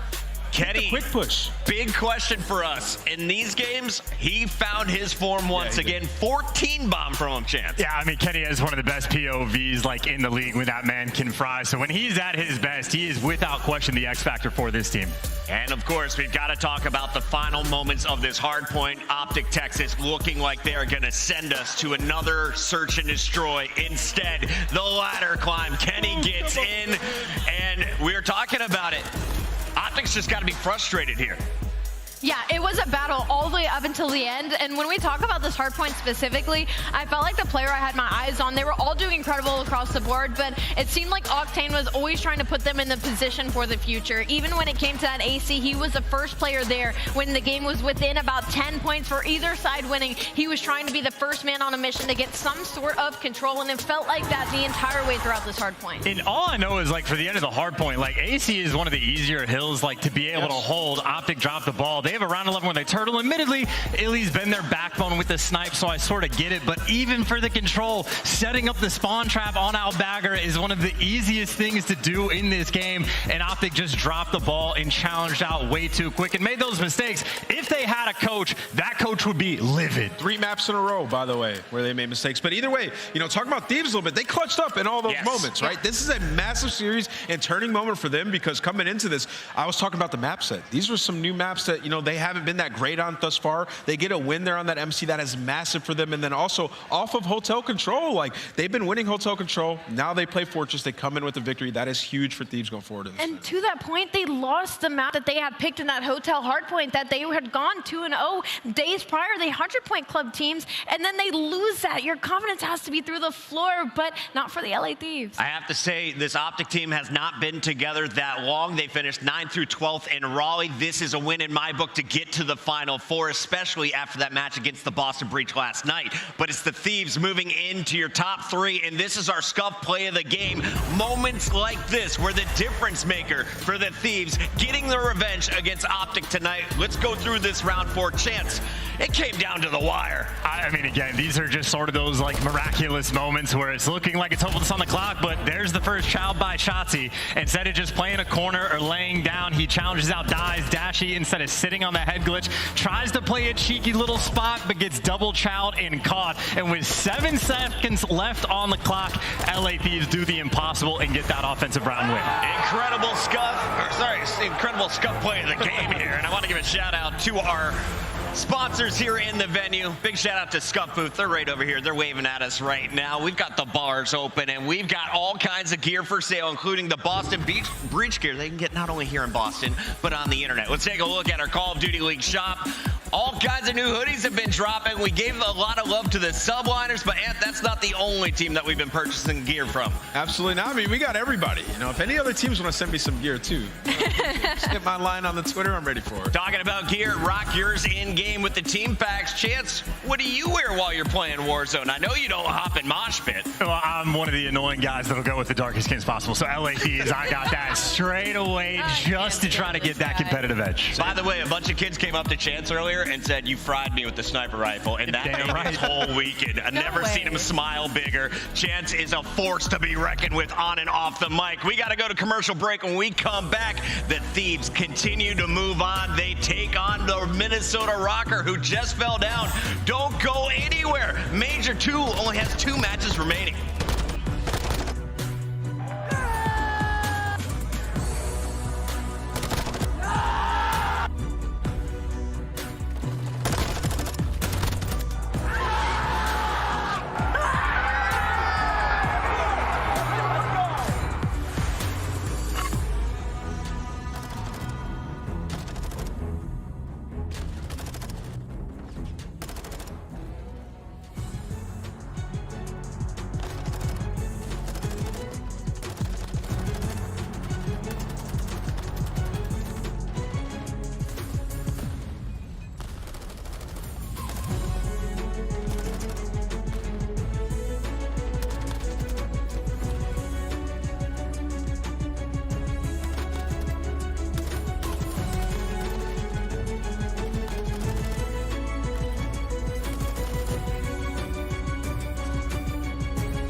Boston, the MGM Music Hall jam-packed with people excited to see who's going to raise that trophy at the end of the night and take home the $200,000, $500,000 on the line. But it's more than that. It's pride. You can only have one Major 2 champion. You can see our next matchup is a few moments away as the Minnesota Rocker have dropped down after that winners bracket finals against Atlanta. Now they got to power through another team wearing red in the LA Thieves.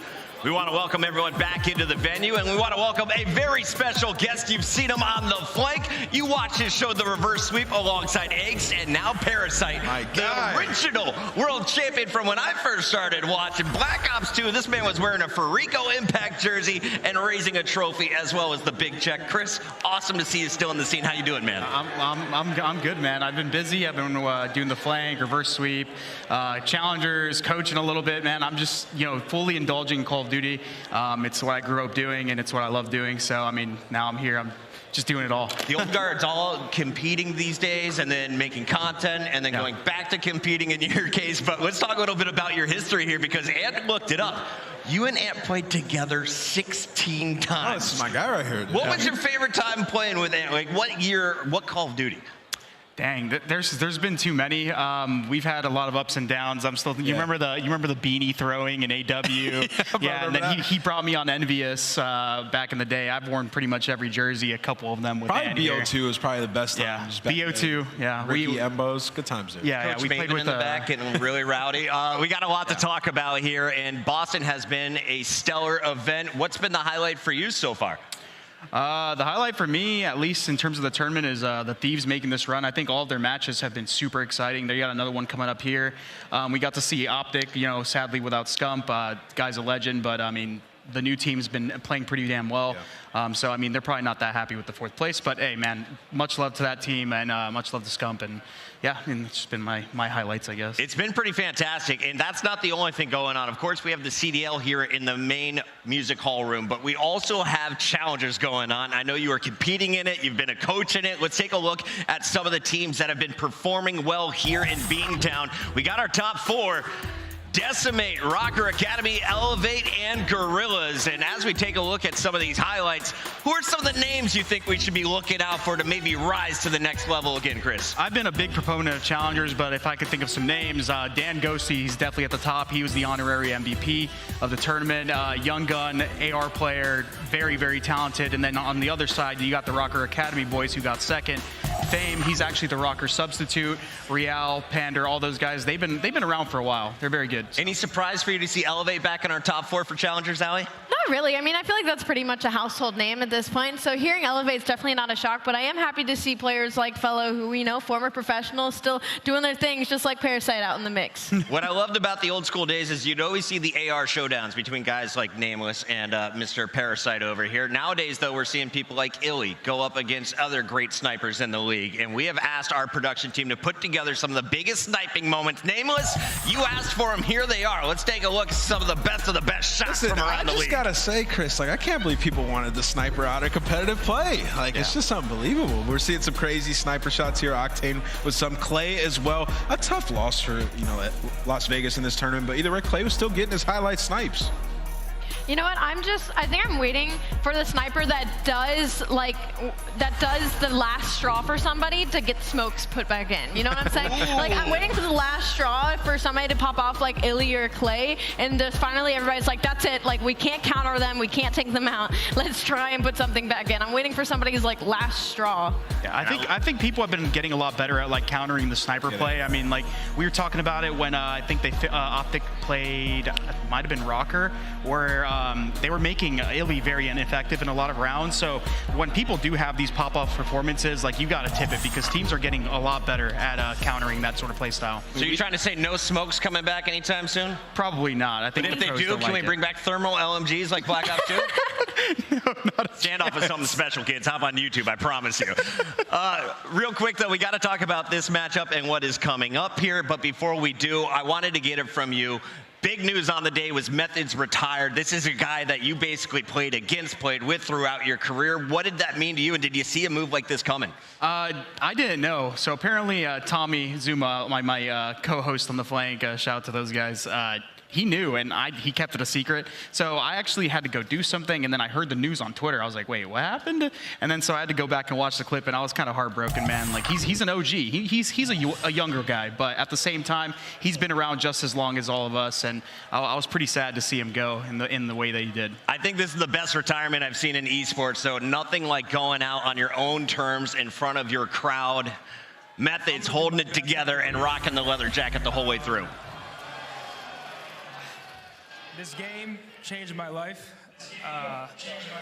Yeah, I mean, it was definitely sad to see this, you know, but anyway, he's going to have a good time going forward. Zen, he means a lot to the scene. You know, we've seen him afterwards. He came into the green room, and he was like, I just can't wait for content, man. It was an emotional, tough decision. Don't look at me to talk. I'm going to start crying. Cut the feed. Real quick, though, Chris, any tips that you would give Methods? I know you've been doing a ton of podcasts recently, making all kinds of content. Any tips you would give for someone who's making that transition? I honestly don't have any tips for the guy. The guy's a natural. Like, even before when there was doubts if he was going to play, the guy had the Zen City behind him, supporting him on his stream. He was a guest host or a guest on the flank all the time. The guy's a natural at what he does. He's an amazing personality, amazing person, and he's going to kill in whatever he does, man.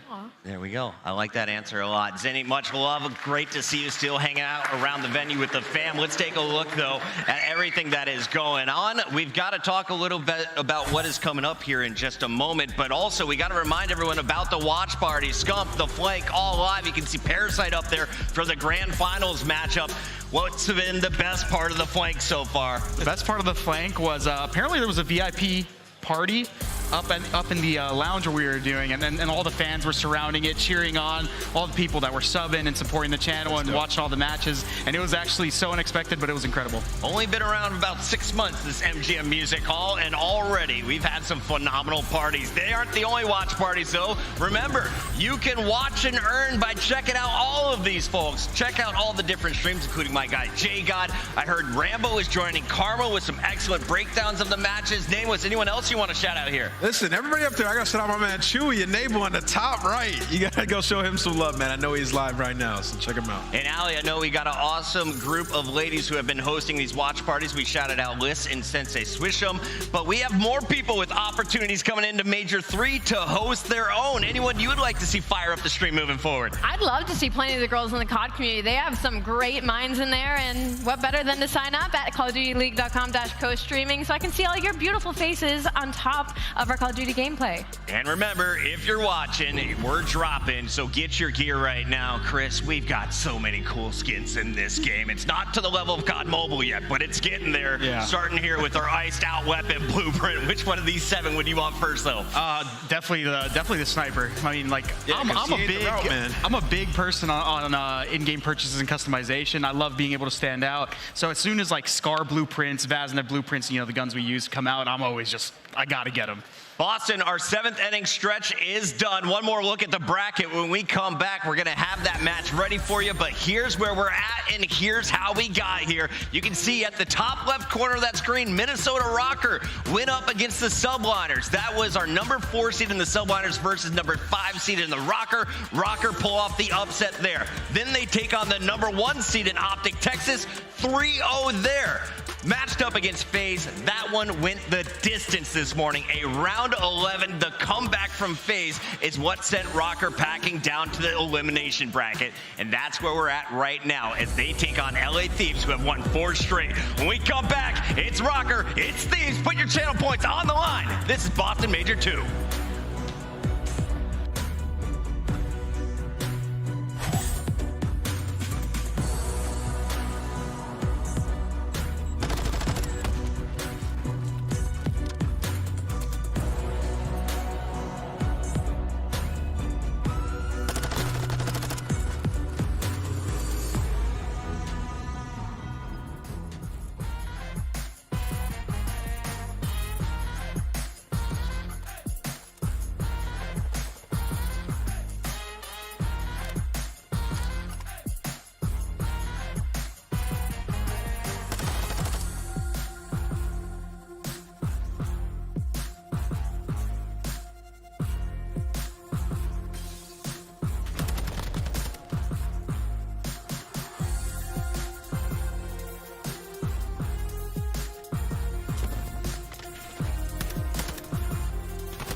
The Call of Duty League is presented by the GMC Hummer EV Pickup, the world's first all-electric super truck.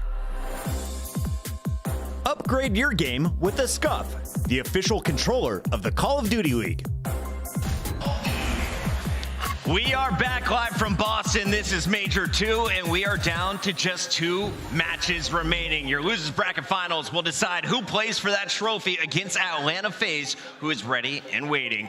Let's break it all down as we get geared up for Minnesota Rocker to take on LA Thieves that just dispatched of Optic, Texas with a 3-1 victory, and those were very tight wins. Now you're going up against Rocker, though, who has also proven they can clutch up when they mean it most. And let's start here. What do you like about this Rocker team, Parasite? Welcome back to the desk. This is a squad that's guaranteed top 3, their best performance in a while now. Rocker's been making improvements ever since the end of the group stages, and Benjamin Vance and Afro have been absolutely putting this team on their back in the statistics. And dude, I love the aggression, I love the routes that Vance can bring, and they've been looking incredible since Vance turned up. Vance looking like the best I've seen since Black Ops 3 when he was wearing a Spice jersey, and Ali, Reddit was giving him credit. It's great to see someone who looked like they declined in their career, maybe plateaued, rising right back to the top and playing for a title potentially. Absolutely. I feel like with the performance so far that Vance has put on, he's kind of been demanding a lot of respect. When this Minnesota Rocker team is not doing well, that is instantly the player I feel like a lot of people try to red alert, hit that red button on, as well as Cammy. So I feel like both of them having turned up the way they have this weekend and kind of proved themselves and proved what they're capable of doing is a huge win overall, even if they don't make it past this LA Thieves team. On the other side of this matchup, we have LA Thieves, who have now won 4 matches straight. They've only dropped 1 map along the way, and a lot of these wins have been very narrow. Thieves are looking dangerous after that latest win. Yeah, they're looking dangerous. And, you know, talking about the series as well, we talked about the maps, looking like their map pool is expanded. The teamwork is on a different level, man, and Search and Destroy has also improved a ton. Some of their decision-making and adjustments that we're seeing. Envoy's playing with the squad now, not as much on an island. I just love what I'm seeing out of the LA Thieves, especially going into this series after Minnesota struggled in the Search and Destroys versus FaZe. I mean, they gave them, it was 7-14 in total first bloods throughout that series. That's something that the LA Thieves can definitely exploit. So going into the series, I think Thieves do have an advantage. Online, they didn't have Kenny for a few of those matches. He is back in full force. You saw him closing out that battle against Optic. The clutch from the top of the ladder gets the kills, open things up, and Thieves seal the deal. How do you stop this SMG player? Can you when he's on fire, Parasite? Kenny, ever since in the Vanguard, has turned up to a completely new level. He swapped to the sub after running an AR for a couple years that everyone thought was questionable, but ever since then, he's been, you know, looking like he's at the top of his game. But he's not the only one. Right. You got the human turd on that team, and yesterday, he was a big proponent as to why they were able to make the run into Sunday. So I'm looking at those 2 guys to, you know, turn up and get these guys to a grand final. Scariest thing for me is listening in with the LA Thieves. I hope we do it in this series because no one repeats. No one is making false calls. It is nothing but pure communication. Let's take a look, though, at our maps and modes because everyone is going to need to be playing at the top of their game to move on to our grand final. Ali, you've got the stats. I've got the maps. It's Hotel, Fortress, Mercado, Embassy. How's it break down? I really like that little rhyme that you just came up with. I really actually like this map set. I think for both sides of things, the only thing I'm worried about when it comes to Minnesota Rocker right now is that their hardpoint hasn't looked as clean as it did during the Major 2 qualifiers, and LA Thieves is on the opposite end of that. Their Search and Destroy has looked incredible, so keep your eyes on those map 2 and 5s. All right, it's time to make our predictions. Let's start with you, Parasite. What are we feeling? I got the Thieves, man. They've just been looking too strong. Final score? 3-1 Thieves. 3-1 Thieves. I'm also thinking Thieves, in a 3-1 fashion, too. I'm going to go 3-2 Thieves. Minnesota, I ride with you still. I like your horns. Let's get this one going, Blaze. It's time for our losers bracket finals.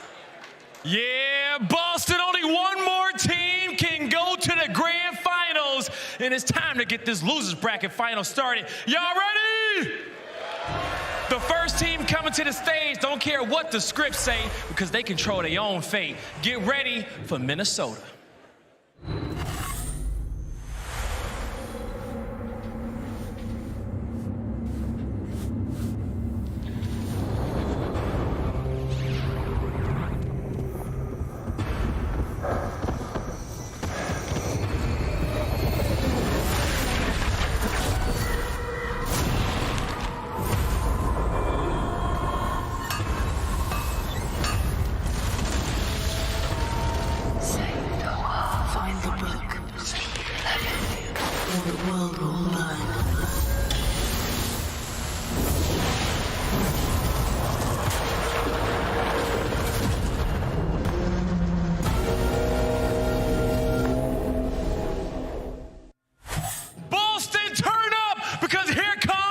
Minnesota Rocker. Show some love for Cammy, Attach, Afro, and Benz, the Minnesota Rocker, ready for whatever. A team I don't think many had in the conversation of making it to the top 3 of this event look to fight their way into the grand finals. They sent many teams home with nightmares, and now they have to do it to our back-to-back champs from last year. They need to end that run right now to make it their way to Atlanta FaZe. Let's bring them on out, Blaze. We'll see if they can, because this next team has so much history and legacy, and they ready to get another chip. Here comes your world champions. So what's the plan? Same crew, but this time, we take everything.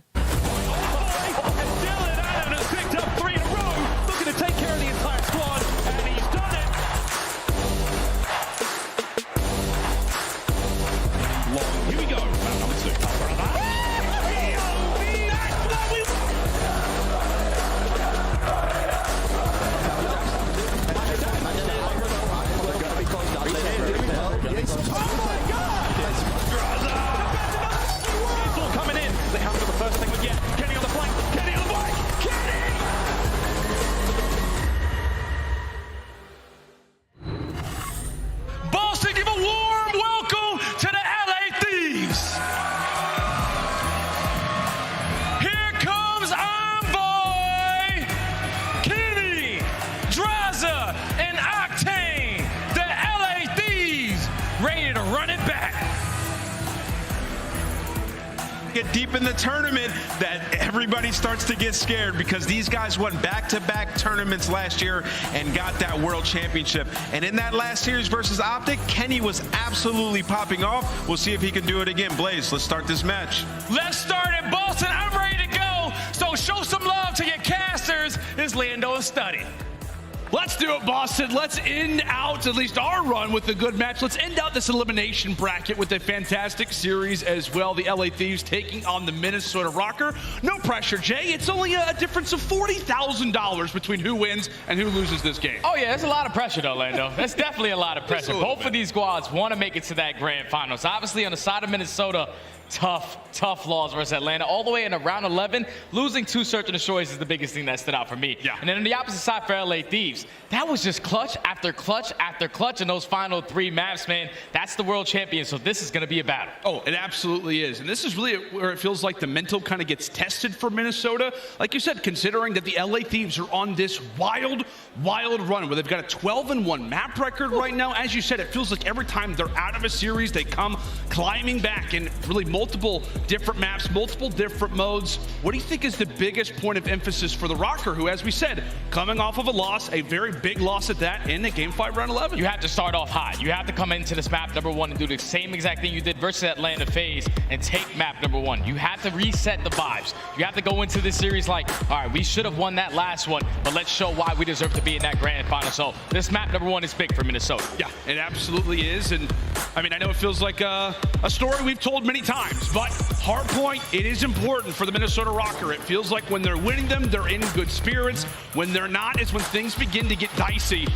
But the other side, Jay, this LA Thieves roster, how many times have we talked about this team rolling over, dominating in Hardpoint?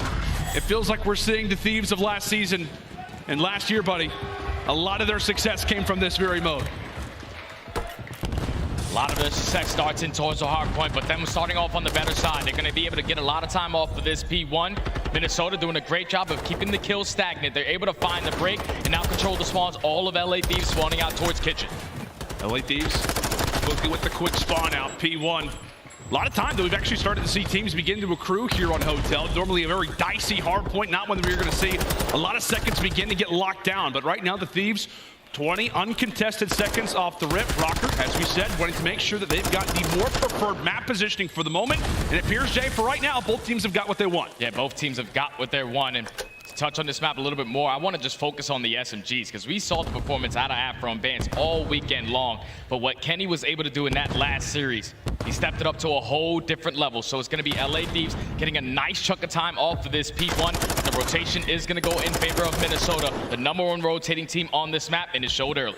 It absolutely has. Great work so far from Rocker, at least to kick off this hard point, making sure that they did not allow for break to occur. But with that pressure of allowing for so much time to go over at P1, now you got to lock things down. Now you got to hunker forward. And right now, Bance picking up from where he has left off pretty much in every single series. Does eventually drop off of the 5 spree. And now here come the Thieves. So far, this has been a great hold, but the Thieves, they find the opening, pushing through Shandy. You just have to win the next couple of gunfights. Envoy's able to find 2. Last player closest to the point is going to be Cammy. He gets taken care of. Octane finds the final. Octane finds 3, and that's going to be LA Thieves with the final 20. With the final 20, and also potentially with the rotation as well. You've got player 5 who already finds himself in kitchen. Kenny is finding 2 off of the cut as well. This is a phenomenal moment in the game already from the LA Thieves. This lead can start to get broken up. However, Rocker are winning a majority of these fights. This has got to be a W, and it's going to be Vance who comes away with the crucial 1v1. Sweat off the brow already for Minnesota. Yeah, right there. If you're the Thieves, you have the numbers. You just have to play it tight.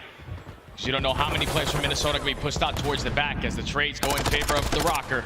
They're able to hold the setup so far in towards kitchen, but the pitch is coming in. All of LA Thieves just fly in, they find the break. And this has been their game plan, right? This is what they have done pretty much since the title has begun, is not really rotate a whole lot, but when it comes to breaking, they are top of the league and showcasing why that is their strong suit. A lovely 3-for-1 exchange. More points now toward the Thieves. Jay, they can hit 100 already. Already, LA Thieves, the #1 breaking team that we have so far at Major 2.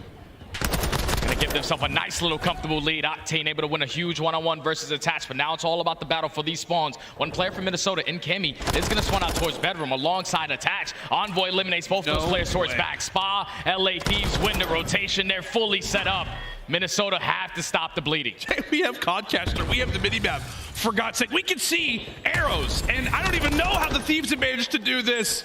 Back-to-back-to-back hard points. They're making it look easy so far in Hotel. And right now, the Rocker need an answer. So many times it's been the SMG line. Can they do it again? A full-on headbutt right now in the bar. And Octane able to come away with 1. Octane able to come away with 2. Trying to take Minnesota down himself. The nade over the top very well could decide how this hard point goes. Another triple in the feed for Benjamin Bance. Rocker now with 20 to go left. Those some big kills right there from Minnesota. This 20 seconds can be theirs, but they're trying to set up the traps. They're trying to force all of LA Thieves to continuously spawn out the back towards P2. But one player in Octane is going to get a nice little spawn. He's going to be able to now flip it for his teammate in Kenny as well, and they should be able to win that rotation. Now Minnesota had to try to break on through, and Draza's cutting them all down. And this is really the one guy, if you're a Minnesota fan, that you do not want to see begin to get going. Draza eventually does fall, but he has had some amazing, amazing performances. Just went off versus Optic Texas. But here comes the streak from Vance, having a phenomenal game to start. Can this streak have any impact whatsoever? And the answer to that will be absolutely not. Information, but that is about it. LA Thieves still locking down. Still holding down. Still only 2 players left in towards the point. Draza, he does get traded. Now it's all on Octane. He falls. So Minnesota, they're able to find the break. But with 30 seconds left, you have to get these kills and you have to push through. You have to try to chain a couple hard points together to try to get back into this one. It's Envoy with another 2-piece. He's finding kill after kill every time. And right now for Minnesota, you got 15 seconds left. It's a matter of like, do we want to try to hit this for the final 10? Do we want to make sure we've got the roto? And for right now, they will invest a lot and try to go for the final few seconds at Restaurant. Meanwhile, they'll put Cammy in a big spot. He loses that fight, and now that makes this 1v1 that much more important. Attach, who's able to drop that one.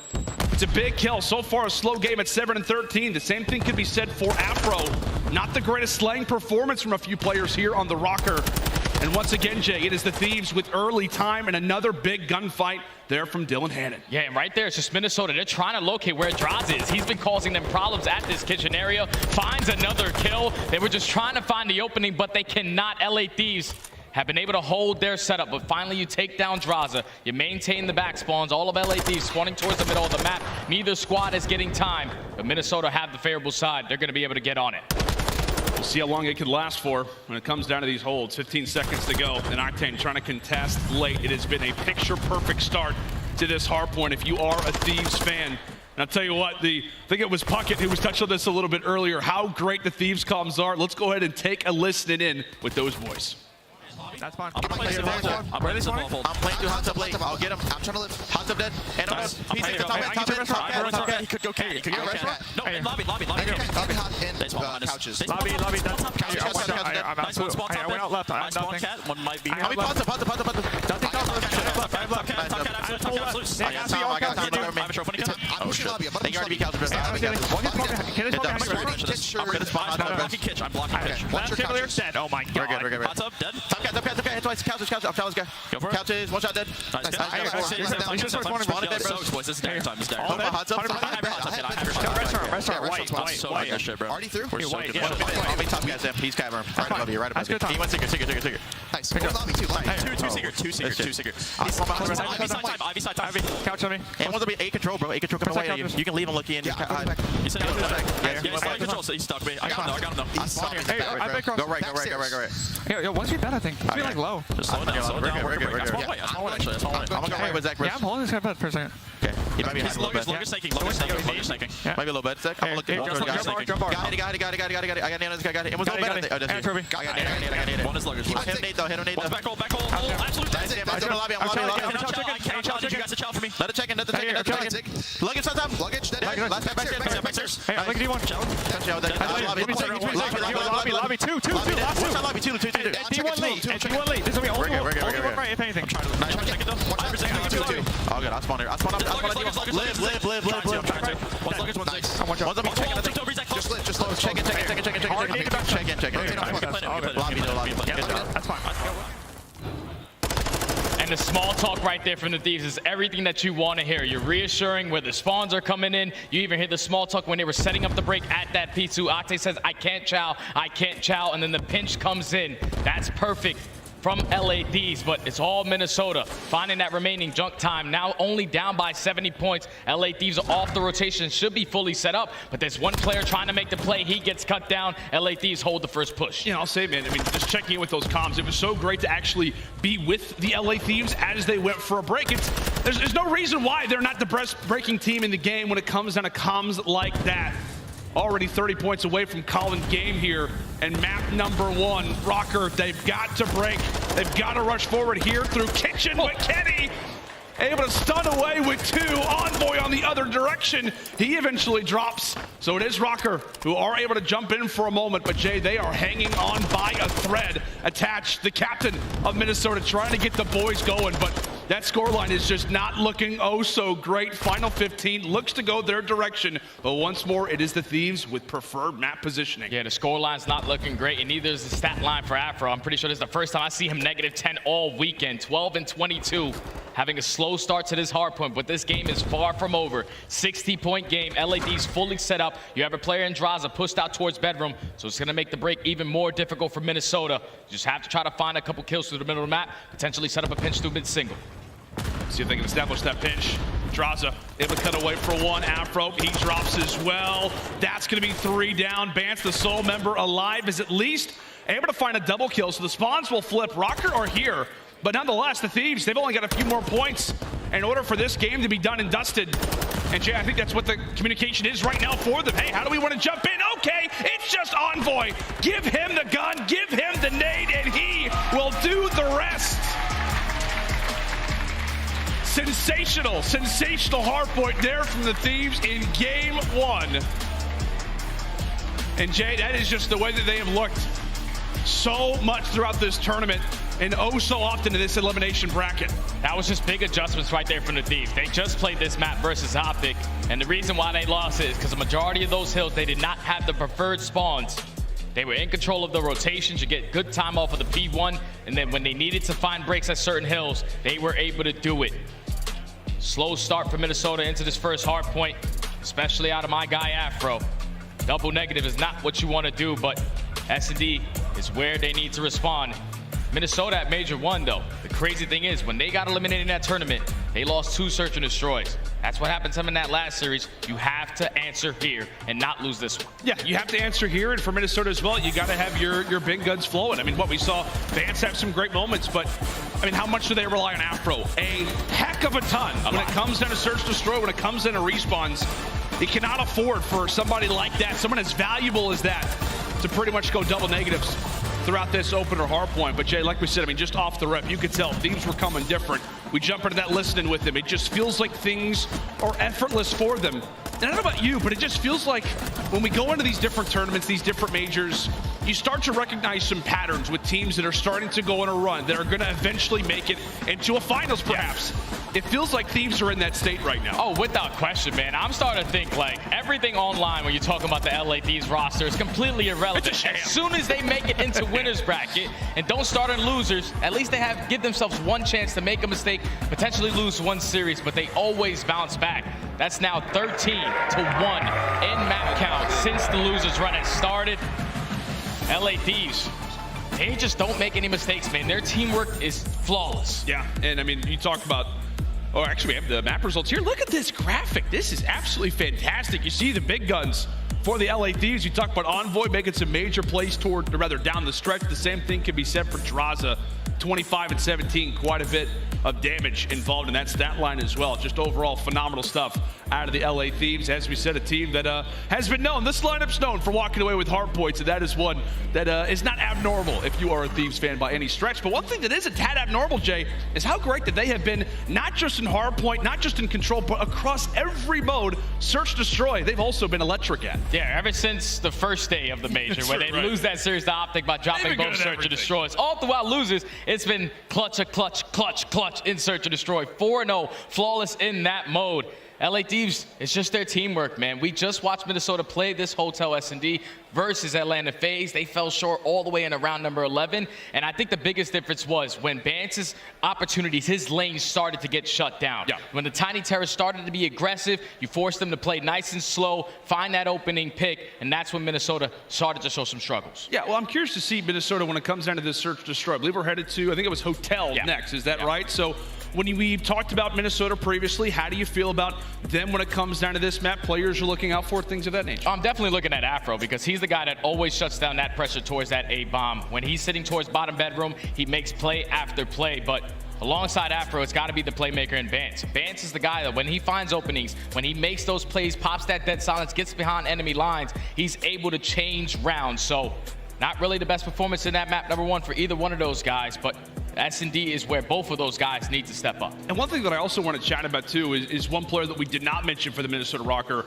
and that is Cammy, right? Yeah. We have made a huge focus on him. We've given him a massive spotlight throughout a majority of these series. Why is that, Jay? Because Cammy is like their X factor. He's the guy, when he's going above and beyond, or at least going positive in a bunch of these respawns, they usually find success because your ARs open up the lanes for your SMGs. And right there, with the ARs on the side of LA Thieves, they were locking down a majority of those lanes. No openings for Minnesota, but into this Search and Destroy, it's going to be all about the first bloods for both of these squads.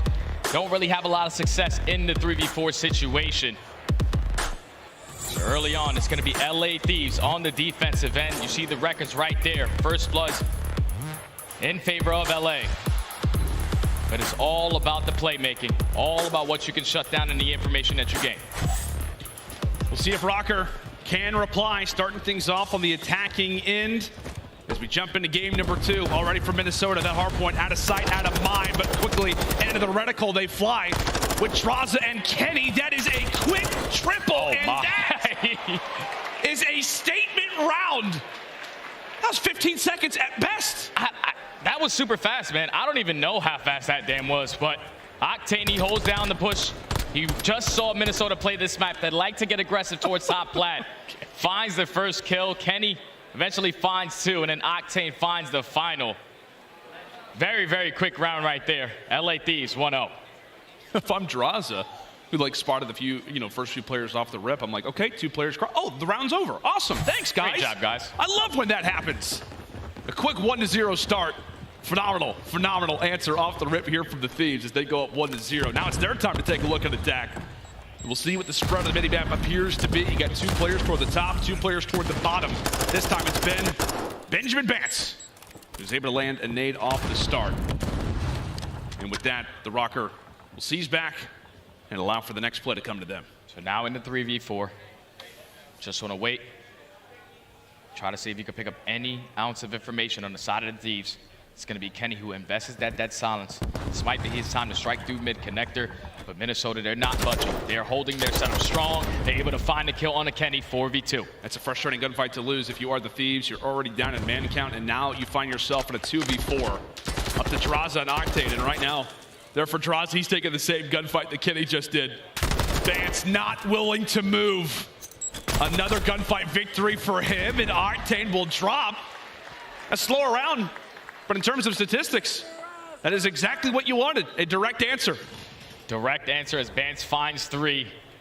He's just been in like the MVP caliber all tournament, man. Like if Minnesota is able to make it to that grand finals and potentially win it, he's MVP without question for me. Gotta be. He's been going absolutely nuts when it comes to the S&Ds, to the respawns, as he finds 3 in that round and tied up at 1 now. I mean, what do you feel like has been the biggest difference for Vance? Like, we've talked so much about Minnesota Rocker. You and I have had countless casts over them.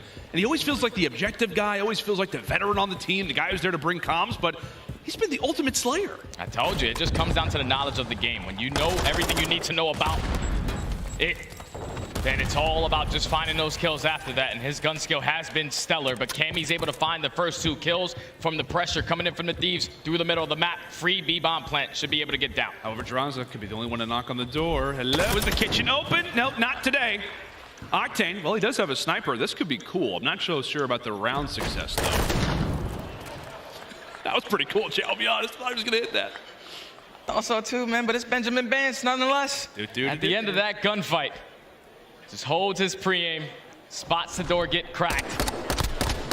Use that Vaznev up close and personal to close out the round. Minnesota, 2 flawless rounds back-to-back, now up 2-1. It's been off the back of that, man.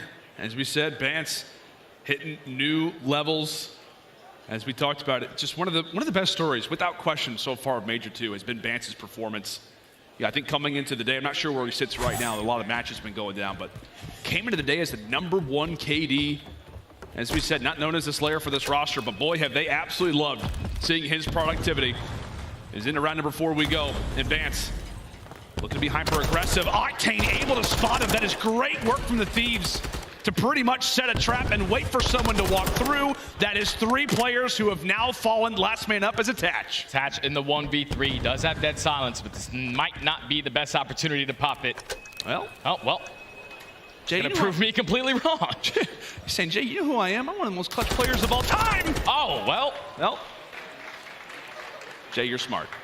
You're a smart guy, Jay. Yeah, it's a 1v3, man. Yeah, it's a 1v3 with the bomb planted. You have no bedroom control. You probably want to save that for the next round, but Octane, he was the playmaker this round. He finds a 2-piece for both players from Minnesota, trying to flank through middle, and then eventually closes out the round with the final.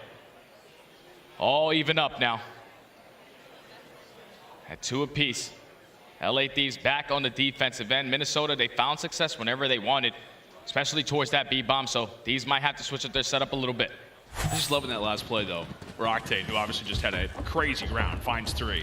They just set up the trap, right? They just wait for Minnesota to bait, to jump on in, and they're able to collapse. We'll see who can win the first blood battle this time. Again, a big focus coming in at this map specifically between these 2 teams. And this time it's Kenny who's able to drop it. Bomb making the fast rotation from B, now back over toward A. We'll see how fast the Thieves are able to adapt. See if Draza's watching the cross, but Cammy's able to at least bait his teammate in Afro and find that kill, make it a 3v3. So now bomb is going to get planted.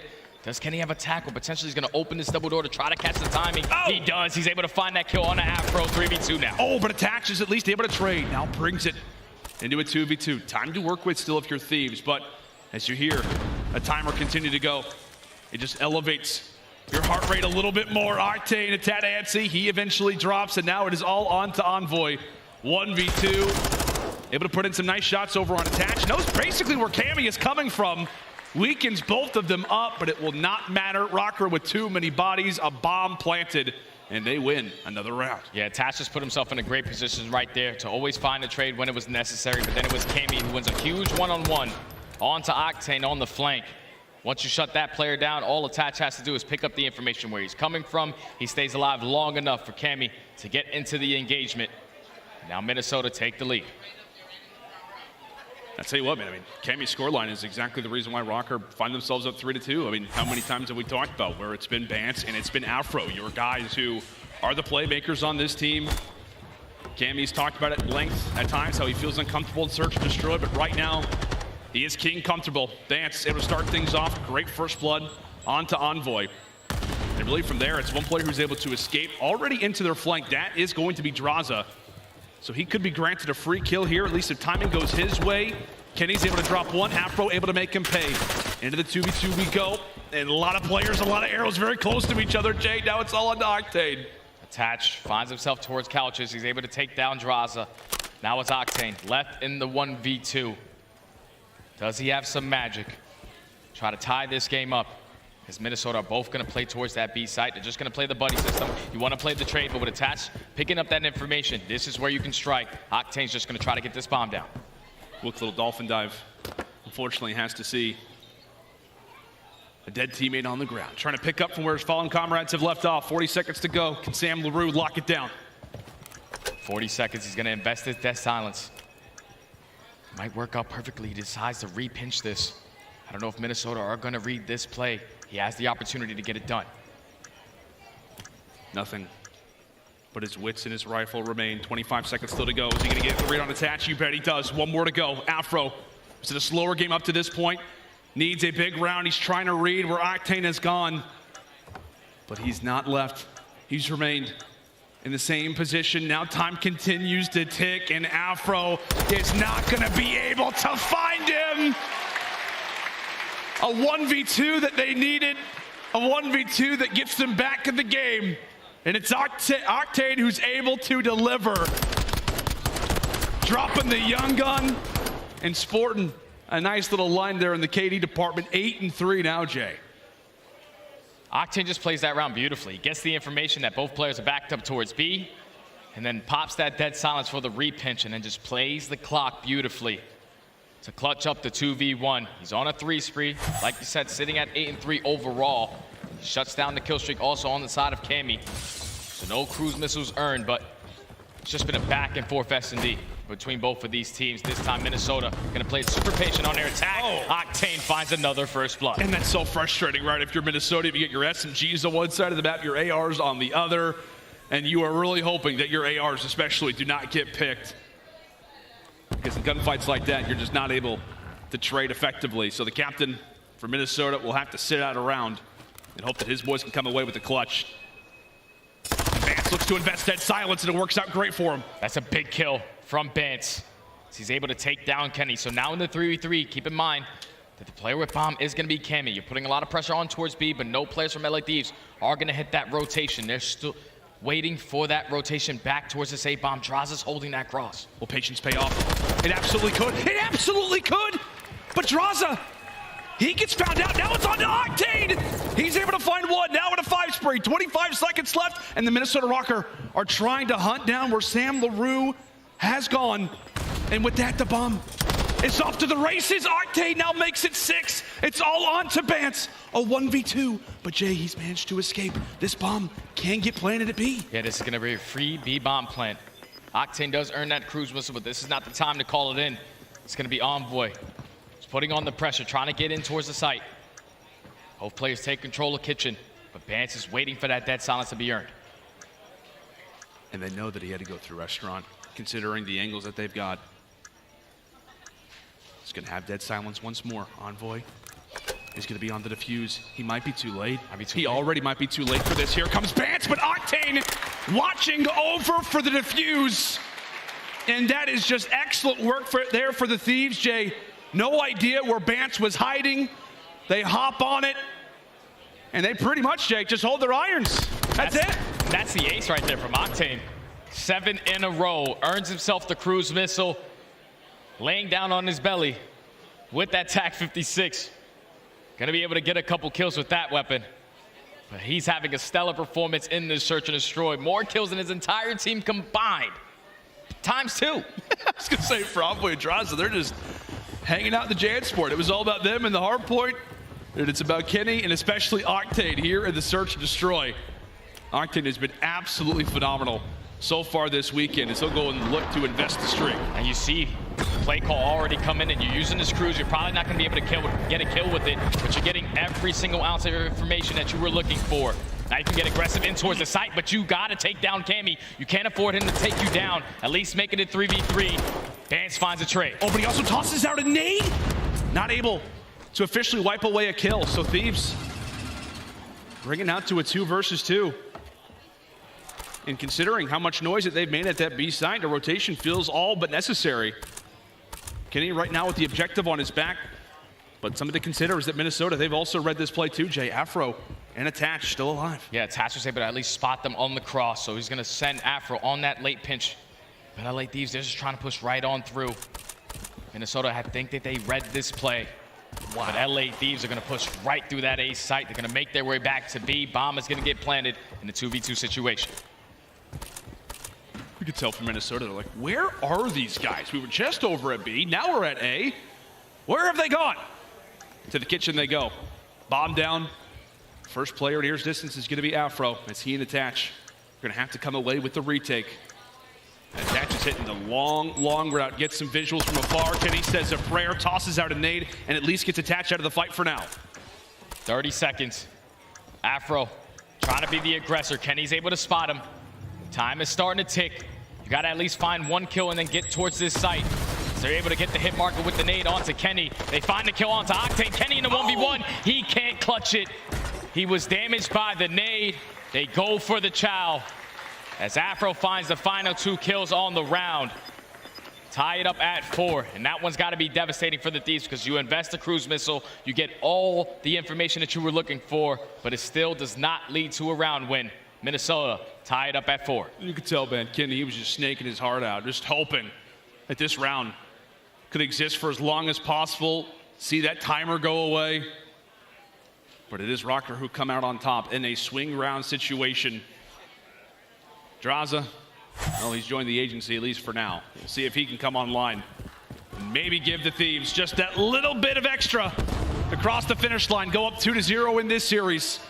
Right into round number 9 we go. Utility toss, tacticals thrown, and grenades. They're going to leave Hotel in a much worse spot. And right now, all 8 players just hunting for information. Yeah, no one wants to get picked. No one wants to be first-blooded. It's Minnesota just trying to get the information of how they're going to be playing this setup. Envoy is going to get spotted. Snake's going on, but gets the assist right there from Kenny to find that first blood onto Vance. Now you have to get aggressive towards this bomb. We saw a 3v4 clutch from Minnesota before. Can they do it again?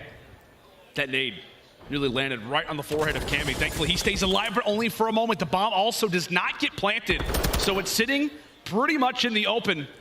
Thankfully, Attach makes life a little bit easier, but in shooting, he reveals his position, and now it's all up to Afro. He gets found out. Thieves, 5-4. Just slowly picking them apart. They execute that game plan perfectly to solo out Vance. He was the only player in towards Diner. Once you get that first blood, you know Minnesota are going to be 3 stacking, especially in the cross towards bedroom. You allow that pinch to come in as Draza finds his very first kill of the map. There it is. On to Attach, but eventually left in the 1v3. Afro stood no chance. LA Thieves at game point. We'll see how Rocker can try to get back into this game. They absolutely need a round here. Going down 0-2 versus a very hot Thieves team would not spell well for them. It's a trade off the rip, but thankfully Envoy, if you are a Thieves fan, ends up cutting away Vance. So the SMG duo, the playmakers for Minnesota, have quickly fallen. Oh, and then Attach gets picked. Draza finds the final kill. LA Thieves clutch up in the search and destroy. Take it in a 6-4 fashion. Teamwork was on point. Communication had to be on point.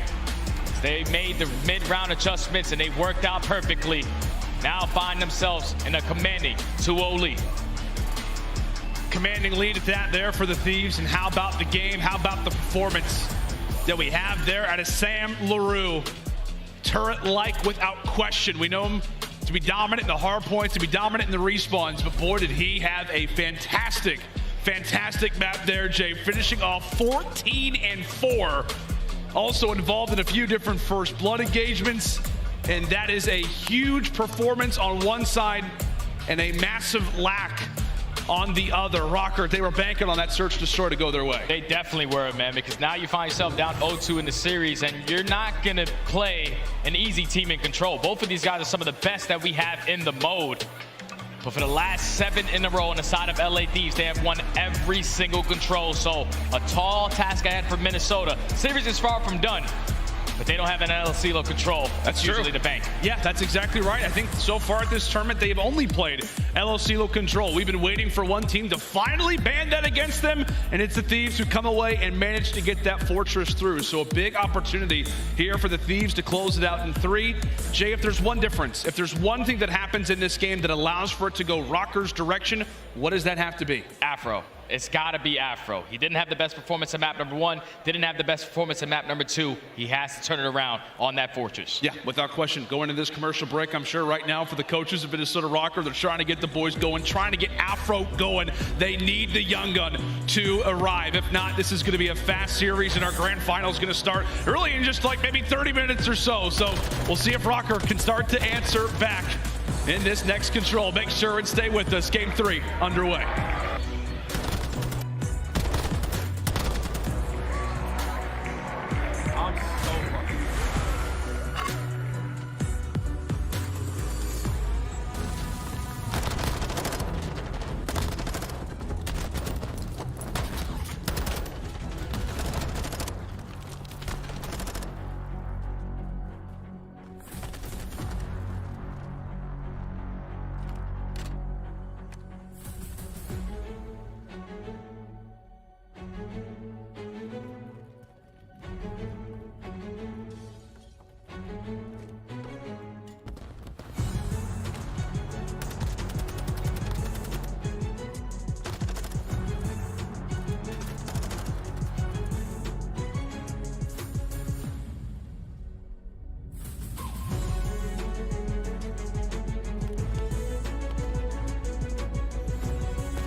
How's it going, ladies and gentlemen, and welcome back to Championship Sunday. That is what it's all about, the Boston Trophy. As we're down to our final 3 teams. Right now we sit in the elimination bracket going down between Minnesota Rocker, or the elimination final here in the bracket, the final match for the elimination bracket. Minnesota Rocker taking on the LA Thieves.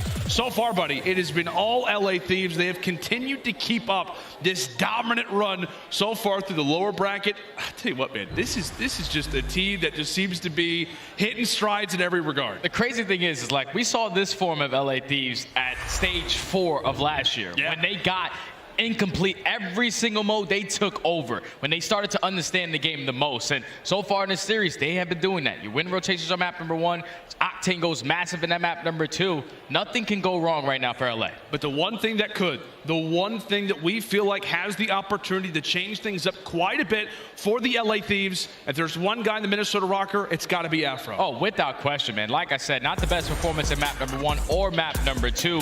As we take a look at the stats so far in this series, 0.55, that has to be the lowest I have seen in quite some time from this young man, because he's a stellar player with that SMG in hand. He usually has that takeover ability, just hasn't shown it here, so he has to be the answer. And we've talked about it. I mean, when it came down to even in the offseason, when Afro was added to the Minnesota Rocker, we thought, wow, this could be the guy to change everything for Minnesota, and he has, right? He is one of the reasons, without question, why they sit right now where they do. But you do wonder a little bit, right? Being a younger player, I think it's maybe his 2nd ever Championship Sunday. When it comes down to the pressure, when it comes down to the playmaking, it could be affecting him a little bit. Maybe the Thieves starting to silence him. I mean, you just wonder, that game 5 round 11 that you're coming off of, you're trying to get that out of your mind. You get punished by the Thieves' teamwork. It would be a huge moment if Afro can lead the charge, get this team at least a Fortress Control dub. Yeah, without question. That commercial break might have just done some wonders. The coaches are able to get into his ear, reinstall that confidence into this young man. As it's going to be Minnesota on the defensive side. We saw LA Thieves clutch up an insane round versus Optic Texas and already find an opening, making their way out through double doors. Yeah, as we talk about on Fortress Control, it is all about the defensive end. However, Thieves were able to come away with an attack that helped get them to that round 5 where they clutched up versus Optic Texas. As we said, it's about teamwork to make your way through your base, to really punch your way through that setup toward the back. And right now the Thieves making great work already at that B zone, by far the more difficult of the 2. And right now, Jay, they are already halfway to completing it. Already halfway as Envoys finds another kill. That's 3 dead in the feed. Attach is able to take down 1. The 2nd tick is about to come in. All of LA going to put the pressure on towards B. They want to get this one out of the way. The stack is there, and that's going to be B. Done and dusted. Time is going to be extended by a minute. Octane finds Sue, and now that's 3 dead already. You have LA Thieves players in your spawn. You have to find these kills if you are Minnesota. Yeah, that's the worst part for Rocker, is not only did they cap the point, but they also kept the players who just capped the point. Right now, Draza trying to cause some havoc. Right now inside the base. That's going to be 3 down. 1 player off the spawn. It's going to be Cammy. Farthest pushed up player. Can he make a difference? Straza with that SMG in hand. The best has arrived, as that will be 3. First segment already in at A, as Rocker are scrambling. Rocker are scrambling. The 2nd tick is about to come in. Kenny finds another kill. You have to go. You have to go. You have to contest it, but they cannot. LA Thieves are not making any mistakes. The SMGs are going above and beyond. And when Draza whips one out, you can just tell that they're confident as hell. Beautiful start to this control. LA Thieves 1-0. My goodness, man. I mean, we're talking about Minnesota. We're trying to sell it right now for them. They're smiling, man. Thieves are having a blast. They're just like, wow, we just did that. We literally just went through Cat B. Draza, you whipped at us up, and you absolutely fried, my good friend. 1-0 start here for LAT, as now they actually, believe it or not, walk into the more preferred side here on defense. We'll see if Rocker can reply. Right now, they need something, Jay. Yeah, these kills are big right off the rip. You have to win these initial gunfights. Already 2 going in favor of both squads. They're able to stop that clock by getting onto the point. Just got to keep the trades going. As Cammy staying alive on A, allowing his teammates to get into the play. But the sticky comes in. Afro's able to find that kill. Minnesota, they're finding their way out. At least are for now. A big 1v1. Vance is able to take that, thankfully, with the nade. So he's at least able to put a bit of pressure now onto the Thieves, make them second guess, make them look both ways, essentially. before crossing. Right now, Kenny's locking down this B zone, and that could be the direction that Rocker elect to take. It's really based off of a few individual kills, and with that, Minnesota begin to rush on forward. One player in the backside right now is going to be Bance. Trying to make some plays on the flank. Can he break this one open? Yeah, Bance is just waiting for his teammates to find a couple kills so he can make the timing to attack. It's going to be all out pressure in through bottom arc. That's going to be 2 kills, make it 3. They take down Bance. Now all the players from Minnesota are stuck in the trap. They have nothing to show for it. 30 seconds left. You have to at least get some segments done. Yeah, this is when it starts to get scary, especially versus this Thieves team who just has unbelievable comms.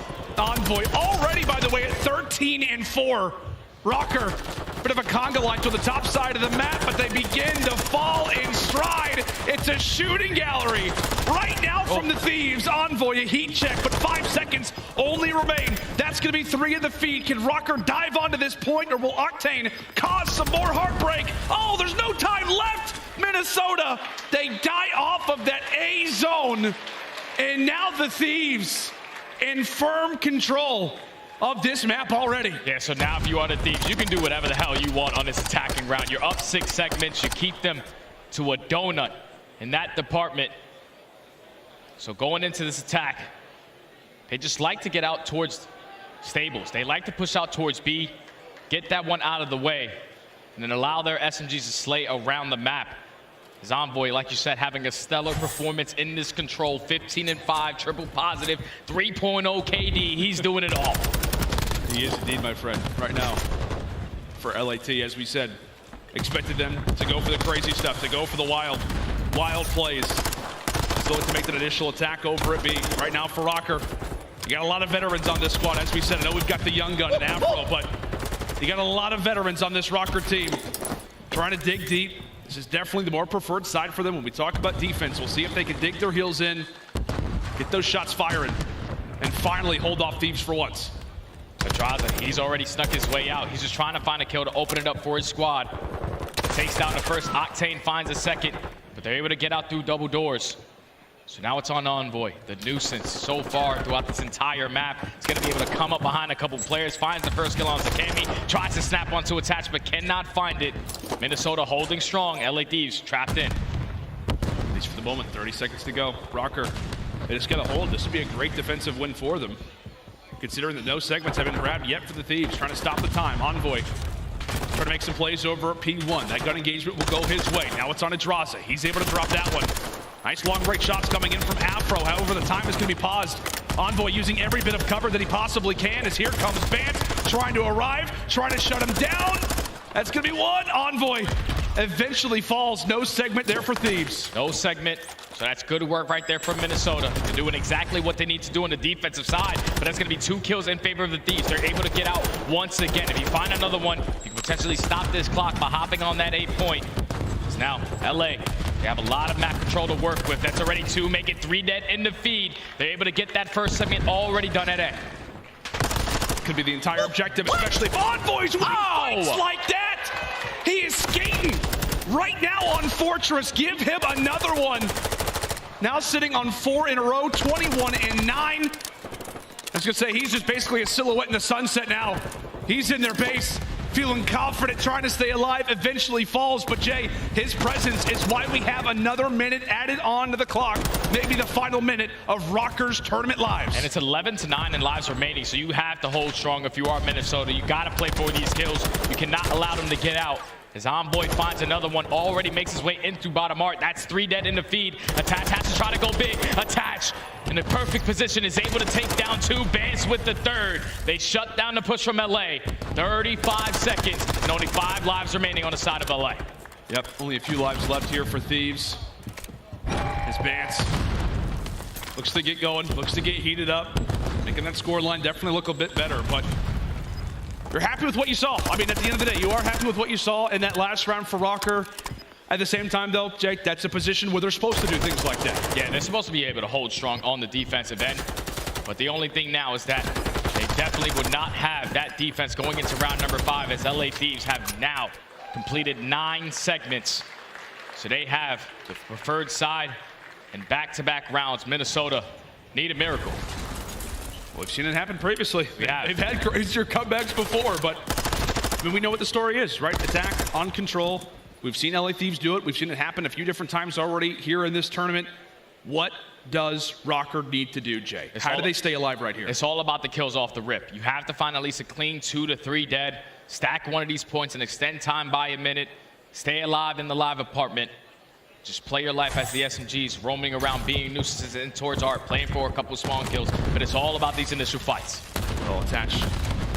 Captain, right now from Minnesota, drops off the start. Envoy. Great team fire coming in from the Thieves. We said it's going to come down to this opening wave, and Rocker, they're dropping like flies. They're dropping like flies. Envoy putting some damage in is now Minnesota trying to find an opening, looking for a lane. And every time they jump into one, it's just instant gunfire. It is shots from every direction. As another 2 fall, Rocker, time continues to fall away. And not a single player from LA has dropped yet. Still perfect in the lives remaining. They have put them early on into this trap. Minnesota cannot get out of their spawn. Envoy is watching the cross. He watches 3 players cross. He's able to take down 2. He's just making plays. 30 and 12, Lando. Unbelievable performance out of Envoy. 30 seconds to go. However, 1 player has snuck through from Minnesota, and that's going to be Bance. Can he stay up, win a wild, wild gunfight?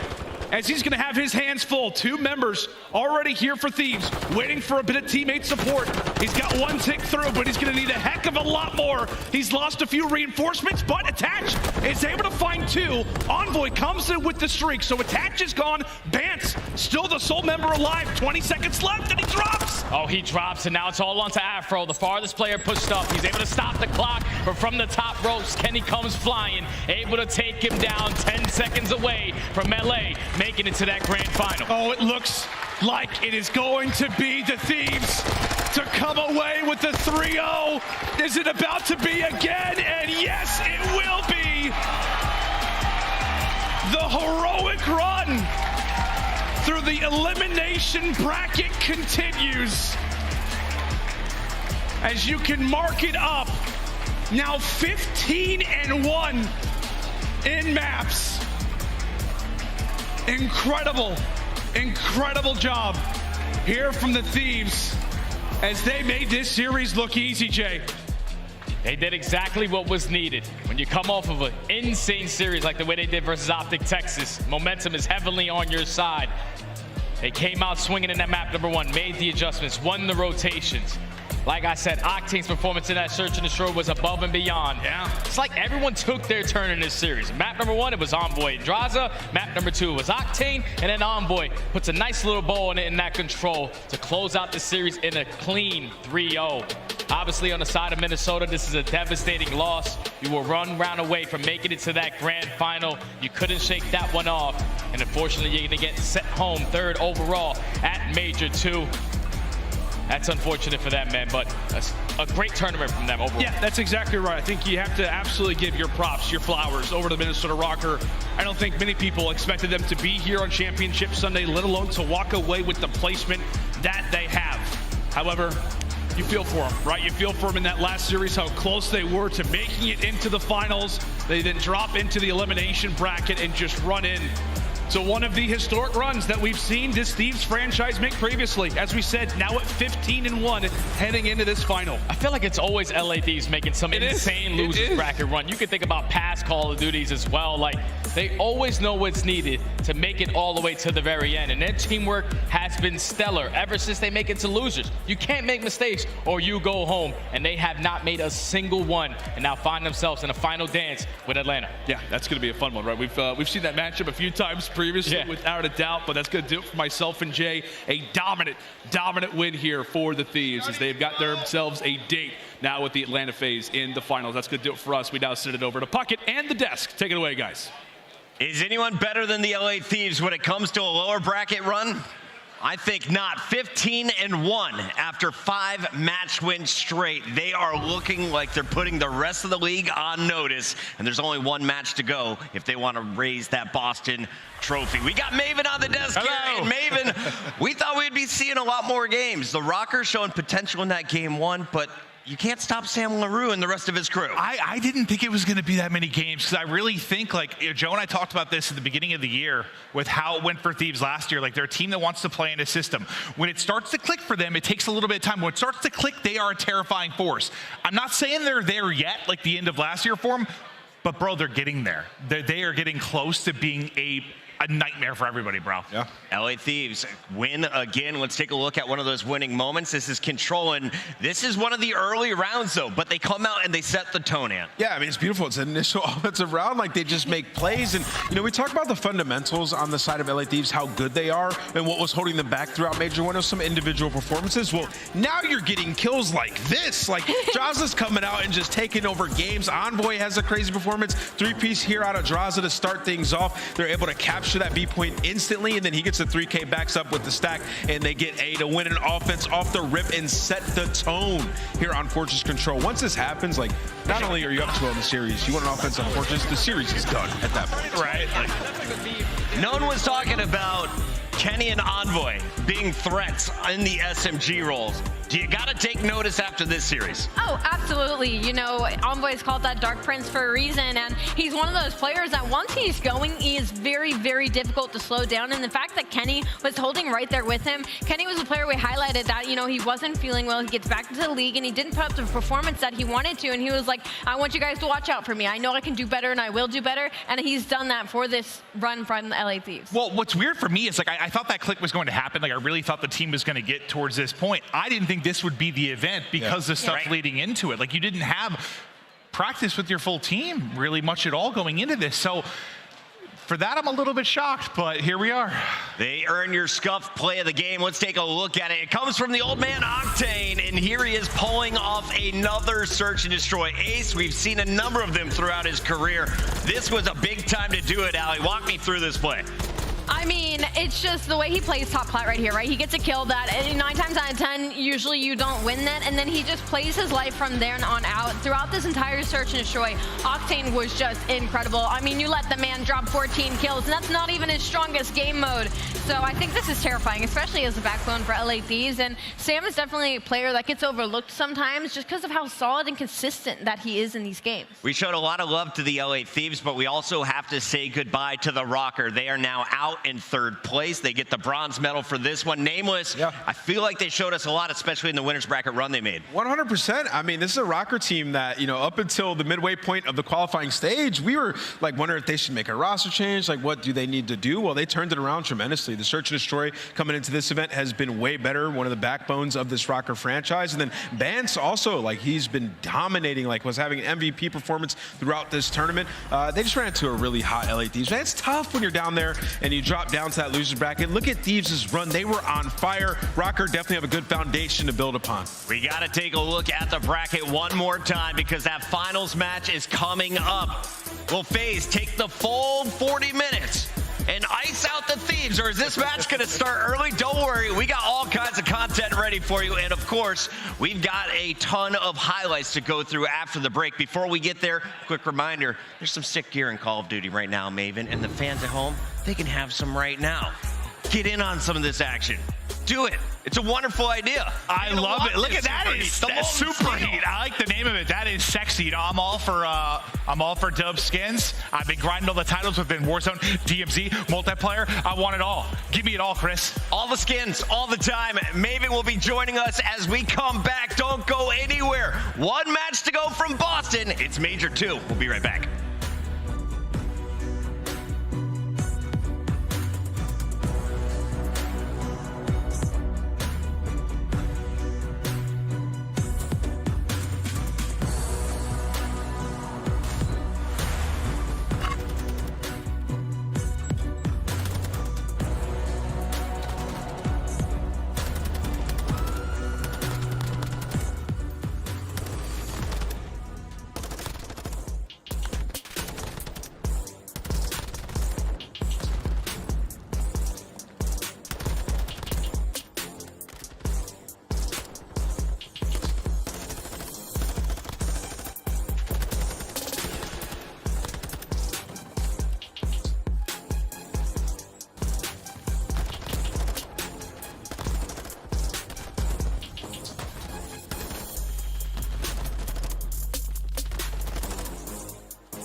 Welcome back, one and all. It is the Call of Duty League Major 2 live from Boston, and that is what's up for grabs between our two final teams. Atlanta FaZe, coming from our winners bracket, will be going up against the LA Thieves, who have had the perfect run. And this reminds me, way back when you were wearing an Envy jersey in Ghost, Nameless, you made this run with the rest of the crew, going all the way to that championship match before you ran out of gas. Yeah, we got cooked, though. Tell me about that scenario, though. What is it about that lower bracket that just allows teams to go on a massive run like that? Yeah, I mean, good question. I feel like when you just start winning in the lower bracket, especially when you get like a 3-0, you get so much fire, so much heat, you just carry it into the next match. You know, like, all right, guys, all we got to do is just keep doing exactly what we just did. You have that fire going into each match, and that's what the LA Thieves have done, man.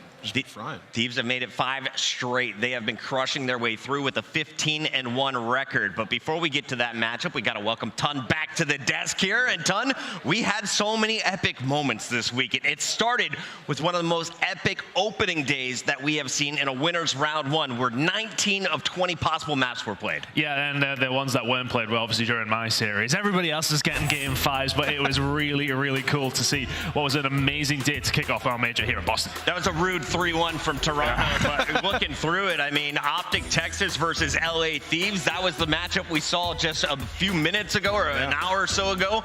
That one went the distance. We had New York Subliners versus the Rocker go the distance. Boston Breach versus Atlanta FaZe. It looked like Boston was going to take it, and then FaZe mounted that Game 4 and Game 5 finish. Crazy times here at day 1, and that wasn't it.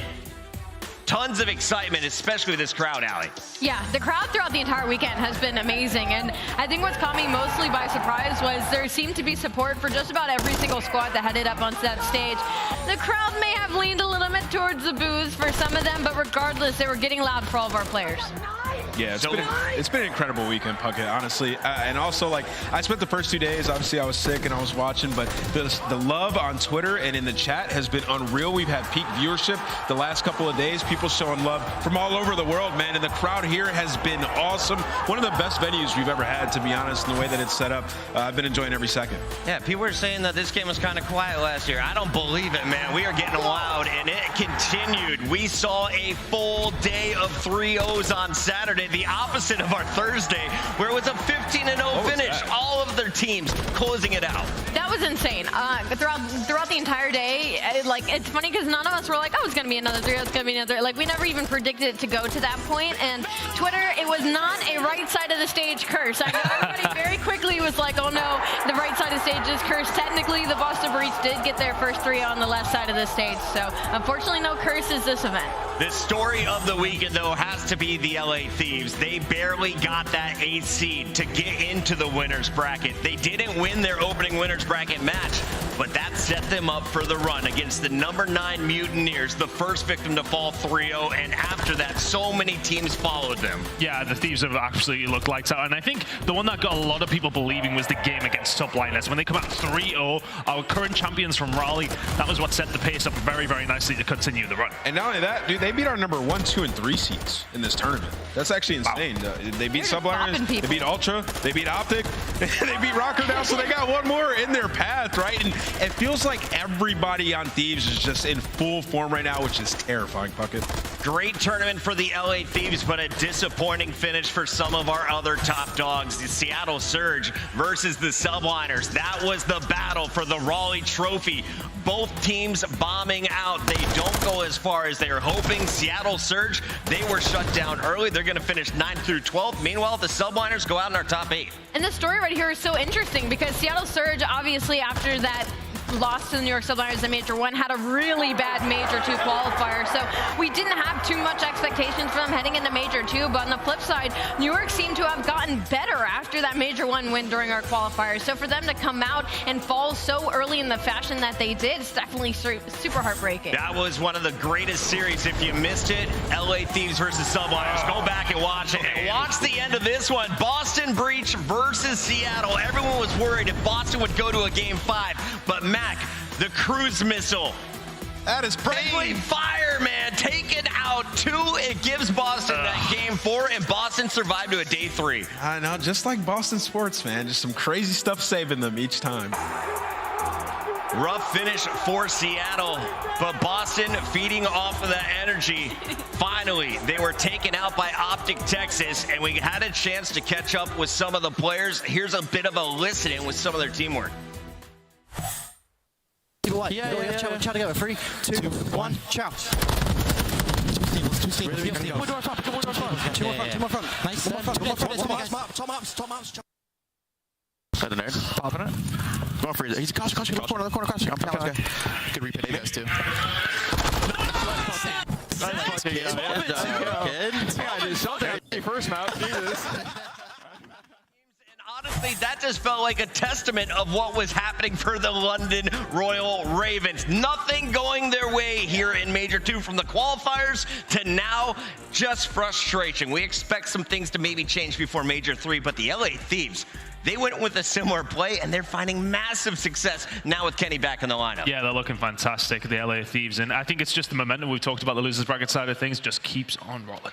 Ali, when it comes to the records, I know you love the numbers. Simp continues to put them up, this time setting a record in S&D with an 11 streak. Yeah, we broke a lot of records, I believe, this past weekend. And, I mean, Simp broke the control record. Now he's breaking this one as well, the S&D, 11 straight and map number 2 in their lineup. And I wonder if maybe he can break another one here heading into our grand final. There's ample opportunity to do it. 11-0 to start the game. Yeah. Not bad for a search and destroy. That led to a 6-0 blanking in search. But when it came to the LA Gorillas, your AR player's still pretty darn good. Arcitys dropping a 42 bomb here in Boston. Yeah, on Fortress, and literally, like, it felt like he didn't miss a bullet throughout this entire game. I think at the end he had, what was it, like 4 assists? So yeah, he really wasn't missing bullets. He was finishing every single kill that he had, and there's been a lot of people who've gotten close. We've seen some 39s, we saw some 40s on a Dashy, but Arcitys, man, he takes that one home with LAG. I just feel like the Hardpoint wasn't as strong throughout this tournament,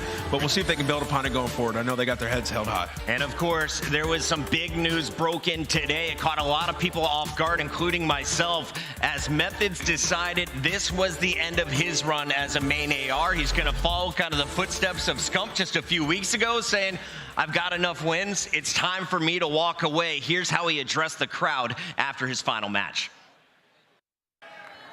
I'm going to do my best not to break down right now. This game changed my life. I was an overweight 15-year-old kid who didn't feel like I had much purpose. And then this game, this community legitimately changed my life and gave me confidence and made me feel like someone.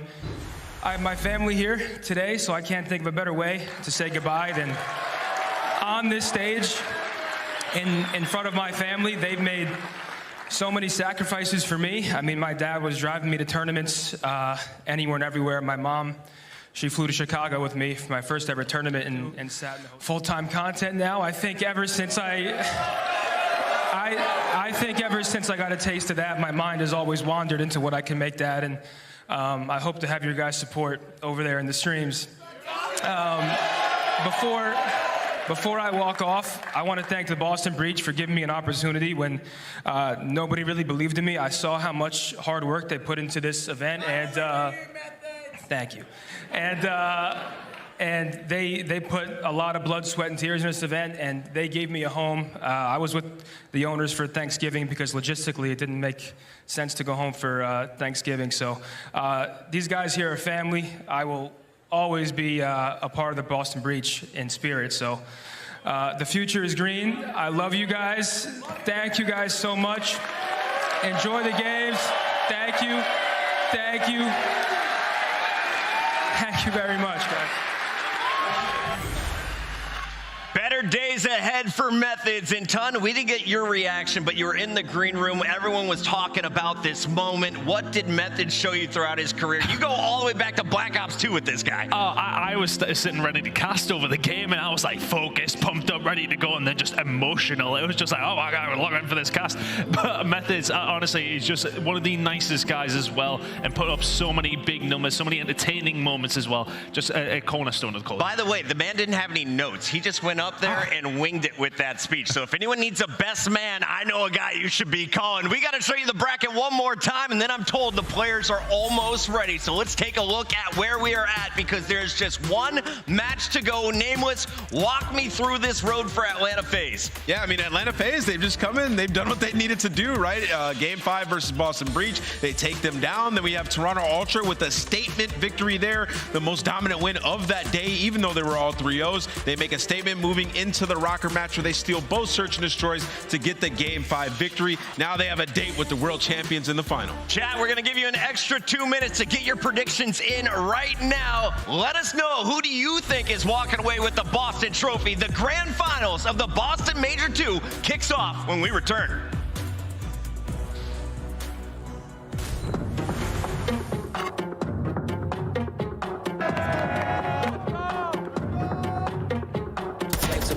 Inside of me, reaching past 1,000,000 degrees. They say I should follow to be free, but I don't aim to follow, I'm the lead. I am not the one you want to start this with, because when I do that would be nothing that can pardon this. I set the flames to get bitter like an arsonist, and I don't wake up until I'm had no part in it. Hey, you can get down and lay down, you can call it you evil, leave with nothing to say now. Say you wanted to smoke, so I promise I'm not gonna play around. It ain't gonna be fun when I swing, this ain't no playground, no, this ain't no playground.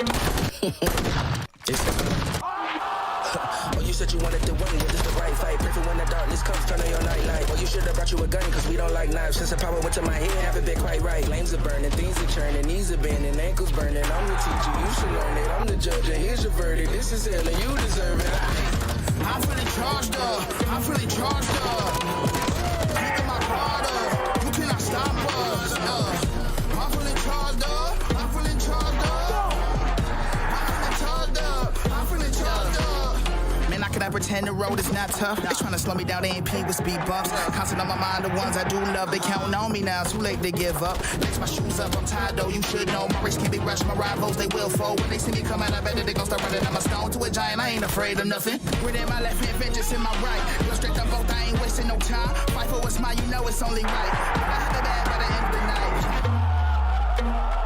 night. You feel me?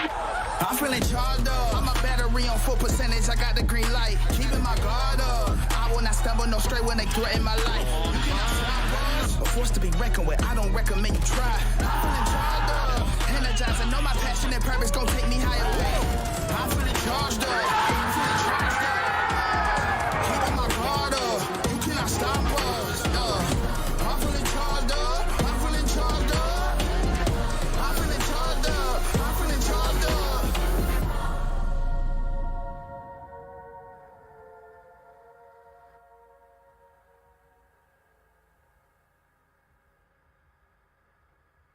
Boston, it's time to get loud, because it's time for your grand finals. Welcome back in. We have an epic crowd here at the MGM Music Hall. Everyone getting fired up for the final battle. 7 games to decide who's walking away with the title of Major 2 champion and putting $200,000 in their pockets. This is going to be an epic showdown between the Atlanta FaZe going up against the LA Thieves. And Nameless, you're dropping some knowledge bombs on us. 2021 champions taking on our most recent champions from last year. I know, it's 2 world champion squads going at it. Big difference in Atlanta FaZe, though. They got a new guy on the squad. That is Slasher, so we'll see if he can be the difference maker here in this series. Now, if you're looking at Atlanta FaZe, I want to dial in on one young player. We've been saying a lot of names. Beezy's been getting a lot of love, but Simp has dropped the bombs on us in Search and Destroy. 11 streak earlier, and I was looking at his numbers. Brian's stats from our Breaking Point team. He said 24 of Simp's 27 tournaments since 2019, he's finished in the top 3. Sheesh. He's only raised the trophy those 6 times. Can he give the gold to Atlanta? I think he's going to be a key factor in this one, but he's not alone on that front line. We got to keep an eye on him and Abeezy. Abeezy has been the one since the qualifiers that seems to be the firecracker, the match that this squad needed. Well, I want to say that we were talking about Abeezy in the green room, so I said, no, he's coming out a bit flat, and I'm like, yeah, he's flat until he's not, and when he is not, he is one of the best, if not the best player in the game. When this man is frying, Atlanta FaZe become unstoppable. Keep your eyes on the young, tiny terrors. They're getting older, but they're still fragging out. You got Old Man Slasher, though, could be the difference maker, especially in those search and destroys. On the other side of the stage, we haven't seen a lot of Game 5s. After the first day, it's been 3-0s or 3-1s from LA Thieves. Allie, we just saw another one recently against the Rocker. They dispatched Optic before that. What are they showing you here on Championship Sunday? I mean, they've shown me everything. I feel like this LA Thieves squad, there's not a player, there's not a game mode, there's not a map to kind of single out when it comes to the success that they have had the past 3 days at this event. The LA Thieves team, since being handed that initial loss, we're taking absolutely everybody's names and sending them home. And I think the biggest standout for me has been Octane. Even last year at Championship Sunday, when they went back-to-back champs, you know, it was Drawza popping off, it was Envoy popping off. Kenny fell into his sub role finally and was feeling really comfortable.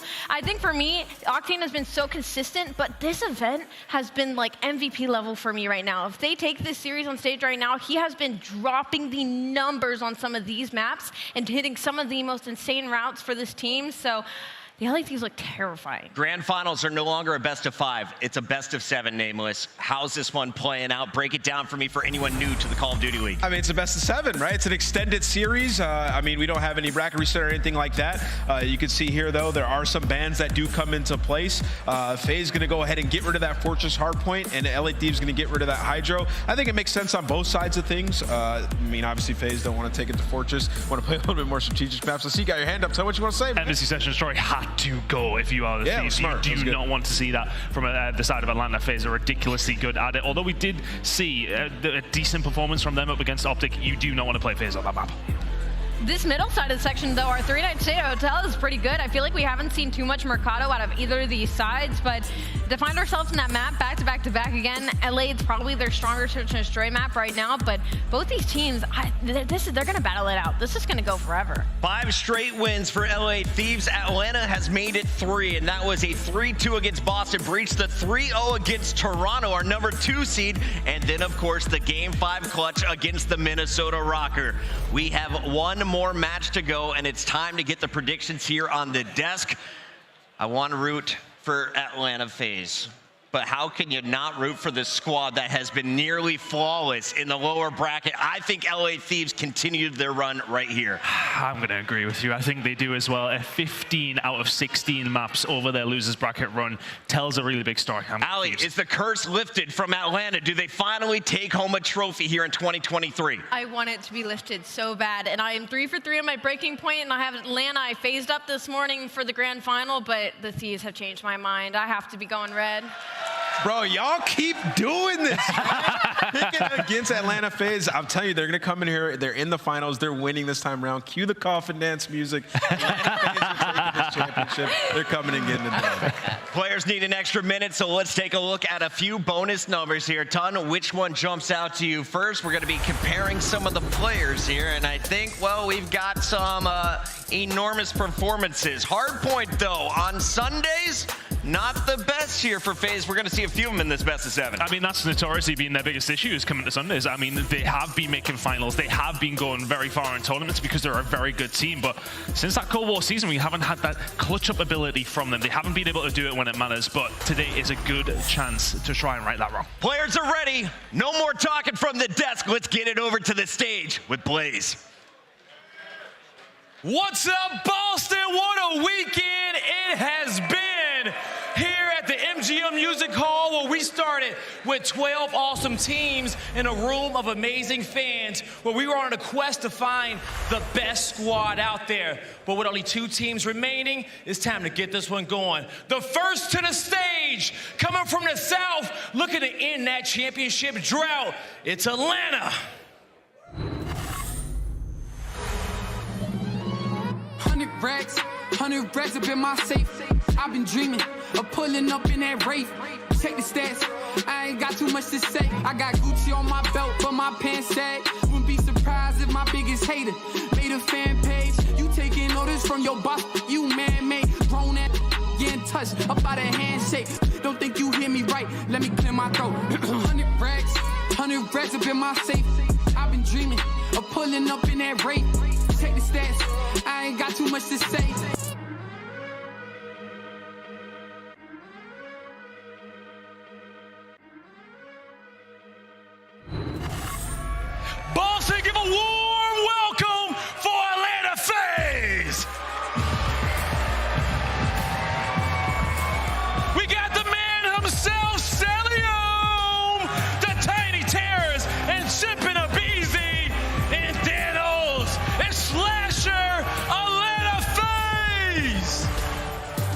It's gonna be a bloodbath on that stage. You got Atlanta FaZe, Simps out here breaking records. Everybody here has been popping off. BZ has arrived in Modern Warfare 2, and the search and destroy has been unscathed. Let's see what they can do, Blaze. Let's see what they can do. Coming out is their opponent, also decked in red, looking to get this one done. Get ready, because here come the defending world champions. So what's the plan? Same crew, but this time, we take everything.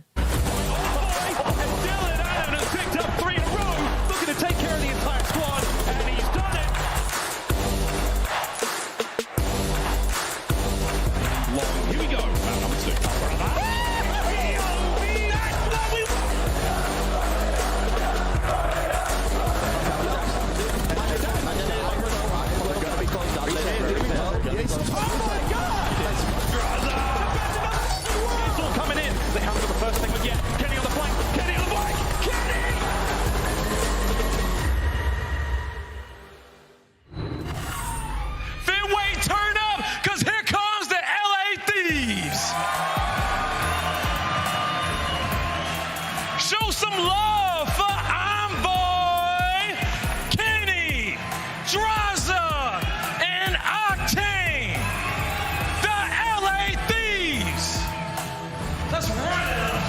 They've hit the flow state, but hasn't fully clicked. The Thieves here to steal back their title as the champions. Now here at Major 2, they have to get through the Atlanta FaZe, and it's time to run it back.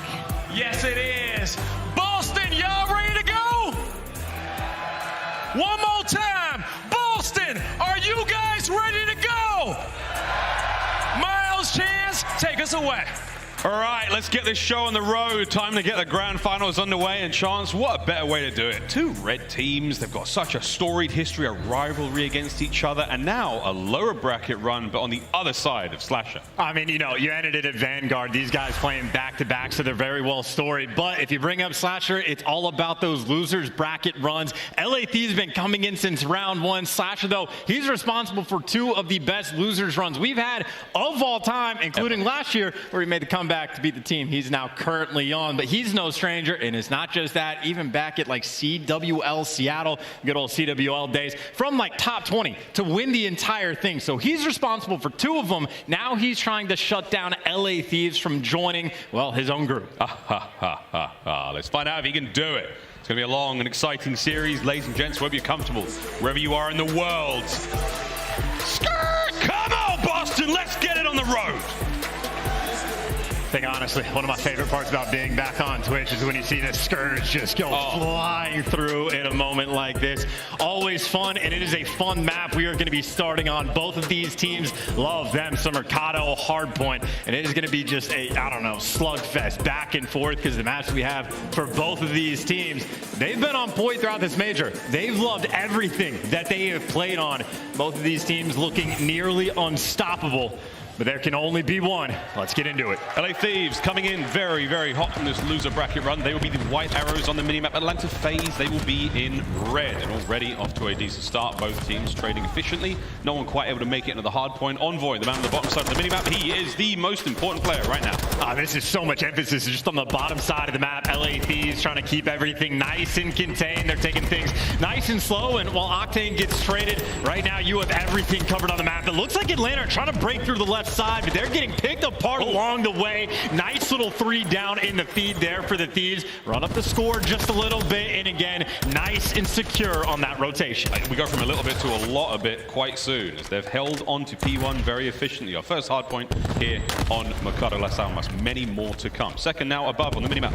Right down there at the bottom, set up for success. Kenny, atop the awning. He's got the job of taking care of this back line here, and here comes the first. The second dealt with handedly.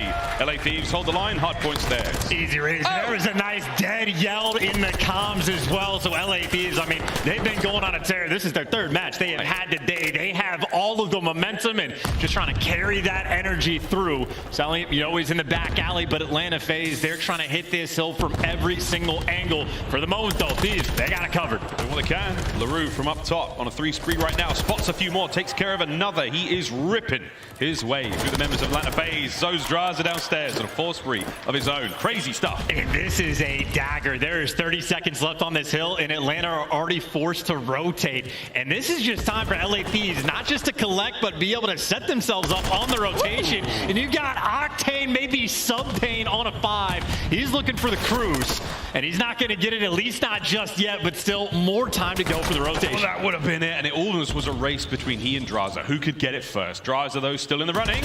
And there it is. Cruise missile secured, and already an insane lead, and it's going straight in.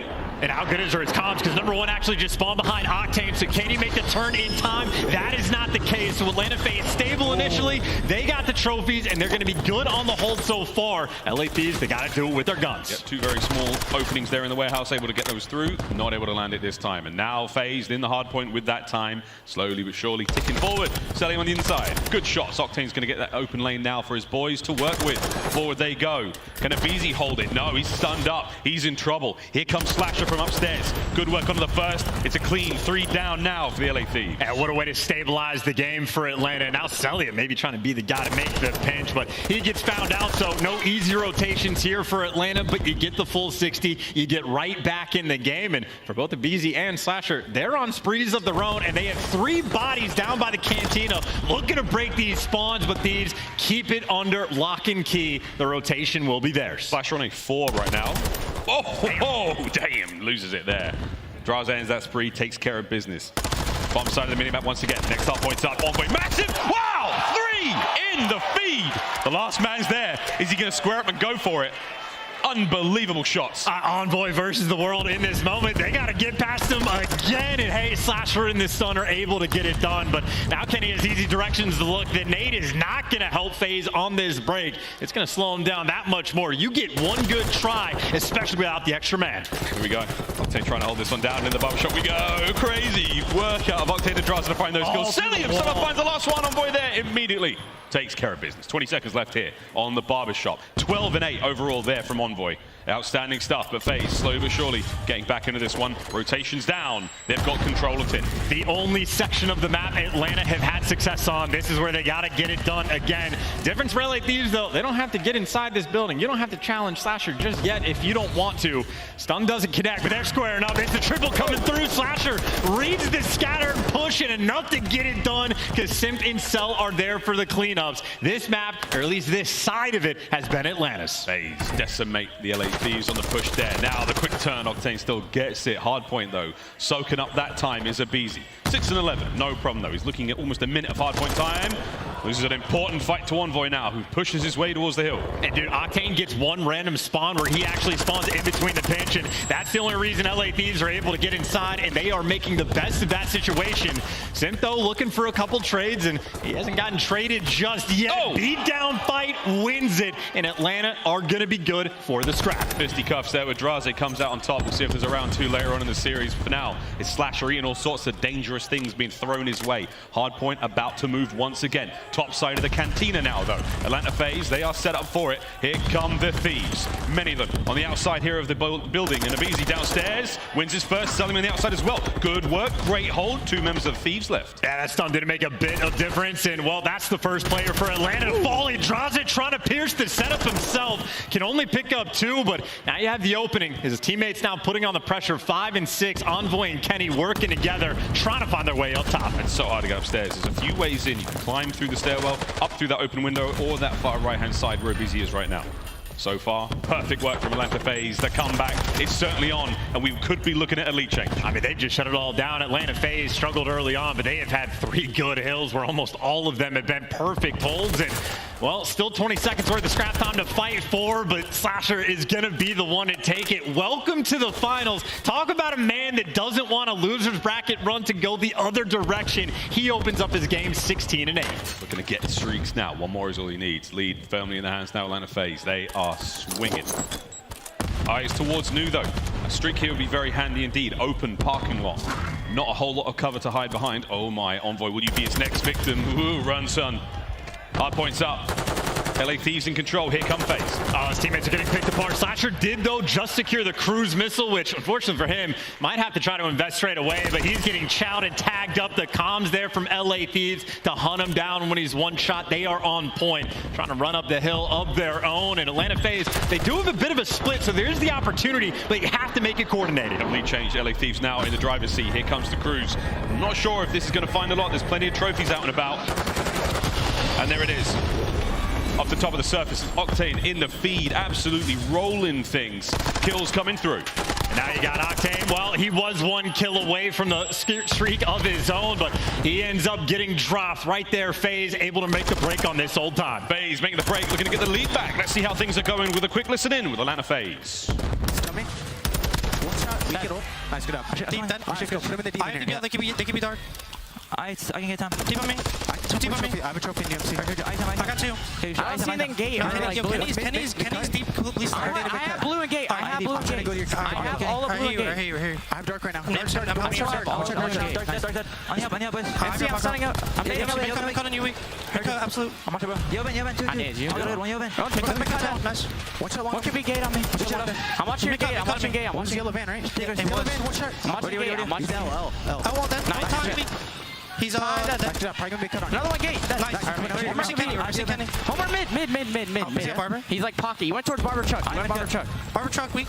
I'm spawning P2. Barber Chuck should be dead. Want to be cut on me? I'm nading time. There's one key.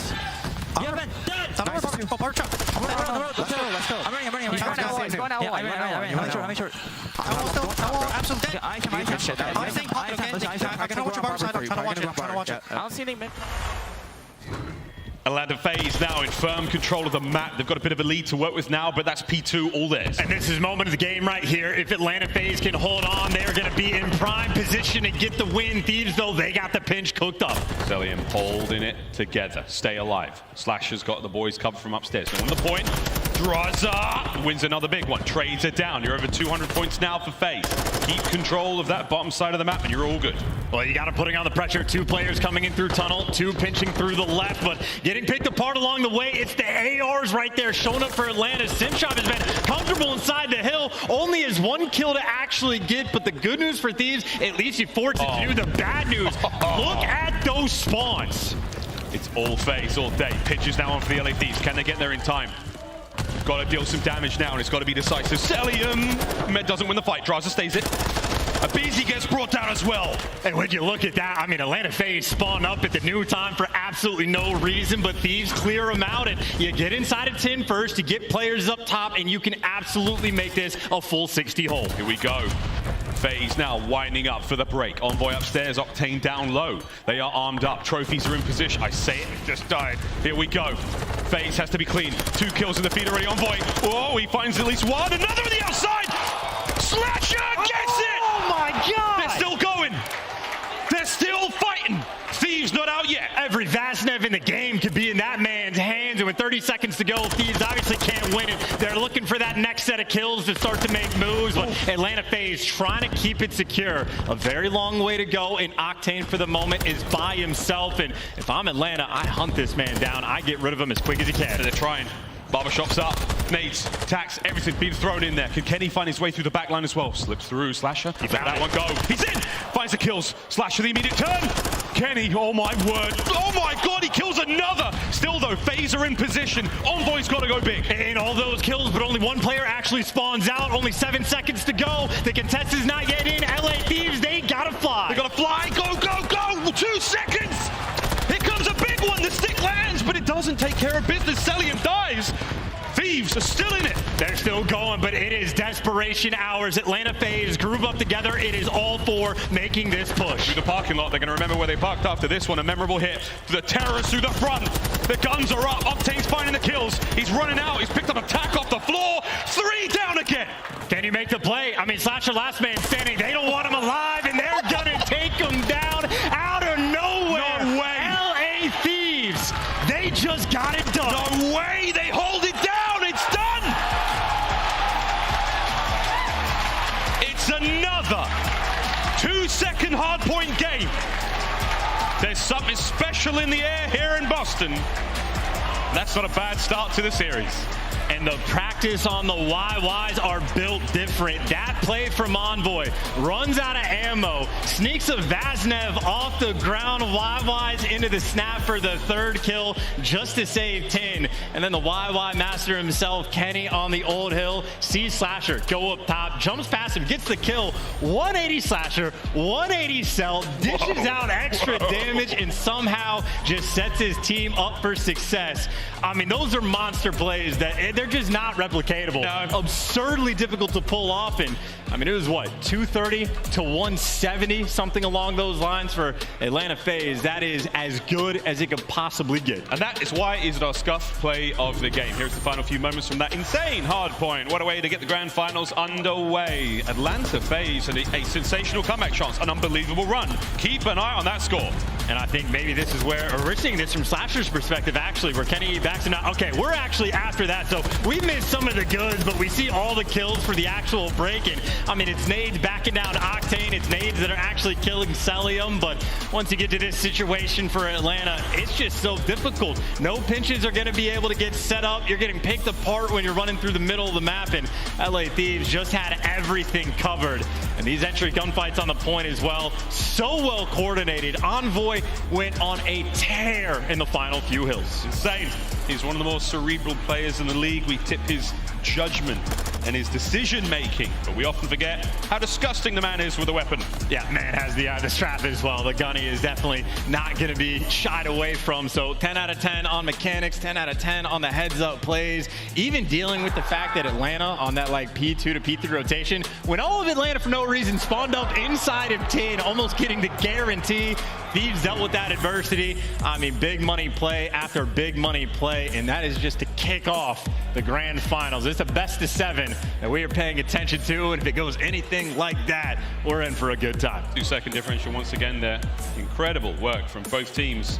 FaZe with the comeback, Thieves with the ice. Sensational amount of resolve there. And both hit a very nice amount of shots. I mean, accuracy as much as you're really gonna want it. So they're living the good life, especially in LA. Yeah, I mean, between the kills and the shots hit, that's quite weird. I'm not sure how often that happens. Both teams there. Either way, we'll park that. We now leave the lovely, sights and smells of Las Almas, and we go over to ours Amsterdam for a 3-night stay in the Hotel Breenberg. Shout out Alicat there. This is gonna be a lot of fun. Search up first, control and Hardpoint to follow. And if, look, if you're a betting person, LA Thieves coming in so hot. If they win this stretch of Hotel, the series is it's over. It's done. Yeah, that is actually super reasonable. One of the most standout statistics we have coming in is obviously for Atlanta, their search and destroy has been kind of ruthless throughout this tournament. Like, they have been straight up dominating teams along the way. But the fact that Control ordinarily only one map in a series, now we actually have 2, doubled up just a little bit. That's where LA Thieves have been perfect. 5-0 thus far throughout this major too. So I think that's massively in their favor.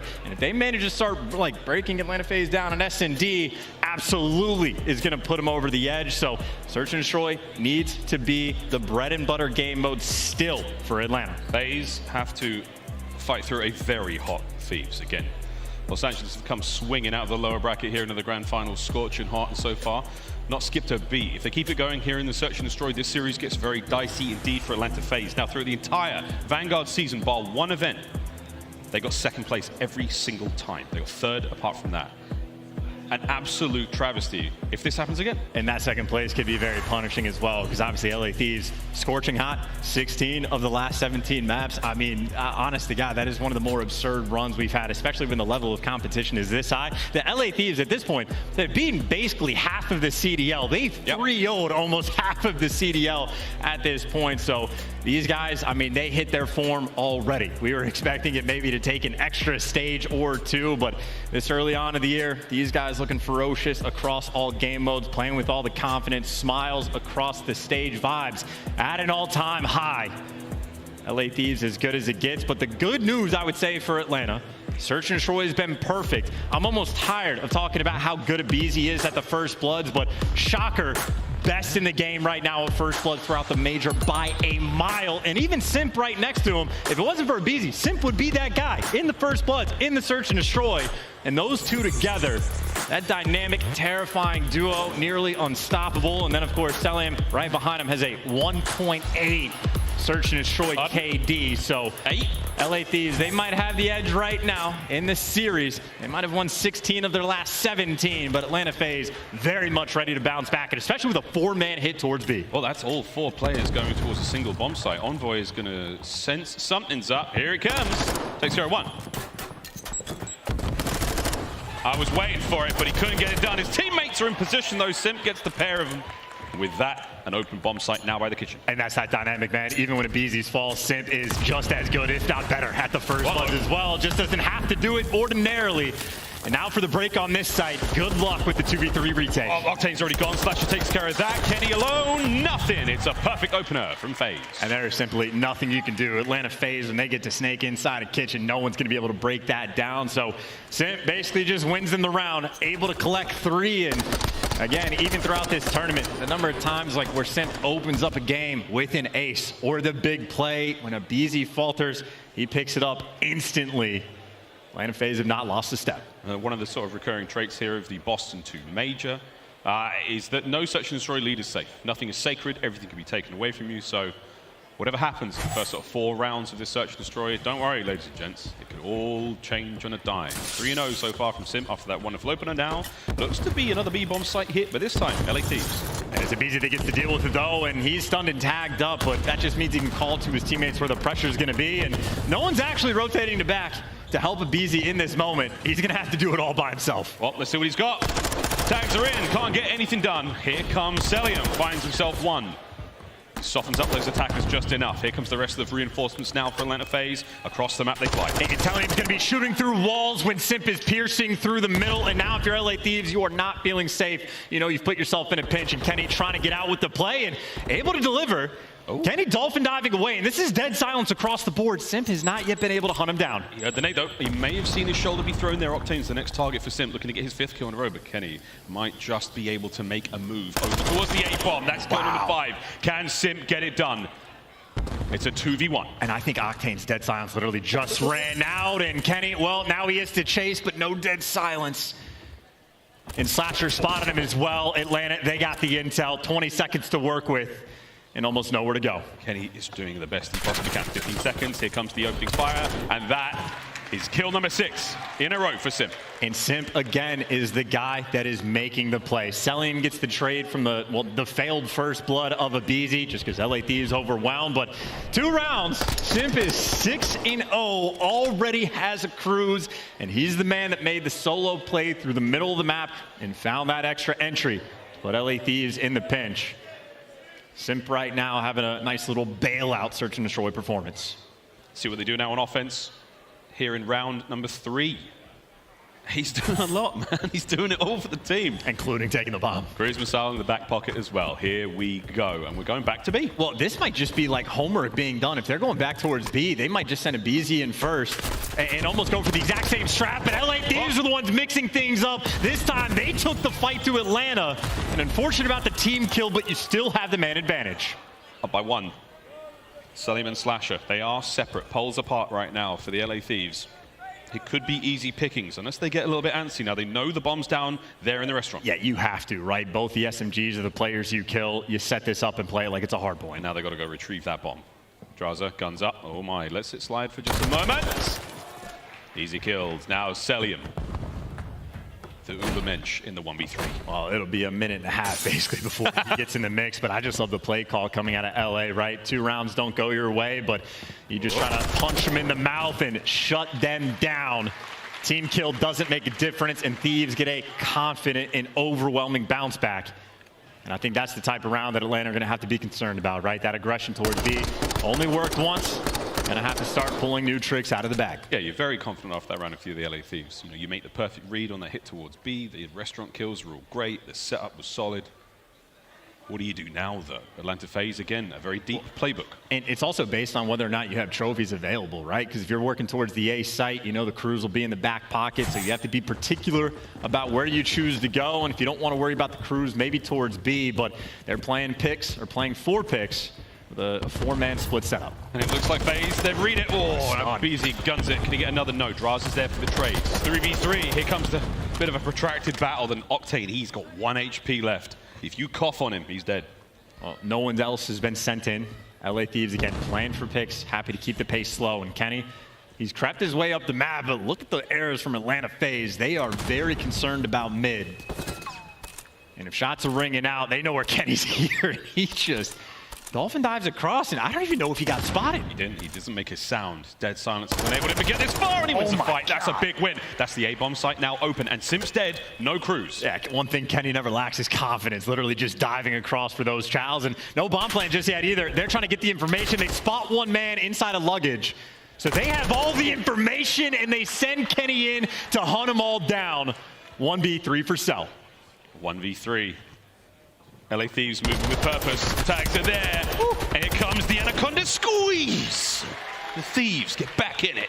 I mean, trying to choke the life out of him as well. I mean, that's all Kenny. Kenny's the guy towards the middle of the map, literally just diving across. I think he had to have just gotten some ridiculous timing, because I don't think he got spotted when he moved over to couches. Fry Simp for like that sort of entry pick, and then just goes and starts hunting players down.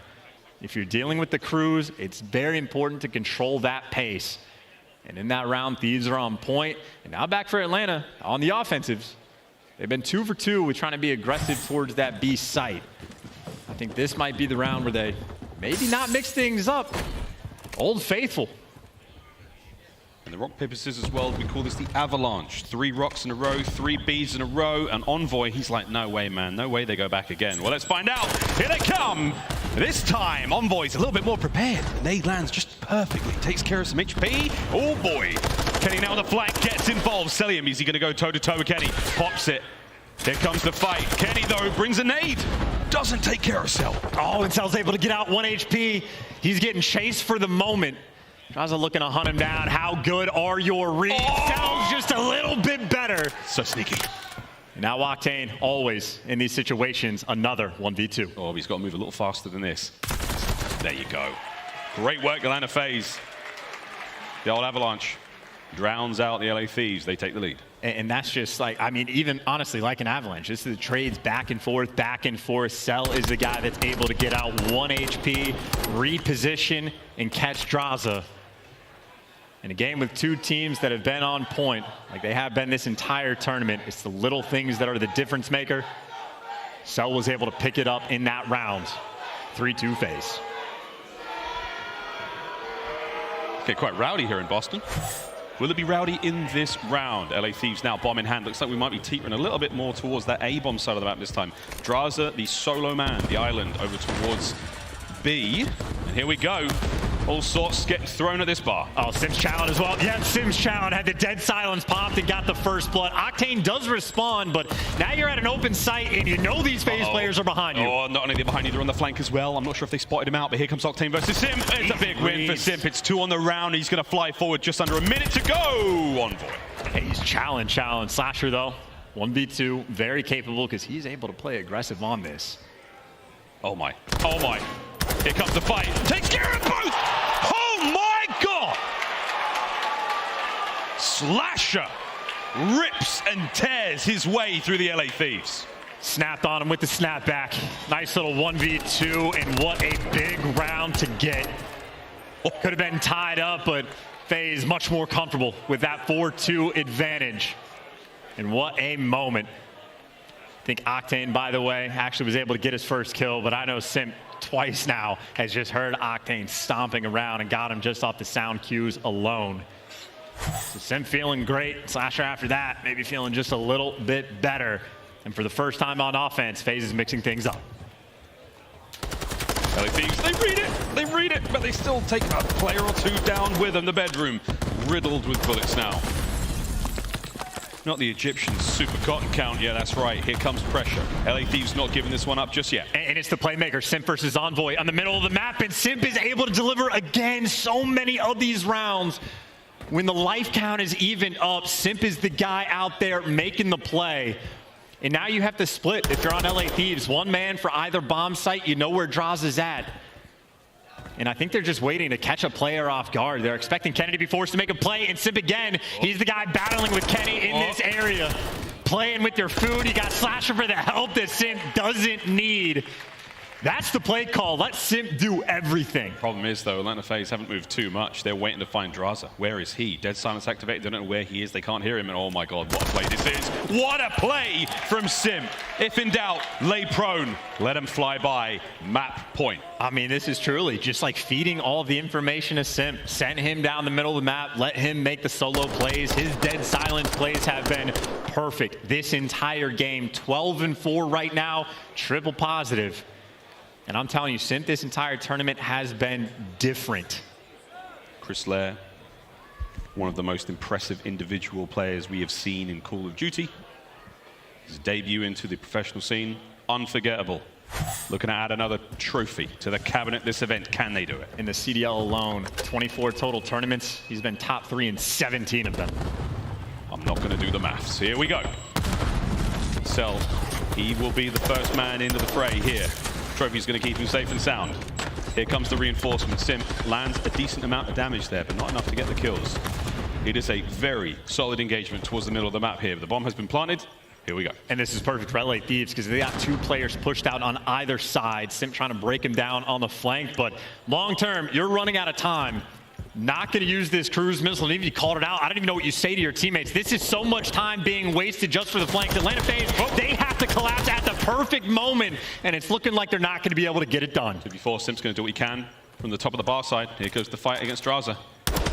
Oh, perfect equipped for the battle. No, one more bullet would have got the job done. Still, time has come to a close. That bomb will detonate whether Simp dies or not. I mean, he's thinking about doubling up on the cruise missiles as well, but again, for LA Thieves, might be massively down in the round count, but they have success with these aggressive play calls. Again, they're making the confident pushes, flying out to this site, not a care in the world about that cruise, and obviously the trophy's in the mix as well.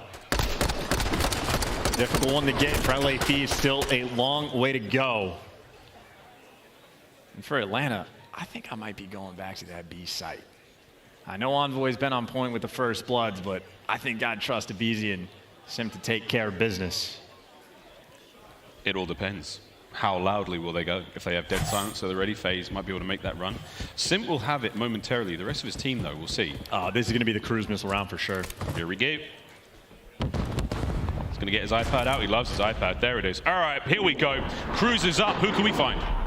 I think Abizi might find the first blood. Abizi crossed before they even called it in. Now he gets to add the information, but Abizi, he's in your basic for Thieves. The movement is great, not for the kill, but you got Abizi in position. First blood Reaper doing his job. Drives it all the way. All it does is force Draza into the jaws of Abizi. Swallows him whole. Oh, and there's the actual one. Yeah, the stamp on the game. That's the 5th. One more. And it could be it. It's a team kill in there as well. Octane, last man up. Oh, no. 45 on the clock. Celium in his happy place. This is surely the map. And you know it's Octane. You know he's not going to be the guy that's out there flying around. So take the long route, get that bomb back, and Abizi and Simp, they've got all the angles covered. Yep. Okay. This is dire. There it is. FaZe. They find the equalizer there happily. Search and destroy. As we work through this script page by page. So far, so good. And I mean, at least in some of those early rounds, Abizi was setting them up. Simp was dunking on them towards the end, and an electric performance for the map too. Maybe the biggest moment of that game though, because LA Thieves did have some nice play calls. The 1v2 that Slasher was able to get an opportunity for the score to be tied up. Instead, he just sucks the life out of LA and ends up delivering a nice 6-3 win. 14-4 from Simp. First blood's on point. Him and Abizi sharing a little bit of that love. What more could you ask for? Sublime stat line there from Simp. Immaculate teamwork, as is tradition from Atlanta FaZe. There we go. We don't quite crack 9 minutes on the Greenberg Hotel, but that is the first part of this trilogy here on the map. We now go to a control. After that Hardpoint, we now will dive into El Asilo, and if we have to go all the way, chance Mikado for that final game. But for now, we're going to stay on Hotel. We're going to go back to control and see how things go. And obviously, we talked about Atlanta being pretty much perfect throughout this entire tournament in Search and Destroy. They still look flawless out there on the main stage. Now maybe it's LA Thieves' turn to show off their control, where they've been perfect as well. Well, ladies and gents, we're going to take a very quick commercial break. Everyone here in the venue is going to have a pee-pee and get another drink. And when we come back, we're playing Control and Hotel. Don't go too far.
Welcome back, ladies and gentlemen, to Major 2. Grand Finals map number 3 is about to get started here. We're battling over that beautiful trophy provided by Boston Breach. And what an incredible tournament, a very memorable and wild, crazy tournament it has been. All of them are crazy, all of them are wild, all of them are memorable. There's something about this one. Batshit crazy. It's been like particular. Like we had a day of 5 matches, nothing but 3-0s down the line, which LA Thieves have been responsible for quite a few of those, but a strange one for the ages. And if LA Thieves are able to make the losers bracket run, just makes it that much more historic. And of course, we're going to be pushing this narrative all day long. That's exactly what Slasher wants to stop. A bunch of his former teammates, a former member of the Thieves, doesn't want them to have any fun, wants the glory for himself. This is the second part of our Greenberg Hotel experience. One more hardpoint after this.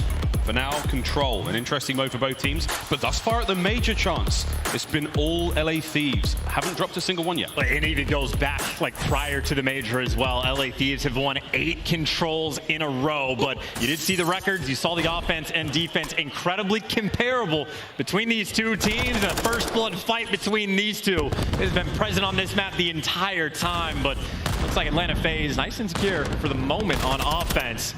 We got everything covered. Especially those dumps. Oh my God. Double headshot there from Slasher. Here in Control, 30 lives on each team. Capture both zones to win the round. The capture of the zone adds an entire minute to the clock. And so far, Abizi, 3-0. I mean, honestly, at this point, they're just trying to drain the lives, right? Only one player from Atlanta has fallen, and for a life advantage, nothing crazy, but this is looking like this A zone should be nice and secure. All their bases covered, and looks like LA Thieves are, in fact, chalking it up and trying to just get set up. That map control, Kenny pushed out past bedroom. It looks like Draza going to join his father, so 2-2 split for LA Thieves on the defensive end. So far, great work out of FaZe there. That's the first segment with the first zone A gone. Over to B now, all that's left. But great fan out across the map now from the LA Thieves. They're going to try to identify this attack, Selim. He's going to play this very slow. Anyone who comes outside, they're dead. And you see Kenny getting the first kill on the deep left side of the map, and actually more players for LA Thieves are going to help him out. You had Envoy get left by himself, and he does get traded. And I think Envoy is going to end up spawning behind a couple of these players, an opportunity to shoot him in the back, but obviously Atlanta going to be on top of that, waiting for the push to come through. It's a meticulous push now. Whoa. From Atlanta FaZe, waiting for this perfect timing. There's the pinch, Slasher's in. Teamwork about, now an open B zone. You're able to get on this one now if you are FaZe. Trophy's there. They are setting up this position of fire. They're going to be able to lay it down. If anyone from the Thieves hits their way forward, it's going to get dicey real quick. Almost like a round of search and destroy, only trying to protect one man, but it looks like LA Thieves going to come out on top. Chip Skylark able to pick up 2. The shiny 2-piece in him, and now you actually players spawning kind of all over the map. Octane going to get caught, and I think right now it's sort of operation trying to hunt down Celium as him and Abizi roaming around your base. Oh, here he is. Oh my God, he's still alive. Sim's there to help out. Great coverage, 2 members now alive. Oh my word, you're literally spawning on each other's laps. It's a spar, but there's nothing relaxing about it. Atlanta FaZe, though, if they can make this happen, if they can clear out bedroom at the same time to let Selim actually go for the pinch. Selim right now, he's just trying to stay alive. And obviously, great hearing and great reads. 4 in a row while his teammates, again, are still trying to deal with the players in bedroom, but they cannot get it done. LA Thieves on defense, they've been clean. And somehow Selim escapes this again. We are still on board with the Selim saga finally comes to an end. It's 3 clean kills there in the feed for the LA Thieves. I do believe we have streaks, and now we have just about 20 seconds, and the round's done. And it's the father-son duo as well. Kenny's got his, Draza looking for his as well. But still for Atlanta, you know you can snap in position and jump on this point and capture it quickly, but with 10 seconds, it's looking like a near impossibility, especially with players cornered up. Not an easy read to make, and Kenny's still here. 7 in a row, and almost no time left on the clock. But Atlanta FaZe, this might be it. The 3-man wipe and the 3-man stack. We were so ready for it to be done. Can Octane end it? Trophy's going to be there. Sim's going to be the man on the stairs. Take care of him. Here comes Sim. Gets on top of it. Second segment on the way out. Oh, Envoy! He gets 2, but it's not enough. They get off the point. It was enough. I take it all back. The way the text and the timing comes through, you feel like you're on the zone or the hill or whatever in time, but if you're off for a moment, that extra tick just rolls over and Celium just an inch too far away. A nail-biter finish, but LA Thieves, who were on point the entire round, take care of business, get it done, have a cruise missile in the back pocket. So a lot of good things going right for LA Thieves, who again, 8 control win spree. It doesn't matter how many lives you've got. You can always make the play on control. Small window's all you needed. So close it came though. Segment count will come to that later. It may determine who gets the final round if we have to go that far. But for now, LA Thieves, good stuff. Oh, and yeah, you got a Simp behind you as well. It's the same thing as Search and Destroy. He's just taking those solo routes over by the A zone and just piercing the setup every single time. So same map, Simp will be annoying in the exact same way. And Draza though, wow, he's challenged. He's feeling pretty good. Feeling pretty great after that one, 7-5. His teammates finding kills also, as we are slowly but surely getting the job done over by B. Cleaned up now. Eyes on the spawners. Draza, beautiful move, stays alive. And Speedy in those situations.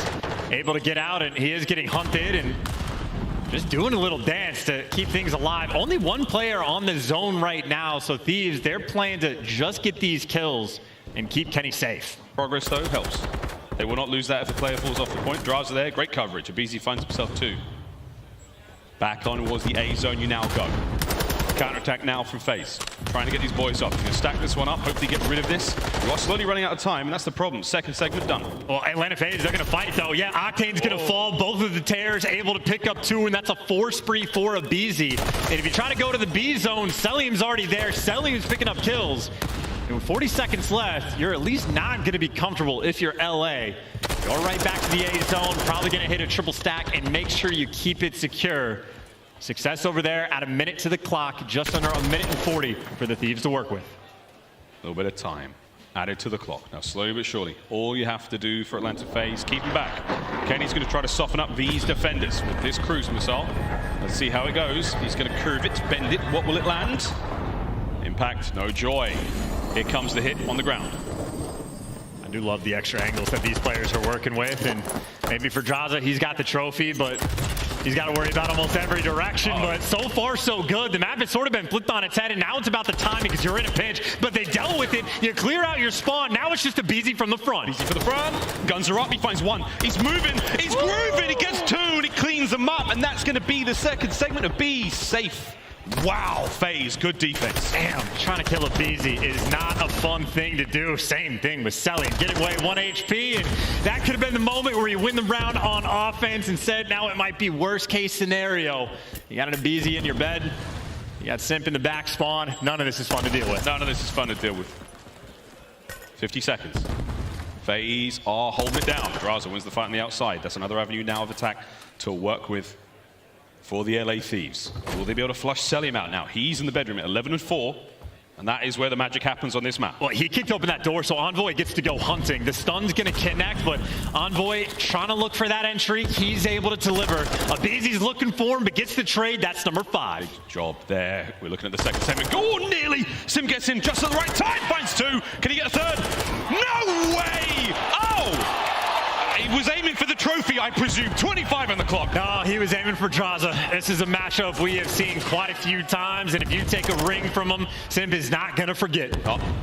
Simp's now 2-0 in the fisticuffs here in the series. Guns up from Selim, but wait, there's another hit here. LA Thieves can get on the point. They can stop the clock. Abizi, though, on the flank. Oh, Jesus, this is how it ends. Diving in. Kenny got to win this fight. Can't get it done. That's the round. Out here. Wait a minute. World starred by the Tears. Okay. World starred by the Tears. Okay, that really is the round. A 3-piece for Abizi to get everybody in position, and Simp just wants to one-up his boy. 3-piece body shots, gets the trophy. And here's your second look. Oof. Oof. He's got to draw his number, man. He really does. And I tell you, it's the same thing like all the way back in Cold War when players start snapping on trophies. Know they're in the zone, but this is the Tiny Terrors, man. 18-12 on an 8 spree for Abizi, 16-13 for Simp, who just dropped 14 on this map in Search and Destroy. It's only tied up 1-1, so a lot of control left to be played. Atlanta FaZe, everybody roaming towards that. Yeah, we played first to 3 here in control. So far, Abizi, this 8 spree, still rolling. Only 2 bodies on point for the moment. Again, just looking for the entries, but Kenny's the one that's finding them. Does get traded out, but LA Thieves still in a pinch, but it looks like Selim in his home. He will do 360 snakes, and even if Envoy is able to get him just for a moment, gets hunted down, and maybe Abizi seeing how high he can let this streak go. Well, if his teammates hadn't stolen the last two, it'd be at 10. And then we'll be sort of starting to talk about it, get more excited. But that's the second segment gone here on the A zone, looking towards the third very, very quickly. Now, Thieves, they've cornered them, they're trapped, surrounded. But is it going to amount to anything? The zone will be captured. Check that corner piece. Ah, there it is. The spree comes to a close. Consilium, a little bit of revenge for his fallen comrade. 2 minutes to go. Well, back to the same old story, trying to defend this B zone for an extended amount of time. Minute and 55 on the clock for Atlanta to try to find the route, and Simp is going right through mid. He's got Abizi right behind him, and Slasher winning the gunfights on the flank. Trophy on point, bodies on point. Envoy trying to keep things alive, but it's the Terrors in the zone. Envoy's not going to be able to do too much more from that position. Trophies will save him. 2 members down the point. Oh my word, so wins a big fight. Selim those stays alive. Slasher from down low gets 2. Right back on it we go. The capture continues. And it's still Envoy, though. You still know he's around bedroom, and Selim looking to take him down. You clear him out. Now you just have to look through the front, and 2 ticks already through. Looking to stack this up. The more players on the point, the faster it captures. You got to get in there now. LA Thieves, get in there now. It's pretty much done. And FaZe with another decisive round. Too easy for Abizi and everybody else on Atlanta in that round. A cakewalk compared to the first one. Look at the final kill where Abizi would have chopped them all down if they had been able to get out. The stack was in. Atlanta FaZe on point, and they are looking to kill and end the streak for control that the Thieves have built. Thieves not out of this yet. Attacking round for them. Sprees, though, continuing across the board there from Atlanta FaZe. 17 and 7 on a 4 currently Selim. These boys are cooking. Yeah, just joining him, right? It's not just the Terrors, everybody getting in the mix at this point. LA Thieves, though, they're looking to hit this B zone quick, but Atlanta FaZe on defense, they're here to meet him. Yep, there you go. You're going to get met by Slasher. What can he do? Oh, he's been gunned. Kenny gets in. Selim manages to keep the zone open for now. Grass is in next. Selim, good damage. Here comes the stuns. Here comes the lethals. Surely you can take care of him from there. And Zip has been such a problem as well, because on the flank he was able to catch Envoy. So Atlanta FaZe, the setup always too good. They go for the cheeky B hit off the rip, but they get absolutely nada. And back towards that A zone we go. Abizi, though, just lying in wait. Get an errant kills if it goes his way, but so far this is exactly how Atlanta want the defense to go. Yeah, you let rid of let A fall apart quite early on, no problem. Sim, whoa, cuts him down. Still got numbers here. 2 players left up here for LA Thieves. Envoy and Kenny, they'll complete the capture at A, or will they? Here comes Selim. Oh, he's pretty good, Lord. Just taking turns. 21 and 7, triple positive. You love the KD, and you love the kills when you get them. An extra 2 are going to fall. The A zone does get captured, but everybody on LA Thieves paid the iron price. Got to reset off spawn, but still plenty of time to work with. Exact same as it was for Atlanta. Just under 2 minutes on the clock, and Draza trying to open things up, working his way through mid. Strong work in the 1v1 fights. Next challenge is going to be Selim. You take care of his position there, you're able to get your teammates onto that point.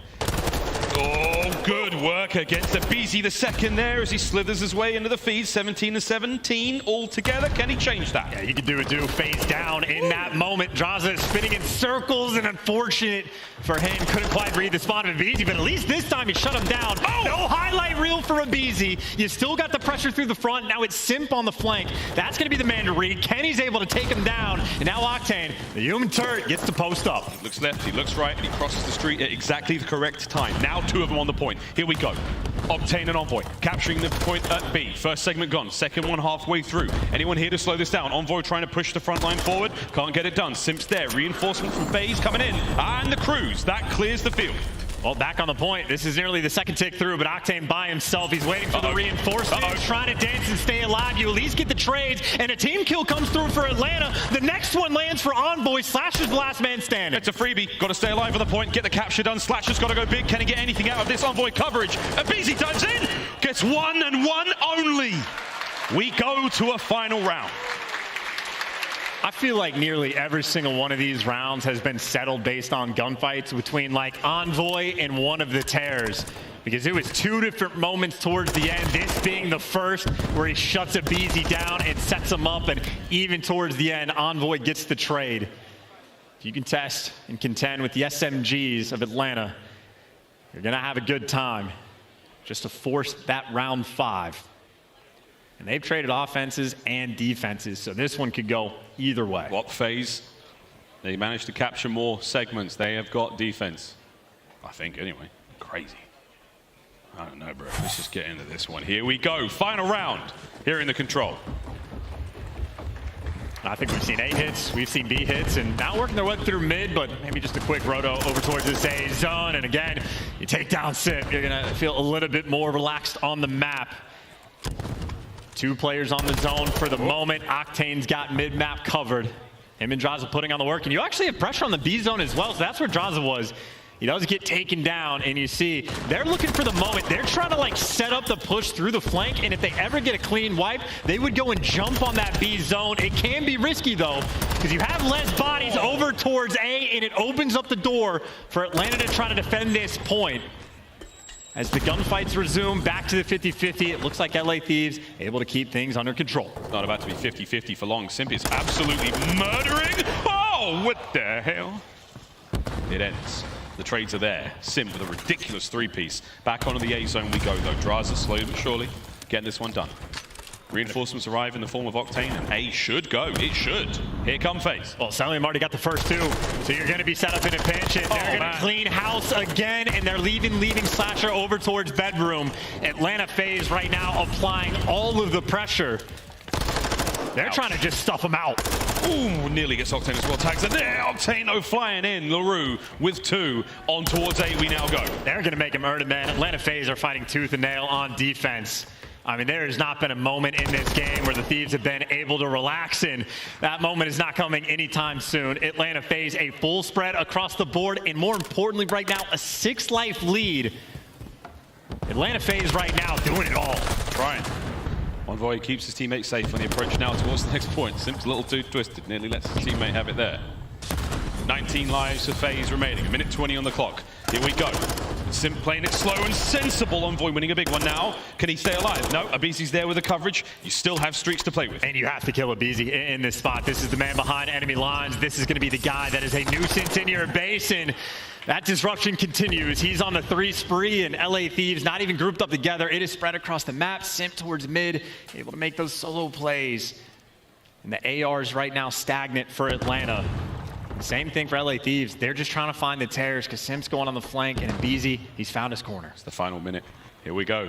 16 up for FaZe. Whittling them down slowly but surely. Simp now on the flank towards the top side of bedroom. He's going to be able to cause a lot of damage here, but Salium and Slasher, they have cleaned it all up. It's all down to Kenny now. Kenny's got to go huge in this fight, and he can't. Salium wins it.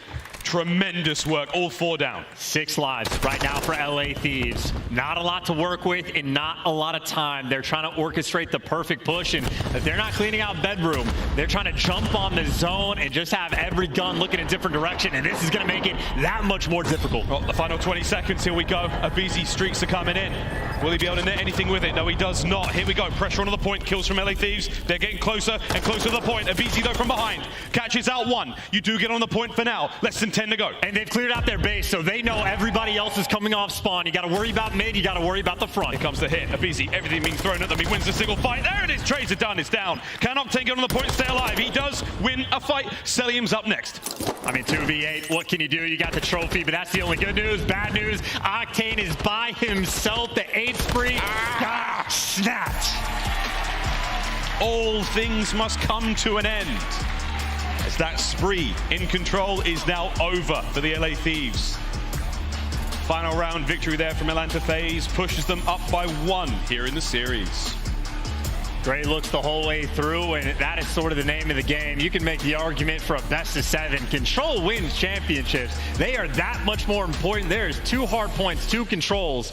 So the series is unique in that regard, but for LA Thieves, when it's been their backbone, Atlanta FaZe is able to take him to task. 36 from Abizi, 32 from Simp. The Terrors happy to bounce back and continue their disruption from that game number 2. And exceptional teamwork again. I mean, it's just the right place, right time, decision-making, communication has to be on point. Atlanta FaZe clicking so brilliantly now. After what for many was considered an early exit from Major 1, they have bounced back with a vengeance. LA Thieves, so far from out of the tournament yet. This is going the distance, I think, my friend. That might not be the case. It depends in my mind on how this next map goes, because 2 maps away is going to be one where Atlanta FaZe have been looking untouchable, a CeeLo search and destroy. So it's this next Hardpoint on Hotel. LA Thieves, statistically, they have the edge, but obviously we're not expecting it to be by an insurmountable margin. A 2-point game in game number 1, as close as could be, and obviously a nice little round 5 we just saw on Hotel Control. An incredibly important one for Thieves to get. In my opinion, if they don't get this next one, this series is going to go maybe 90-10 percentage-wise to Atlanta FaZe, so odds not quite in their favor. Here are the highlights from the Control, and this will be the final highlights we see from Control here, or in the Elimination Hotel, before we now dive towards the Hardpoint. A little bit of a break here in the series as things resume normal pace. And LA Thieves, a valiant attempt, great attacking rounds, a solid bit of defensive work, but in the end, it just comes down to a few gunfights on that crazy B zone. It really feels like this has been a series of moments, right?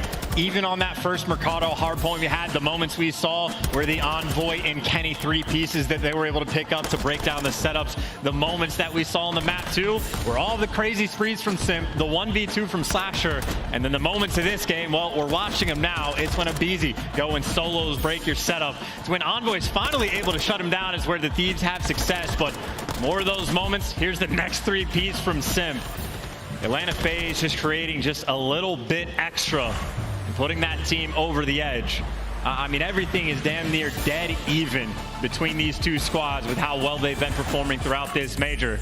You need that little bit of extra to secure those dubs. Individual sprees was the name of the game there on Hotel Control. Now the final Hotel moment here in the series. Hardpoint coming up next. We're going to roll into that in just a moment, and then we go to CeeLo, search and destroy, and see how far we have to go here in the tournament. Again, Chance, if you're right, are we going to see it end soon? I'm just doubling down on that point because the CeeLo search and destroy, it is not just that Atlanta FaZe has been winning that map. They have been destroying teams one by one where they're looking unstoppable. So that is a fearsome thing for the LA Thieves to have to contend with. But on the Hardpoint, they have the edge. They've played the map more. They have a better record. And this is one of the very few maps that Atlanta FaZe are actually negative on. So you need that bounce back, need to tie up the series and give yourself a little bit of cushion before the search and destroy start rolling back through. Yeah, that's where things are going to get real dangerous. Can they find that cushion for the pushing deeper into this series? What a wonderful tournament it has been, Boston. Thank you for the very warm welcome despite the inclement weather. Let's rock and roll now into another Hardpoint. Strap in, kids. This one's going to get crazy. Fist bumps out and abound, locked in and focused for Atlanta FaZe. That 3-night stay nearly complete. A map Atlanta has been incredibly happy to visit.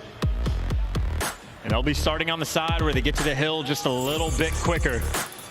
And I tell you, that .71 does not reflect the impact that Kenny just had on Mercado. So look for him to try to turn things around here in the next one that we have. We're going to see the lobby quickly reset. Ladies and gents, here in our grand final, we thank you again for tuning in and joining us. Hope you enjoyed all your drops, and you folks in the crowd, you have been outstanding. Tons of fun all week long. We're going to roll back into this one ASAP. High-level predictions, Chance. Hardpoints have been, let's face it, kind of crazy. We've had what? We've had 2 ourselves, 2-point games separating, you know, insane finishes with some great plays across the board from nearly every team. Cannot wait to see how this one goes. I think it almost to be vaguely similar. It's like that SMG battle. Obviously, Hotel's map where the rotations are incredibly important, especially that P2 to P3. And if you're trying to break into the kitchen, it's going to be your SMGs leading that charge. And I think so many of these moments are decided between, is it Kenny and Envoy winning the gunfights, or is it the Tears? That's what I'm going to be paying the greatest deal of attention to. Who can get to the money hill first? And if you get there second, how well you deal with the snakes in the kitchen? How well can you deal with the Tears? A .71 was barely good enough in map number 1 for Kenny. I'm looking for him to turn things around on map number 4. Snakes in the kitchen doesn't sound like, you know, very good for sort of health and safety standards. Better a kitchen than a plane? Better than a kitchen. I mean, if it were up to me, there'd be no snakes in this game at all. Let's get into the Hardpoint, ladies and gentlemen.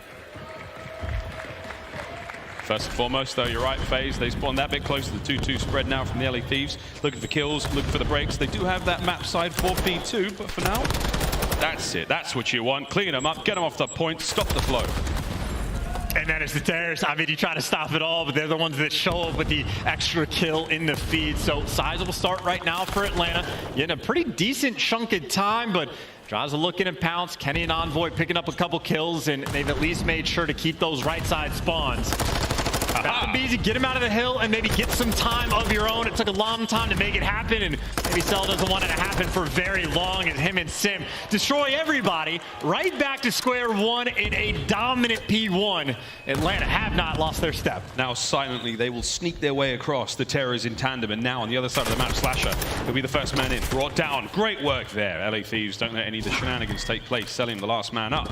Here we go. Yeah, great work and great reads to make sure the guy that got the back spawns doesn't actually secure him for the team. And now you get the standard setup. Abizi might get that first intro, but Octane, he can spot all these players on the cross. Ruby's going to help the boys get outside, but Kenny, he's the man who's taking care of business. Abizi cuts him off. Now the pressure on towards the hill. Into the lobby we go. Draza, great work from upstairs. Octane getting the kills as well. He's the man inside the point. Soaking up that time. Celium, the little peeping Tom. Whoa, hop, skip, and a damn, son. Kills are there once again. LA Thieves hold. And where'd you find that? Maybe where'd you find this rotation, actually? Atlanta FaZe sending a couple extra players maybe to fight for this scrap, but already over towards Kitchen. I mean, there's 20 seconds left, so you don't even have to make a play right now if you're Kenny. Right now, he's going to be annoying. He gets dropped, and Atlanta FaZe will get there first. A perfect bounce back hill, though, on P2 for LA. And maybe a little time to try to work yourself up the map, but there's a lot of aggression out of Atlanta. His Envoy, he is taking the scenic route to try to get to this new time. Look how careful he's been. He's really checking everything possible, and he knows somewhere there's a FaZe member out here. Where could they be? There's one. Good work with the team fire there. Octane's going to help get things going. 5-3 now. In towards the kitchen we go. And that's great help, and you want to be quick to try to break into this hill. Octane looking for more trades, and now you got the time. You got at least your teammates inside the point, enough to force Simp out the back, and the break so far has been clean. Simp is so powerful in that moment. He's pushed out. He's bought his teammates time now to get inside. Hardpoint maybe in the other hands, but it's not safe yet. Kenny's got to try to hold this one. Selling him from one door. Simp by the other. Here comes the pressure. Kenny winning his first. Eyes towards the right-hand side. No problem. Gets by with a little help from his friends. LA Thieves hold. And that is such a beautiful moment coming in from Envoy and Octane. Envoy waiting all that time. Gets away one shot. His teammates got the trade. And that little extra oomph to get inside the hill. Slasher, by the way, a bit of a rough start, 1-8 for him, and at least gets one kill in the back, but he gets traded out. LA Thieves, it's only 2 players working the flank and getting cut down along the way. Octane on the flip side, though, that's a main AR, looking a little more up. Yeah, 10-5 from Octane. He's looking great this time round. He's already got himself streaks to play with. And a sizable lead now for the LA Thieves. Here comes Fazo right back into the bar. Oh dear, no, wait a minute. LA Thieves right through the front. Selling last man up. Is it going to be a perfect break? Indeed it is. Counter-attack now from BZ, better late than never. And I think Johnson just might have got that 2-piece with the Vaznev, by the way. So he's getting ridiculous shots from long range, but BZ can do the exact same thing. The instant jump on it and pounce. 4-man wipe and flip the spawns. So this should be 20 seconds to scrap that maybe LA Thieves actually want to contend for. Selim's the player that they have to try to kill, and they're able to get it. So 15 seconds like that can go a long way. And the rotation over towards Restaurant. 50-50 battle right now. Here we go. Wow, breaks on breaks. Both teams so efficient at taking care of those hard points. Here we go. Sim, 10-7. Sneaking his way forward. There's someone literally to the left of him on the other side of the booth. Here we go. Fight now on. Dives in. Number 1. Looking for the second. Gets it. Kenny's now here. They're trying to find something. Gets the job done. And the rest of FaZe now from the back line. All down to Kenny to stay alive. Oh, he did his job, or at least he did what he can. But now it's the setup for Cell to look for as many as he can get. Wow. Does some damage, and that sets up the trades. Dip in for the kill. No way.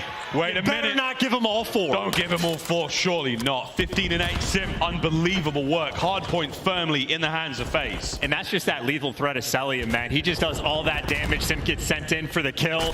Nice little wipe, and Atlanta FaZe right back in the game. Abizi, though, you see LA Thieves, they want this time. They're sending everybody this direction because it's not just the scrap, it's the rotation as well. LA Thieves going to be applying all the pressure through Kitchen, and it's all 4 players right now of Atlanta FaZe ready to square up. I think Celium might get forced to rotate and be the guy to collect the time, but the battle, make no mistake, it's happening in Kitchen. Streaks will be coming in soon. A possibility for that one from LaRue. Here it is. It lands towards the backside of Kitchen. It does not take care of Slasher. It only makes those players from FaZe move. So now Hardpoint's in their hands, working on that comeback. And this is just such a deep spread towards like the back spawn of the map right now, and not a lot of openings. Kenny's down low, but unfortunately the van blows up and takes care of him. Contest inside the point, and Celium's gonna fall. So LA Thieves, it doesn't always happen this way, but they're trying to bully their way just through the front. Great hip fire there from Simp, now trying to keep the Hardpoint safe and sound. LA Thieves still not giving up on the push here. 25 seconds remain on this point. And Simp, he's roaming. Dead silence, reset. Here comes Octane. Wow, good work from the team there. They make their way forward. And this is so good from the LA Thieves, by the way. Just to take away the scrap time on a hill, Atlanta FaZe had the clear-cut rotation through and just bullying through the front. So they ended up coming on top of this hill and securing themselves more time. And even long-term, Draws is in your base. He's behind you. I'm looking at the minimap, and Simp has been trying to find him, but so many things right now for Atlanta FaZe. Yes, they have the hill, but they're in a massive pinch. Here comes the second set of Hardpoints. We go back over to the middle of the map. A great run of things so far for the LA Thieves. Can they keep it going, though? Nice work for the LA Thieves clearing house. 3 spree there from the root. Can he find any more as he takes care of the time? I mean, these have been just a beautiful pass through hills for LA. And even Octane, 18 kills to his name. They're slaying, they're rotating. Right now, LA Thieves, they're doing it all. Doing it all. Thieves with the lead now. Thieves with the listen in. He's gonna be D1. Hey, D1 to lobby. Up easy. No, he's top cat. That's you. That's you. Middle of the hill and secret. Oh, that's you. Middle of the hill. Nice. Good job. He wants his Yeah, he's close up. Ken, close up. I'm just got close up. He's there. Guys, I'm going right. Keep me lobby. Let's go right together. Yeah, I'm gonna top bed. You can still play left. I'm coming right. I'm gonna go to you, Dill. That's fine. No, what are you guys going to top? I naded D2. Hey, I'm going top bed. Zig. He ran to Zig. Hey, I'm Zig. I got stun. Hey. Yo, Nate, I'm needing lobby. I don't have any. He's checking 100% checking. I'm trying to get technical. Challenge. Check it. That's Zig. One shot. I'm one HP Zig. And Zig. One shot. Zig, I one shot. He look at us now. Look at us. One shot. Stairs. He ran to Zig. I'm staying on good. I'm up bed, bro. Maybe both sides. Lobby. I get lobby late.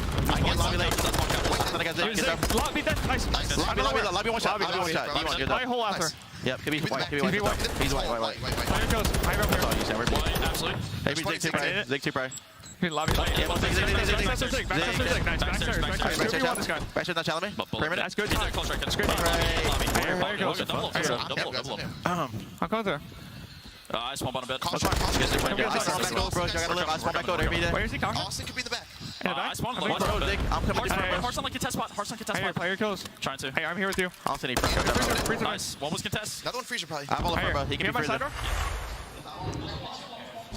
Moment of the game right now. This is a hill. LA Thieves were able to break, and now it's Atlanta FaZe's turn to try. If they fail, this game is going to fall. Here we go. Octane's got the backside covered. He's in trouble now. That pistol ain't going to do a whole lot. Slasher cuts him down. The break is good. It is so squeaky clean.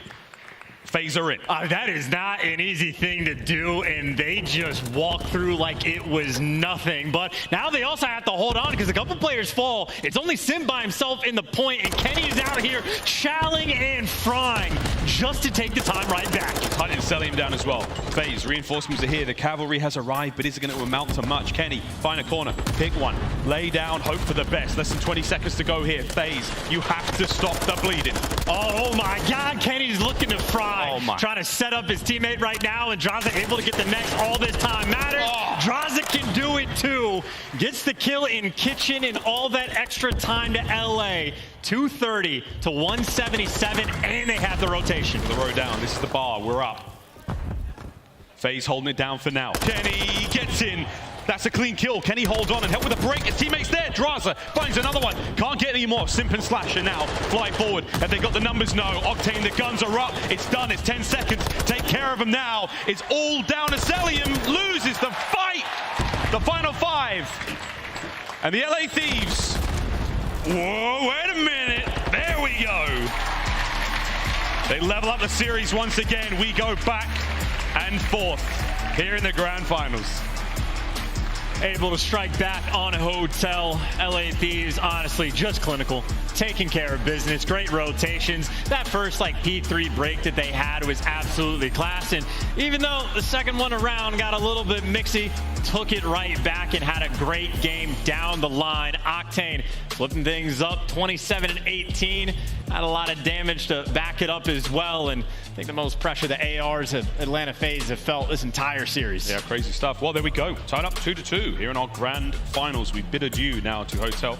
We'll take a look at some highlights in a moment, but for now, it's a wonderful look as LA Thieves bounce back to life. There we go. A relatively even dispersed chance across the series. And again, all that map is the setup, because if you're going down in the series into a CeeLo S&D for LA Thieves, you might be terrified, but now it's all tied up, some wind in your sails, and I'm very curious as to what they have cooked up, because again, Atlanta FaZe on that map, they have been flawless. I mean, destroying teams, and if you get an advantage like that, I know LA Thieves love themselves for control, but that CeeLo, they've only played it twice on the year, so not the most well-practiced, at least not when it comes to that LAN experience. But honestly, the way this is shaping up, maybe it'll be a map 7 we have on our hands. We'll see. CeeLo, S&D, and Control coming up now. And again, that Mikado final map, if we have to go there. But we'll find out in a few maps' time. For now, it's a commercial break. We come back. We're going back to CeeLo one last time here at Major 2.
The Call of Duty League is presented by the GMC Hummer EV Pickup, the world's first all-electric super truck.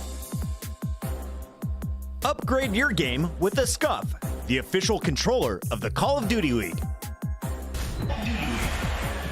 Here we go, ladies and gentlemen. Let's get right back into this one. The grand finals here at Major 2, coming at you live at the MGM Music Hall in Fenway here in Boston, Massachusetts. What a beautiful time it's been.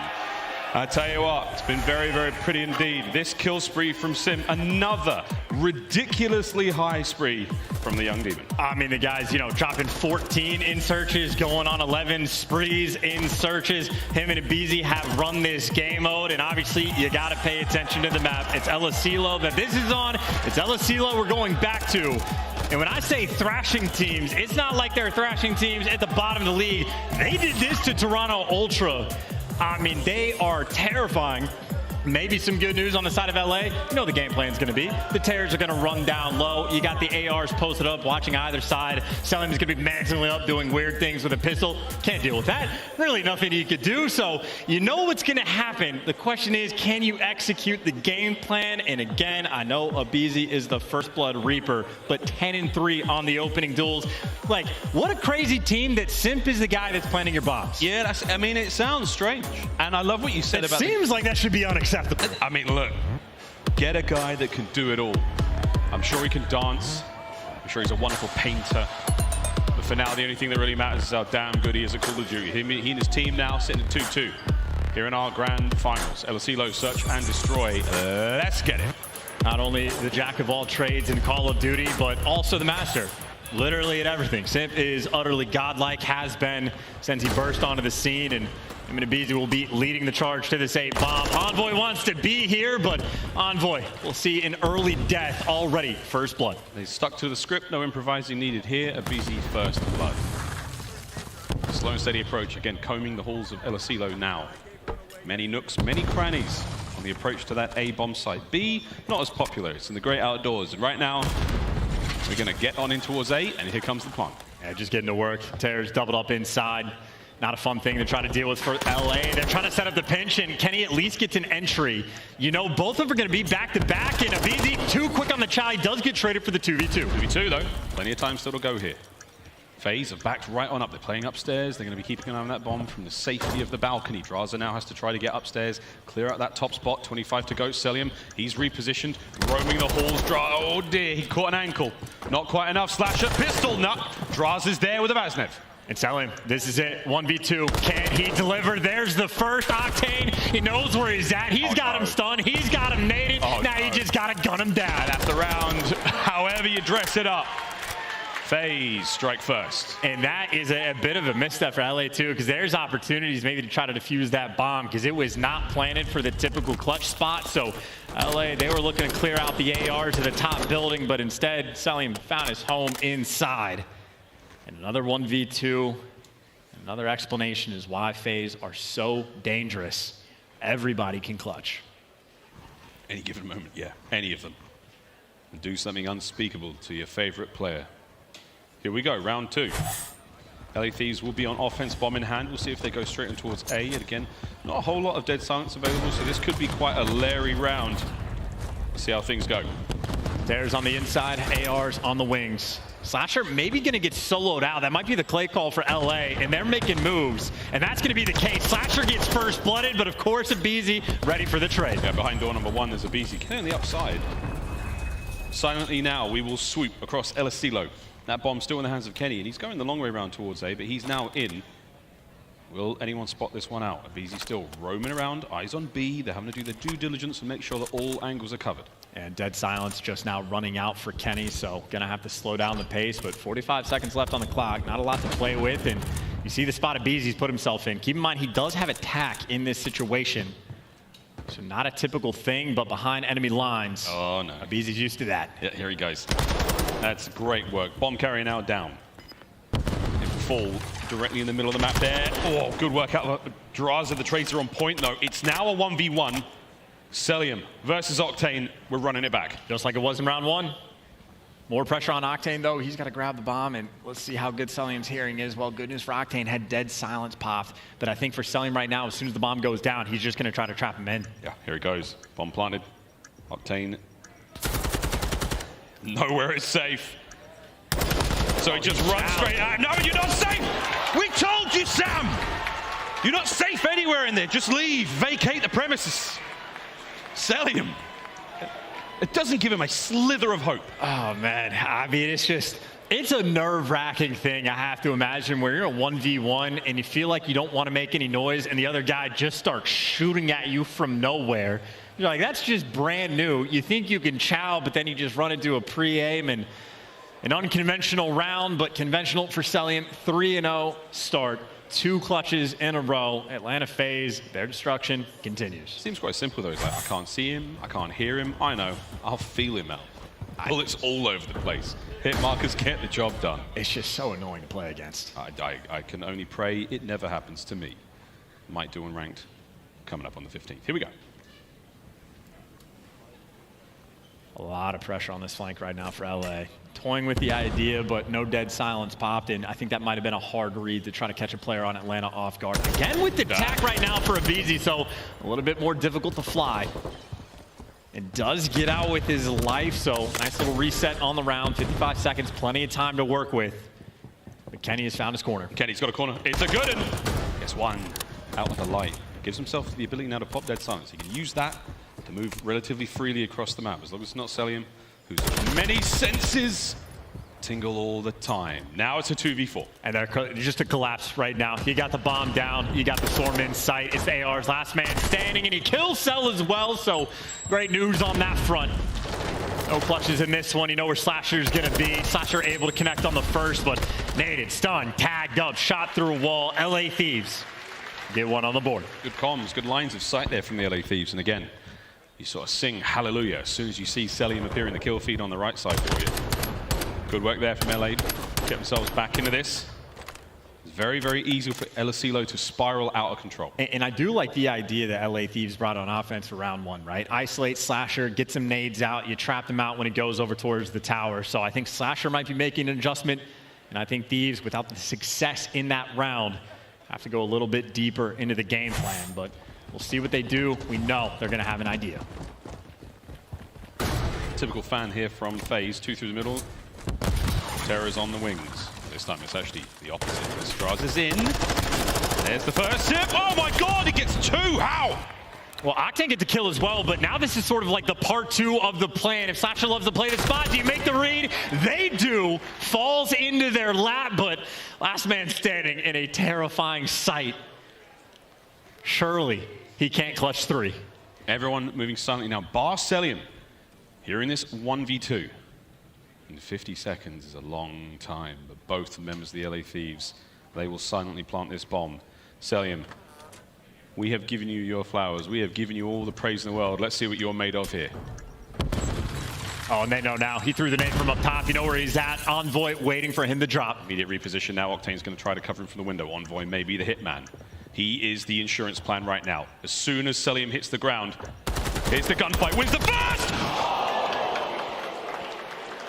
But Octane, nerves of steel. I think a little bit came out in that round. We're up 2-2. Yeah, a smile on his face, too, because I think Octane was very weak, and if not for a couple of those hip-fired bullets coming through, Celium might have done it. Perfectly read on the setup right there. Brother. And say a prayer. Good night. Well, tied up 2-2, though. So good look. They had the idea. You do trade Simp out, even though we picked up 2. And you do not let Celium clutch. And great reads on Slasher. So LA Thieves are playing heads-up Call of Duty. Yeah. That does not make it easy. No, none of this is easy. Stun check. Kenny's getting spotted out. Whoa, Draza was like, I'm going in. Was not going to utter his usual catchphrase in these moments, but you can guess. Slasher on the wall. Takes care of business. Makes it a 3v3. It's just impossible. I mean, just instantly throwing away that man advantage. Still, though, 3v3, not the worst thing in the world, but Slasher responsible for the flank on one side, so Octane not going to be able to move. Kenny, though, looking to get in position. A few moments away from the dead silence, and Octane actually does find the pick. And that player next to that door Oh. He's making noise. Yeah. Kenny knows. A lot of noise. Will he know he's in that spot? Yeah, maybe. Aha! Perfect. Perfectly done. It was a trap. Oh! Second there from LA Thieves. Good work. Playing the map advantage they have. They take the lead. Yeah, and using the information so well right there from Kenny. Kicks open the door just to bait out the shots. He knew his teammate was getting in position, and Kenny heard Sal jumping around moments before. Perfect execution. Nice swarm on the site after the fact, and honestly, probably the pick that Octane gets on Slasher as well. Buys you a little bit more freedom on the map. And I think there's been a lot of that for LA Thieves, game planning around Slasher, whether you're attacking him for the first bloods or reading him when he's going through the flanks. Maybe that's the, I don't even want to call it a weakness, but the one sort of opportunity you have. An aggressive alleyway hit right now from Atlanta FaZe. Going to pay off only momentarily. 3v3. He kills. Too fast. Way too fast. Over towards the A-bomb site. It's a BZ now defending it. He's defending it alone. He's got quite a lot of work to do from the inside of this building. His teammate's going to reinforce in a moment, but for now, 1 minute to go. And feeling the pressure of being alone, you see 1 and 4. They're going to be very quick to be the reinforcements as soon as the BZ can feed the information. But how quick can you get it? Not fast enough. LA Thieves, they pounce. Can't feed nothing. Slasher now trying to move in a position. He's setting himself up for the kill here. However, Octane's upstairs coverage is there. Oh, you're going to take that fight. Octane's going to hold this position again. Doesn't want to let too much happen. Downstairs is where the foray takes place. You've still got tons of map pressure now if you're the LA Thieves. Well, he's completely repositioned, but he doesn't have a lot of time. And now Octane's going to give him the intel. Slasher makes the read, but Octane with the chow. A different game plan every round, and this time, if not attacking Slasher, dealing with the First Blood Reaper. There for the trade on that alley push. I think Draza might have felt it and said, hey, I hit the alley last round, got the first blood. Abizi's going to try to make the exact same play. And or Simp Abizi, doesn't matter. A terror is a terror. Late game reads here from the LA Thieves on this El Asilo. Cruise missile there and a 7 spree for Octane, the man closest to you on the screen. Here we go. Let's see what he'll do with it. The great outdoors are no longer a safe place with that bad boy in the sky. I think everyone else from, he's pulling out the, it saw a foot, but I think most people going to be playing inside. You don't see snipers super often on this map, but obviously they can be devastating. Drazo now once again in a battle of the wits against Selim upstairs. Kenny trying to make as much noise as possible downstairs. Stun check does connect. Would that be enough now to force some engagement? Oh, you're so lucky, Abizi. Oh, he went back for it, and he gets a kill! He double dips! And the rest of FaZe, they all get their fill as well. Envoy 1v4. And he's going nowhere. Yeah. Just thinking about the bitter end. You know, there's a few players that have made an impact with a snipe on this map, but it's a bit of a rarity. And you see the idea there from Octane, what he was looking for, but if he's not able to connect, might be the last time we see him with the boomstick in that round. So good idea. Again, LA Thieves going deep in their bag of tricks, but can't deliver there. Atlanta FaZe killed the momentum. Take an extra round back on their side. Whew, long day for Abizi. It's not easy being Abizi and having to get first bloods on a seemingly non-stop basis. Attacking round now for the LA Thieves. It's first to 6 here in Search and Destroy. How deep can the playbook go? Maybe our first B hit potentially. Salim raining out shots and little pixel fight, nothing cooking there. Slasher, they know he loves the tower. Kenny, though, just gets absolutely beamed. That almost looked like he got shot in the back. Slasher, those are ridiculously good shots. Rips the head of Kenny. Now the slow prowl. No one really from FaZe that close. Envoy's not going to spot too much on the sim. Oh, he goes for it. Oh, not only does he go for it, gives him a couple of warning shots as well. And you're getting all the intel right now if you're Atlanta FaZe. You don't have to overcommit and go for any crazy chows. You can trust your retakes. You can give up bomb plants, or you can deal with Celian. But again, gets out with his life. He's done his job. You got number 2 and number 3. The Tears getting in position, ready for the B hit, and even Slasher can take his time on the flank. He might find himself in a fight with Draza, but that'll be a bit later on. He's out of the play for a while now. Slasher may have to get moving. Sim doesn't connect there. The door does get shut though. Oh, Octane wins a big one. Trey's there. Terror's now making their moves onto the site. Slasher does spring to life. 3v1, all onto Draza. And Draza already got a kill, so they know exactly what direction they need to look, and he's going to be forced to make the play inside. Has the angle, can't get the kill. Slasher with the coverage. And the man that they were trying to pick apart early on, now on a 4 spree. Slasher taking care of business. 1 round at a time. Atlanta FaZe proved that they are never out of it yet.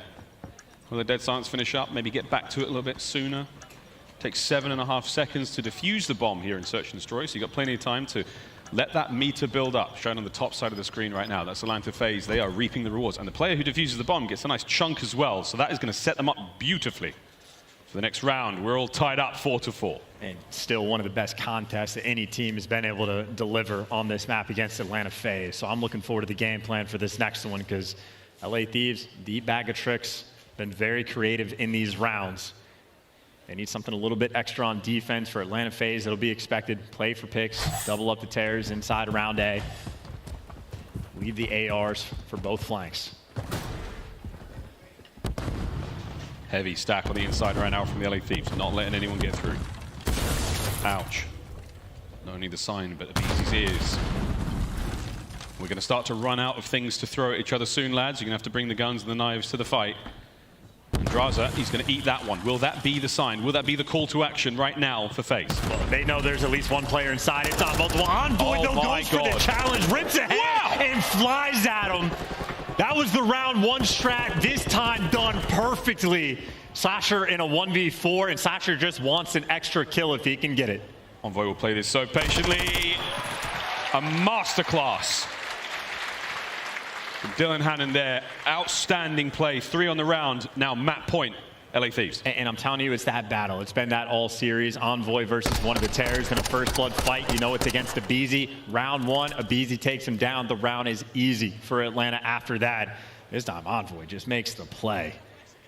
And I don't expect aggression like that. I get a first blood, I hide in a corner and wait for my teammates. Envoy flies and instead just single-handedly wins his team the round.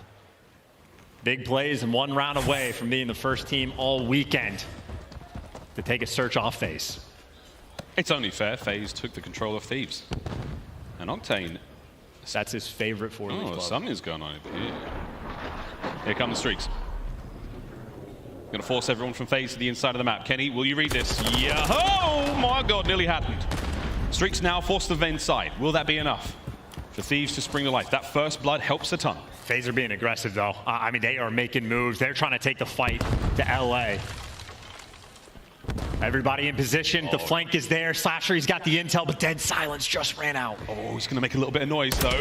Now can play with his food. The trap has been set and it's been sprung. Envoy though manages to once again turn the tables. Trades there once again. All down to Abizi. And what a round. It would be a 1v1 now. Dancing around LFC. One step ahead every single time. It's round 11 now. And guess who had Dead Silence? It was Abizi.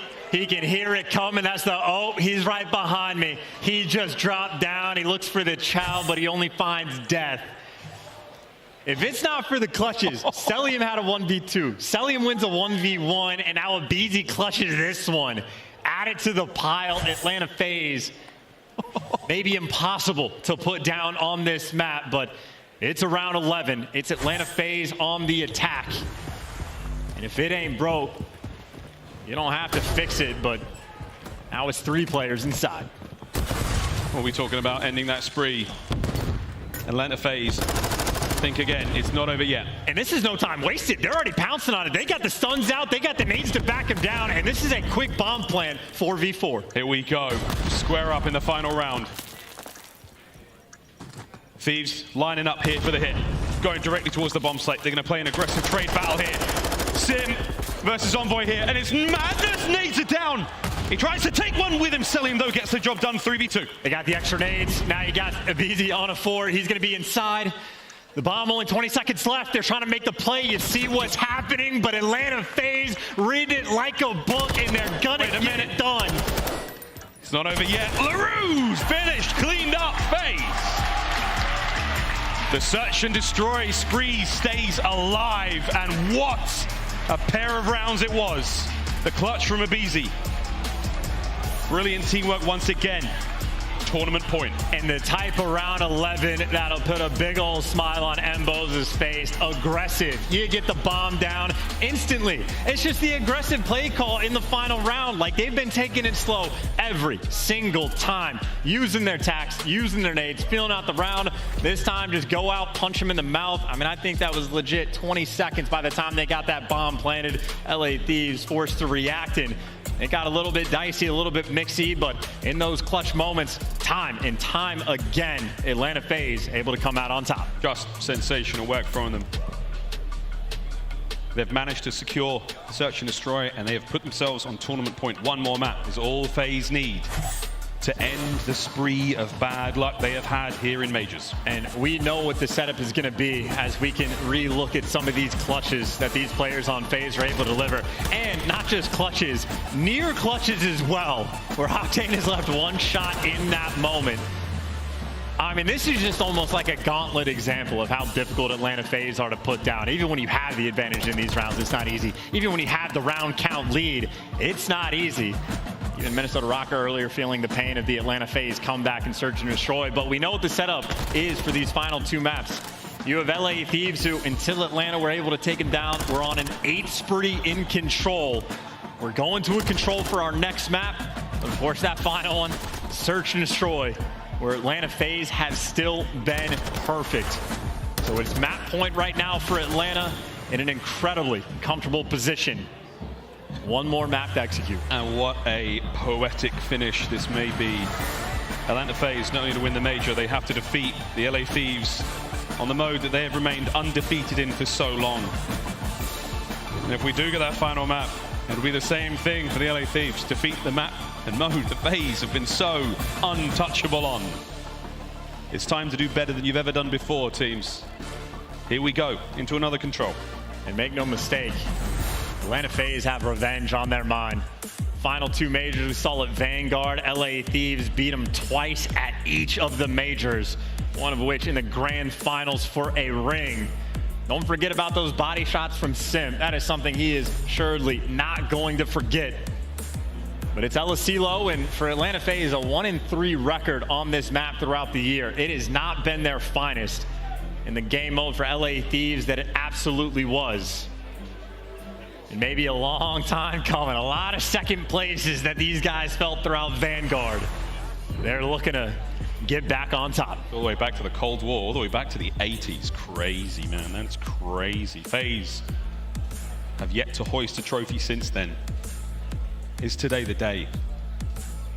Is this destiny fulfilled? We'll find out. The LA Thieves, the good old red rivals, they're going to have something to say in this game of control, and this is where FaZe have to dig as deep as they possibly can. I don't know what Coach Crowder passed on to them in the final moments there. Whatever he said, we'll see if it helps in a moment. This is going to be a battle. I mean, this is already a battle of endurance for LA Thieves. I mean, maybe it's a good thing that they've been 3-0ing teams left and right to almost keep things to a minimum, because they've played a massive amount of series. This is their third one of the day. So much Call of Duty they have played, and Atlanta FaZe starting to rack up the maps as well. The tail end, potential final map, if not one of the final two of this tournament. And Abizi hasn't even broken a sweat. One more map, FaZe. If Thieves win it, we go to a search and destroy in Mikado. The final chance here at Major 2. What a series it has been so far. We stick it out. The game of control, 2 zones, 30 lives either side. First team to win 3. Let's get it. In a map where even if you find yourselves down, you will never be out. How quickly these zone captures can come through. Always the opportunities when you're on the attack. It'll be LA Thieves on offense first. It'll be the First Blood King, whose perspective we're watching. If there's a kill on the map to be gotten, Abizi's looking to get it. We're going towards A here on the attacking map for the Thieves.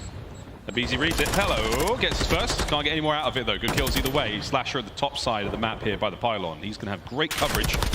And a big win there. Well, how quick can Atlanta FaZe actually jump towards this B zone now? Abizi's going to be the first one maybe back on the mix and selling maybe to spot these players out on the cross. But it's one of those moments. If LA Thieves start finding a couple kills, you can hop that zone and get those 6 fast. But Atlanta FaZe does not care. Oh, no. They're picking you apart. Another 4-man wipe. Only 1 life lost. Everything else has been perfect. And that nade landed as well with BZ. Slows down the progress here, and look at the aggression. Slasher is the man on the far right-hand side of the map. The LA Thieves, they are pinned. They are pinned down. They got the spot shot. I mean, they are literally at this point playing a pump. They have them contained to this section of the map. That tiny little green building, that is it. That's all they've got. Can they break out now?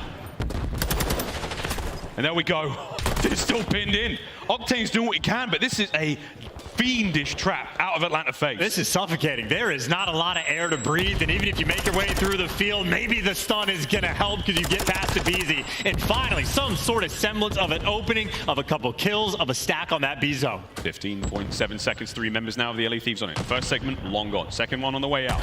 Here come the nades. The trophy's going to help out. Trades abound. Kenny, just hold on, son.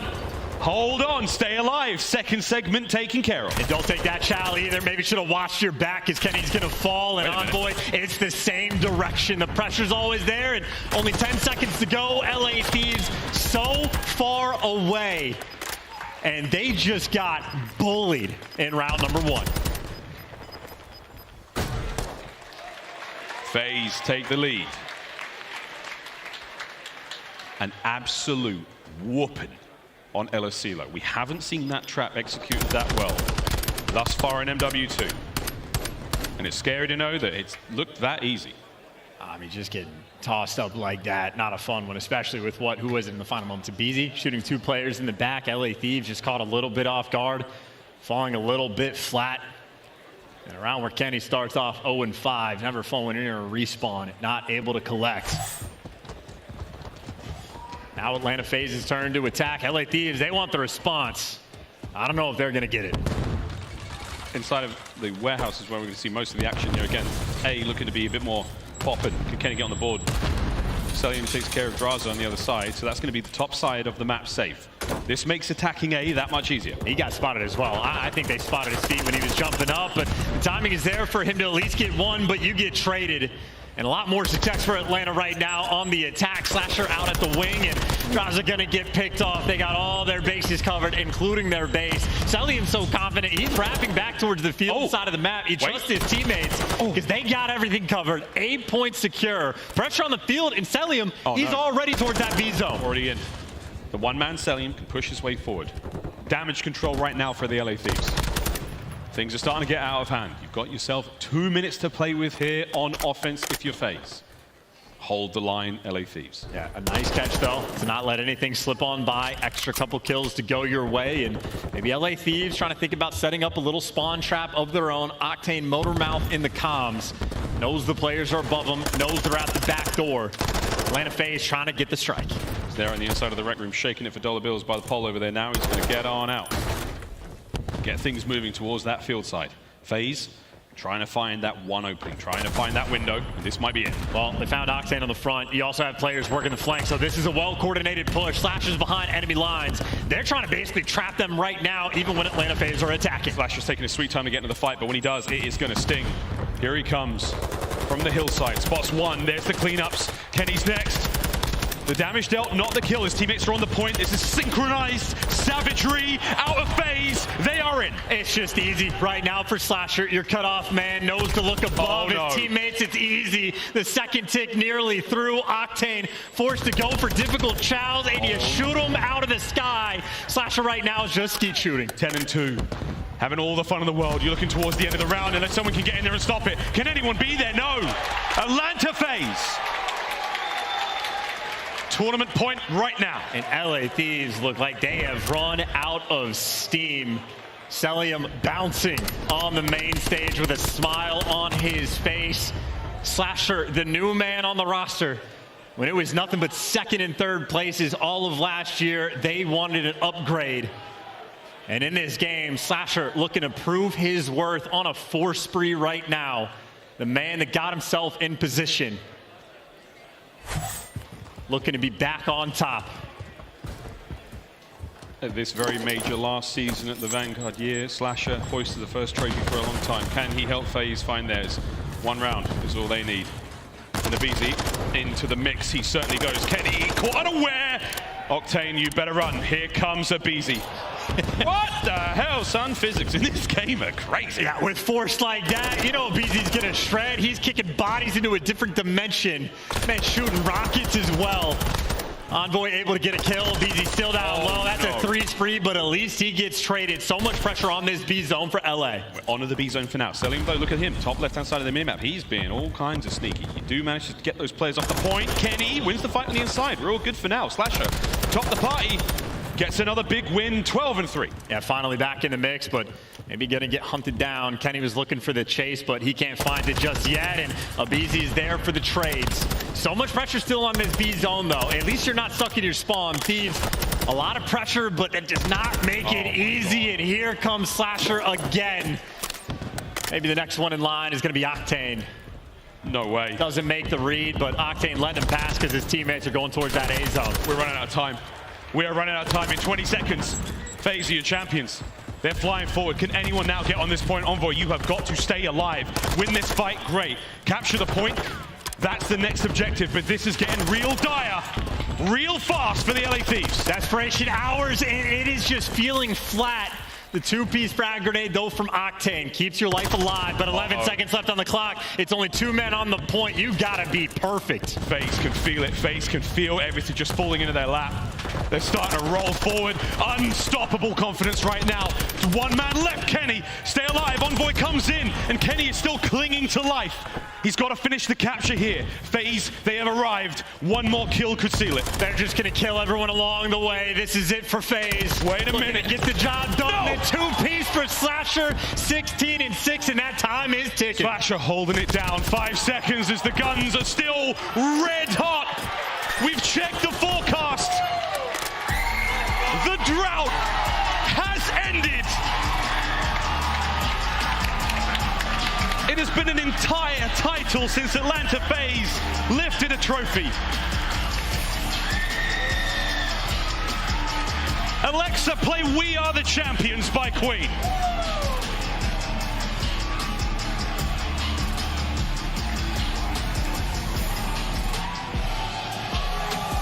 Atlanta FaZe made the roster change for a reason. Second place was not good enough for the entire year. They hold the trophy. They got their revenge. Your Major 2 champions, Atlanta FaZe. And my God, how good it must feel for these players to have come so far. They've taken down seemingly everyone to get to this moment. And the LA Thieves, chance, the lower bracket run was there. They were building up momentum. They were destroying squads along the way. 3-0, 3-0, 3-0. The one man who gets it done in the lower bracket run, he's on that stage, but he's on the wrong side of it this time. No one was going to take that title from him. Slasher remains the king of the lower bracket run, and now he's the king of Major 2. Keeps that legacy secure, gets to throw out some of those phase ups. And everybody knows how difficult it is to get and stay at the top. Atlanta FaZe, who dominated that position for so long, feels like they're back at home. And you have to hand it to the team, the camaraderie. The phase 3 of Simp, Abizi and Selim are so tight to bring in another player to the fold, to bring him into the system, to trust them enough with such an important position, such amazing responsibility, and Slasher, the one man who rose to the occasion. What an unbelievable performance in the final map. Instrumental in many, many victories getting here. FaZe are back on top. And that is a terrifying sight for the rest of the league. Flawless in search and destroy as well throughout the tournament. Not a fun thing to deal with. I mean, Slasher won Major 2 last year off the back of search and destroy as well, but every single game mode, so clean. They just put the league on watch. Going into the next Major, I mean, hey, all eyes on FaZe. There's no doubt about it.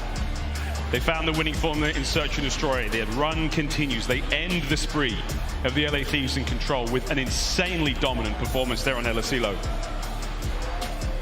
What changes will come on the 15th with Season 2? Will it be new maps? What will it be? What changes to the meta will we have? Will FaZe remain the team to beat? Well, we'll find out about that later. For now, it's the Guy Blaze on stage with the winning team. As you said, Miles, the drought is over.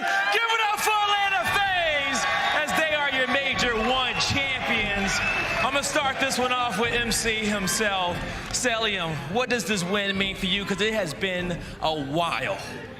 Yeah, of course, man. This win has been like over a year, so it's been a long time since, you know, we won, but I'm happy that we did it here with Austin too, especially. Like, Austin's a great teammate, and everyone doubting him is just dumb at this point. And I just want to say one thing too. I can't wait to save Ben's head, so I'm excited. Oh, Ben, get ready for it. BZ, how are you feeling, man? You have been locked in all weekend long. I have seen you every morning making sure that you can lock this one. But what does this win mean for you right now in this moment? It's amazing. I mean, bringing Austin onto the team and, you know, everyone doubting us and stuff, like, Austin's a beast, and it feels good, man. That 1v2 on that S&D felt amazing, too. I was going to ask you about that one because that was a big play right there. Now, Austin, let me walk on over here. Let me scoot down the line real quick, okay? Once again, last year, your last win was at Major 1, but now you get to do it in red.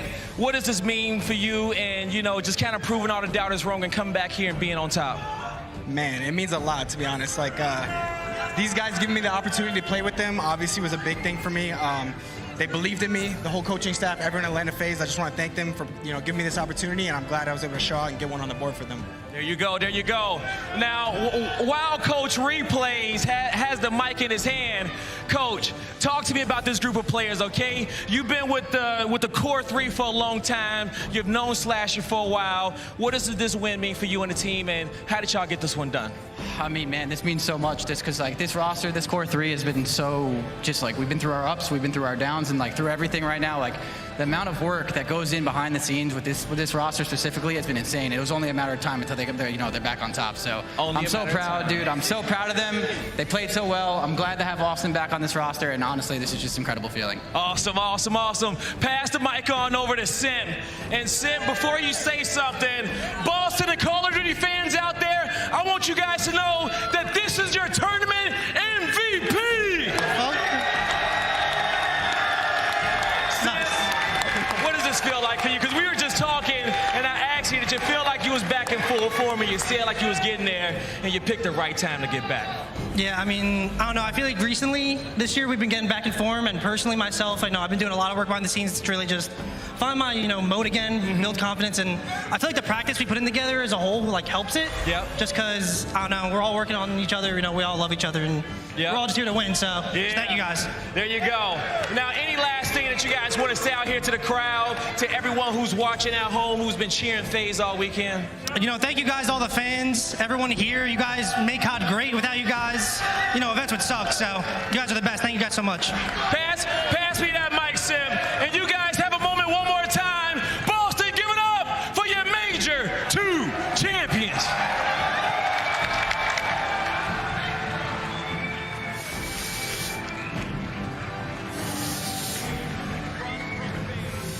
Boston, as they completed against the LA Thieves, finally the Thieves' epic run through the lower bracket, shut down by the originator of the lower bracket run, Slasher. And this is so amazing as we look back here, because this is now back-to-back years for Slasher, winning Major 2. He did it with the LA Gorillas. Now as the new piece, he pulls it off with Atlanta FaZe, and he gives this team a trophy, one that they have been in such a drought for. Yeah. Finally, they're walking home with gold once again, Nameless. Yeah, you know, it's been such a long drought as well. I feel like they fought so hard for this. So many second-place finishes. They end up making a roster change, and they bring in Slasher to fix their search and destroy. Well, guess what happened? They fixed their search and destroy, and they win 17 of their last 18 search and destroys. That is absolutely insane. These guys are disgusting. They come away with the victory against a strong LA Thieves team who made a miraculous run. I mean, those are world champion squad that they had on the other side of that stage, and they get it done. I absolutely want to give a big shout out to everyone who is leaving the venue right now. Boston, you all were incredible. Thank you for the vibes. You set the tone all weekend. And this Atlanta team, they put on a show for all of us at the end. Alley Cat, I want to come to you. This FaZe squad, We all called LA. We saw the streak, but FaZe proved they are not to be messed with in S&D and Control. They clutched up and they were able to just impress everyone with their comebacks, especially in that final game 5. And that's been the kind of the tale of Atlanta FaZe is once that switch is flipped, they seem like a completely different team on the map. And I feel like we saw that after that map won in this series. They kind of fell a little bit short, and that switch was instantly flipped on the side of Atlanta FaZe. And it was just a long time coming. I'm very happy that they got this win. You know, we talk about teams and droughts. Obviously, teams can go through franchises and not end up coming up with anywhere close to a win. And we can call that a drought all we want. The Atlanta FaZe, it was second, it was second, it was third, it was second again. Even at Champs, it was second. So not only that, they got revenge against a team in LA Thieves that cut them short so many times last year as well. It's just a big win overall. Ton, we all know their bank accounts are flush, but now their trophy case is a little bit more stuffed, and we have to take a moment and revisit one of the key moments. Shout out to my guy right there, world champion replays with another trophy in his case, the greatest coach in the game, if you ask me. But we got to take a look at what Abizi did to give them a chance. They were in that second search and destroy. They're down a man after Slasher finds Simp at the start of the round. We see the epic push in. 3 players trying to track him down, and Abizi outguns him here. Yeah, the 1v3. It's a big moment in the game. The snapper onto Kenny, and as we said, sometimes Abizi can come into a map and just not be existent, but when he is existent on the map, he is an unbelievable player in the X Factor for this Atlanta FaZe team. And we're talking, that had to be the game-changing moment, right, of this series. You just take all of the wind out of LA Sales. 100%. And then what do they do the very next round, Puckett? They run and they instant plant it. I know Bose is somewhere sitting proud that they got the rock down and they forced him to come to them. And what happens there? I mean, they're in a small room. Atlanta FaZe in a tiny terrace. You ain't winning that fight. Allie, our final map stats come with the look of this. Let's walk our fans through as it all started with LA taking the first map. They came in hot, but then it was FaZe in back-to-back maps. And it doesn't even really tell the tale of how insane that Mercado hardpoint was. When it got to that final bar hill, it should have been all for FaZe, but LA Thieves miraculously make that break in and make that miracle last hill. I think for me as well, one of the massive turning points was the fact that, you know, we'd be talking about the side of Atlanta FaZe undefeated in Search and Destroy, but you look at that hotel Control. Control is where Thieves have been so good all week. And when they lost that, I was like, they're in trouble now, because that's one of the ones they've been coming into. That's our banker. We should be able to win our controls. Let's see what else we can do. You lose that control, you're in danger. Love what we saw in those controls. Here's a look at the final game of Control, and you can see the numbers. Slasher 17-7. He combines with Celium as the ARs drop 35-15. But we got to talk about Simp. He was 9-11 in that last game, but this man was the X factor. He was the one that popped off, that created opportunities for the rest of this squad. And Ali, we got to talk about the MVP and exactly what he accomplished here in this venue. He broke records. I mean, he broke records in this venue, and you know what, even in that final series at Hotel, 14-4 out of Simp. I mean, he's the MVP for a reason, right? And it's not only just the KDs that he was putting up, but it's the fact that he changed himself and evolved as a player in the middle of these series, in the middle of these maps, to try and put himself and his team in the most optimal position every single time. Simp is your MVP, chat. Show him some love. Make sure you're following his channel between now and the next qualifier. And if you're just joining us, you're a little bit late, but here's how things shaped up. Your bracket, it all started with FaZe coming in. They played Optic for the #1 seed. They lost that battle. So that means they took the 6th seed in against the Breach. 3-2 as they come back against the Breach in that series. Then 3-0'd the Toronto Ultra. We saw a grand finals go to another game 5, or sorry, the winners bracket final, another game 5 against the Rocker before they cinched the deal with a 4-2 win against the Thieves. And what does all this effort earn them?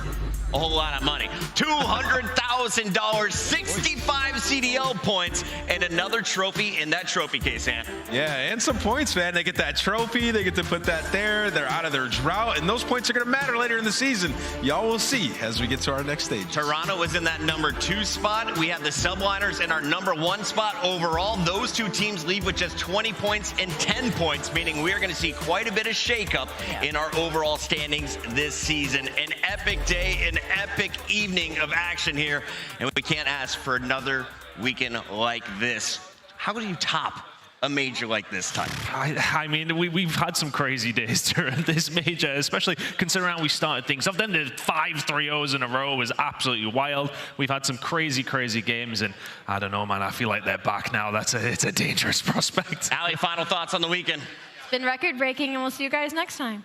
I was just glad I was able to make it back into the venue. This is an amazing weekend. You guys freaking smashed it, and Major 3 is going to be no different. It's going to be lit, man. From the ER to the grand finals, Nameless did it all this weekend, and we're going to do a whole lot more, but that's up to us. You guys enjoy your Sunday. We will see you for Major 3. The qualifiers kick off in the middle of February after the Super Bowl. We'll see you then.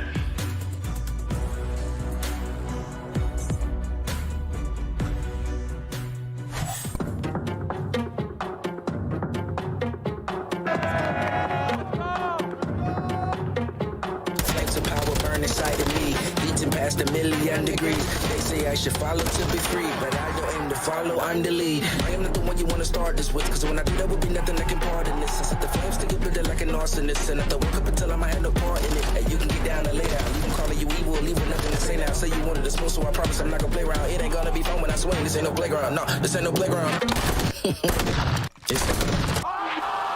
Oh, you said you wanted to win, well, this the right fight. Perfect when the darkness comes, turn on your nightlight. Oh, you should have brought you a gun, cause we don't like knives. Since the power went to my head, haven't been quite right. Flames are burning, things are churning, knees are bending, ankles burning. I'm the teacher, you should learn it. I'm the judge, and here's your verdict. This is hell, and you deserve it.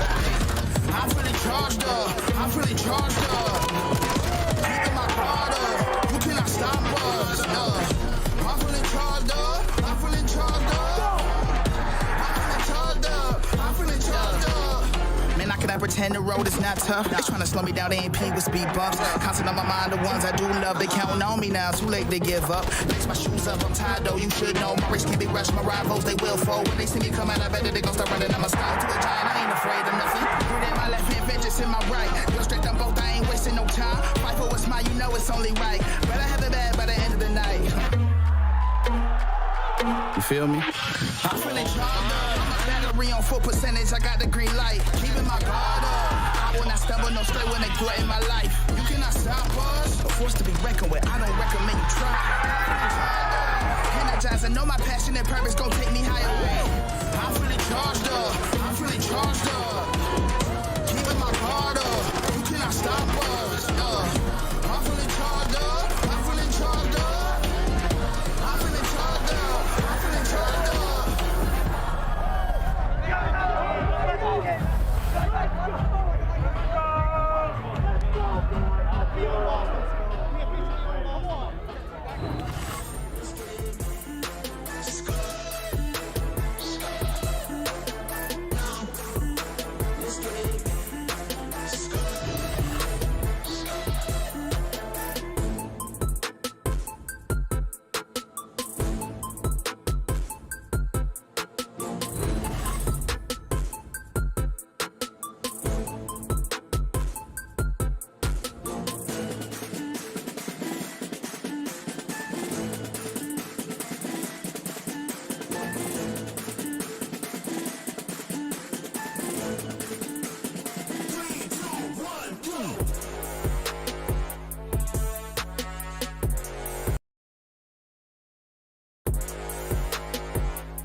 What's up? Kinda cool the way you mix it up. Like this?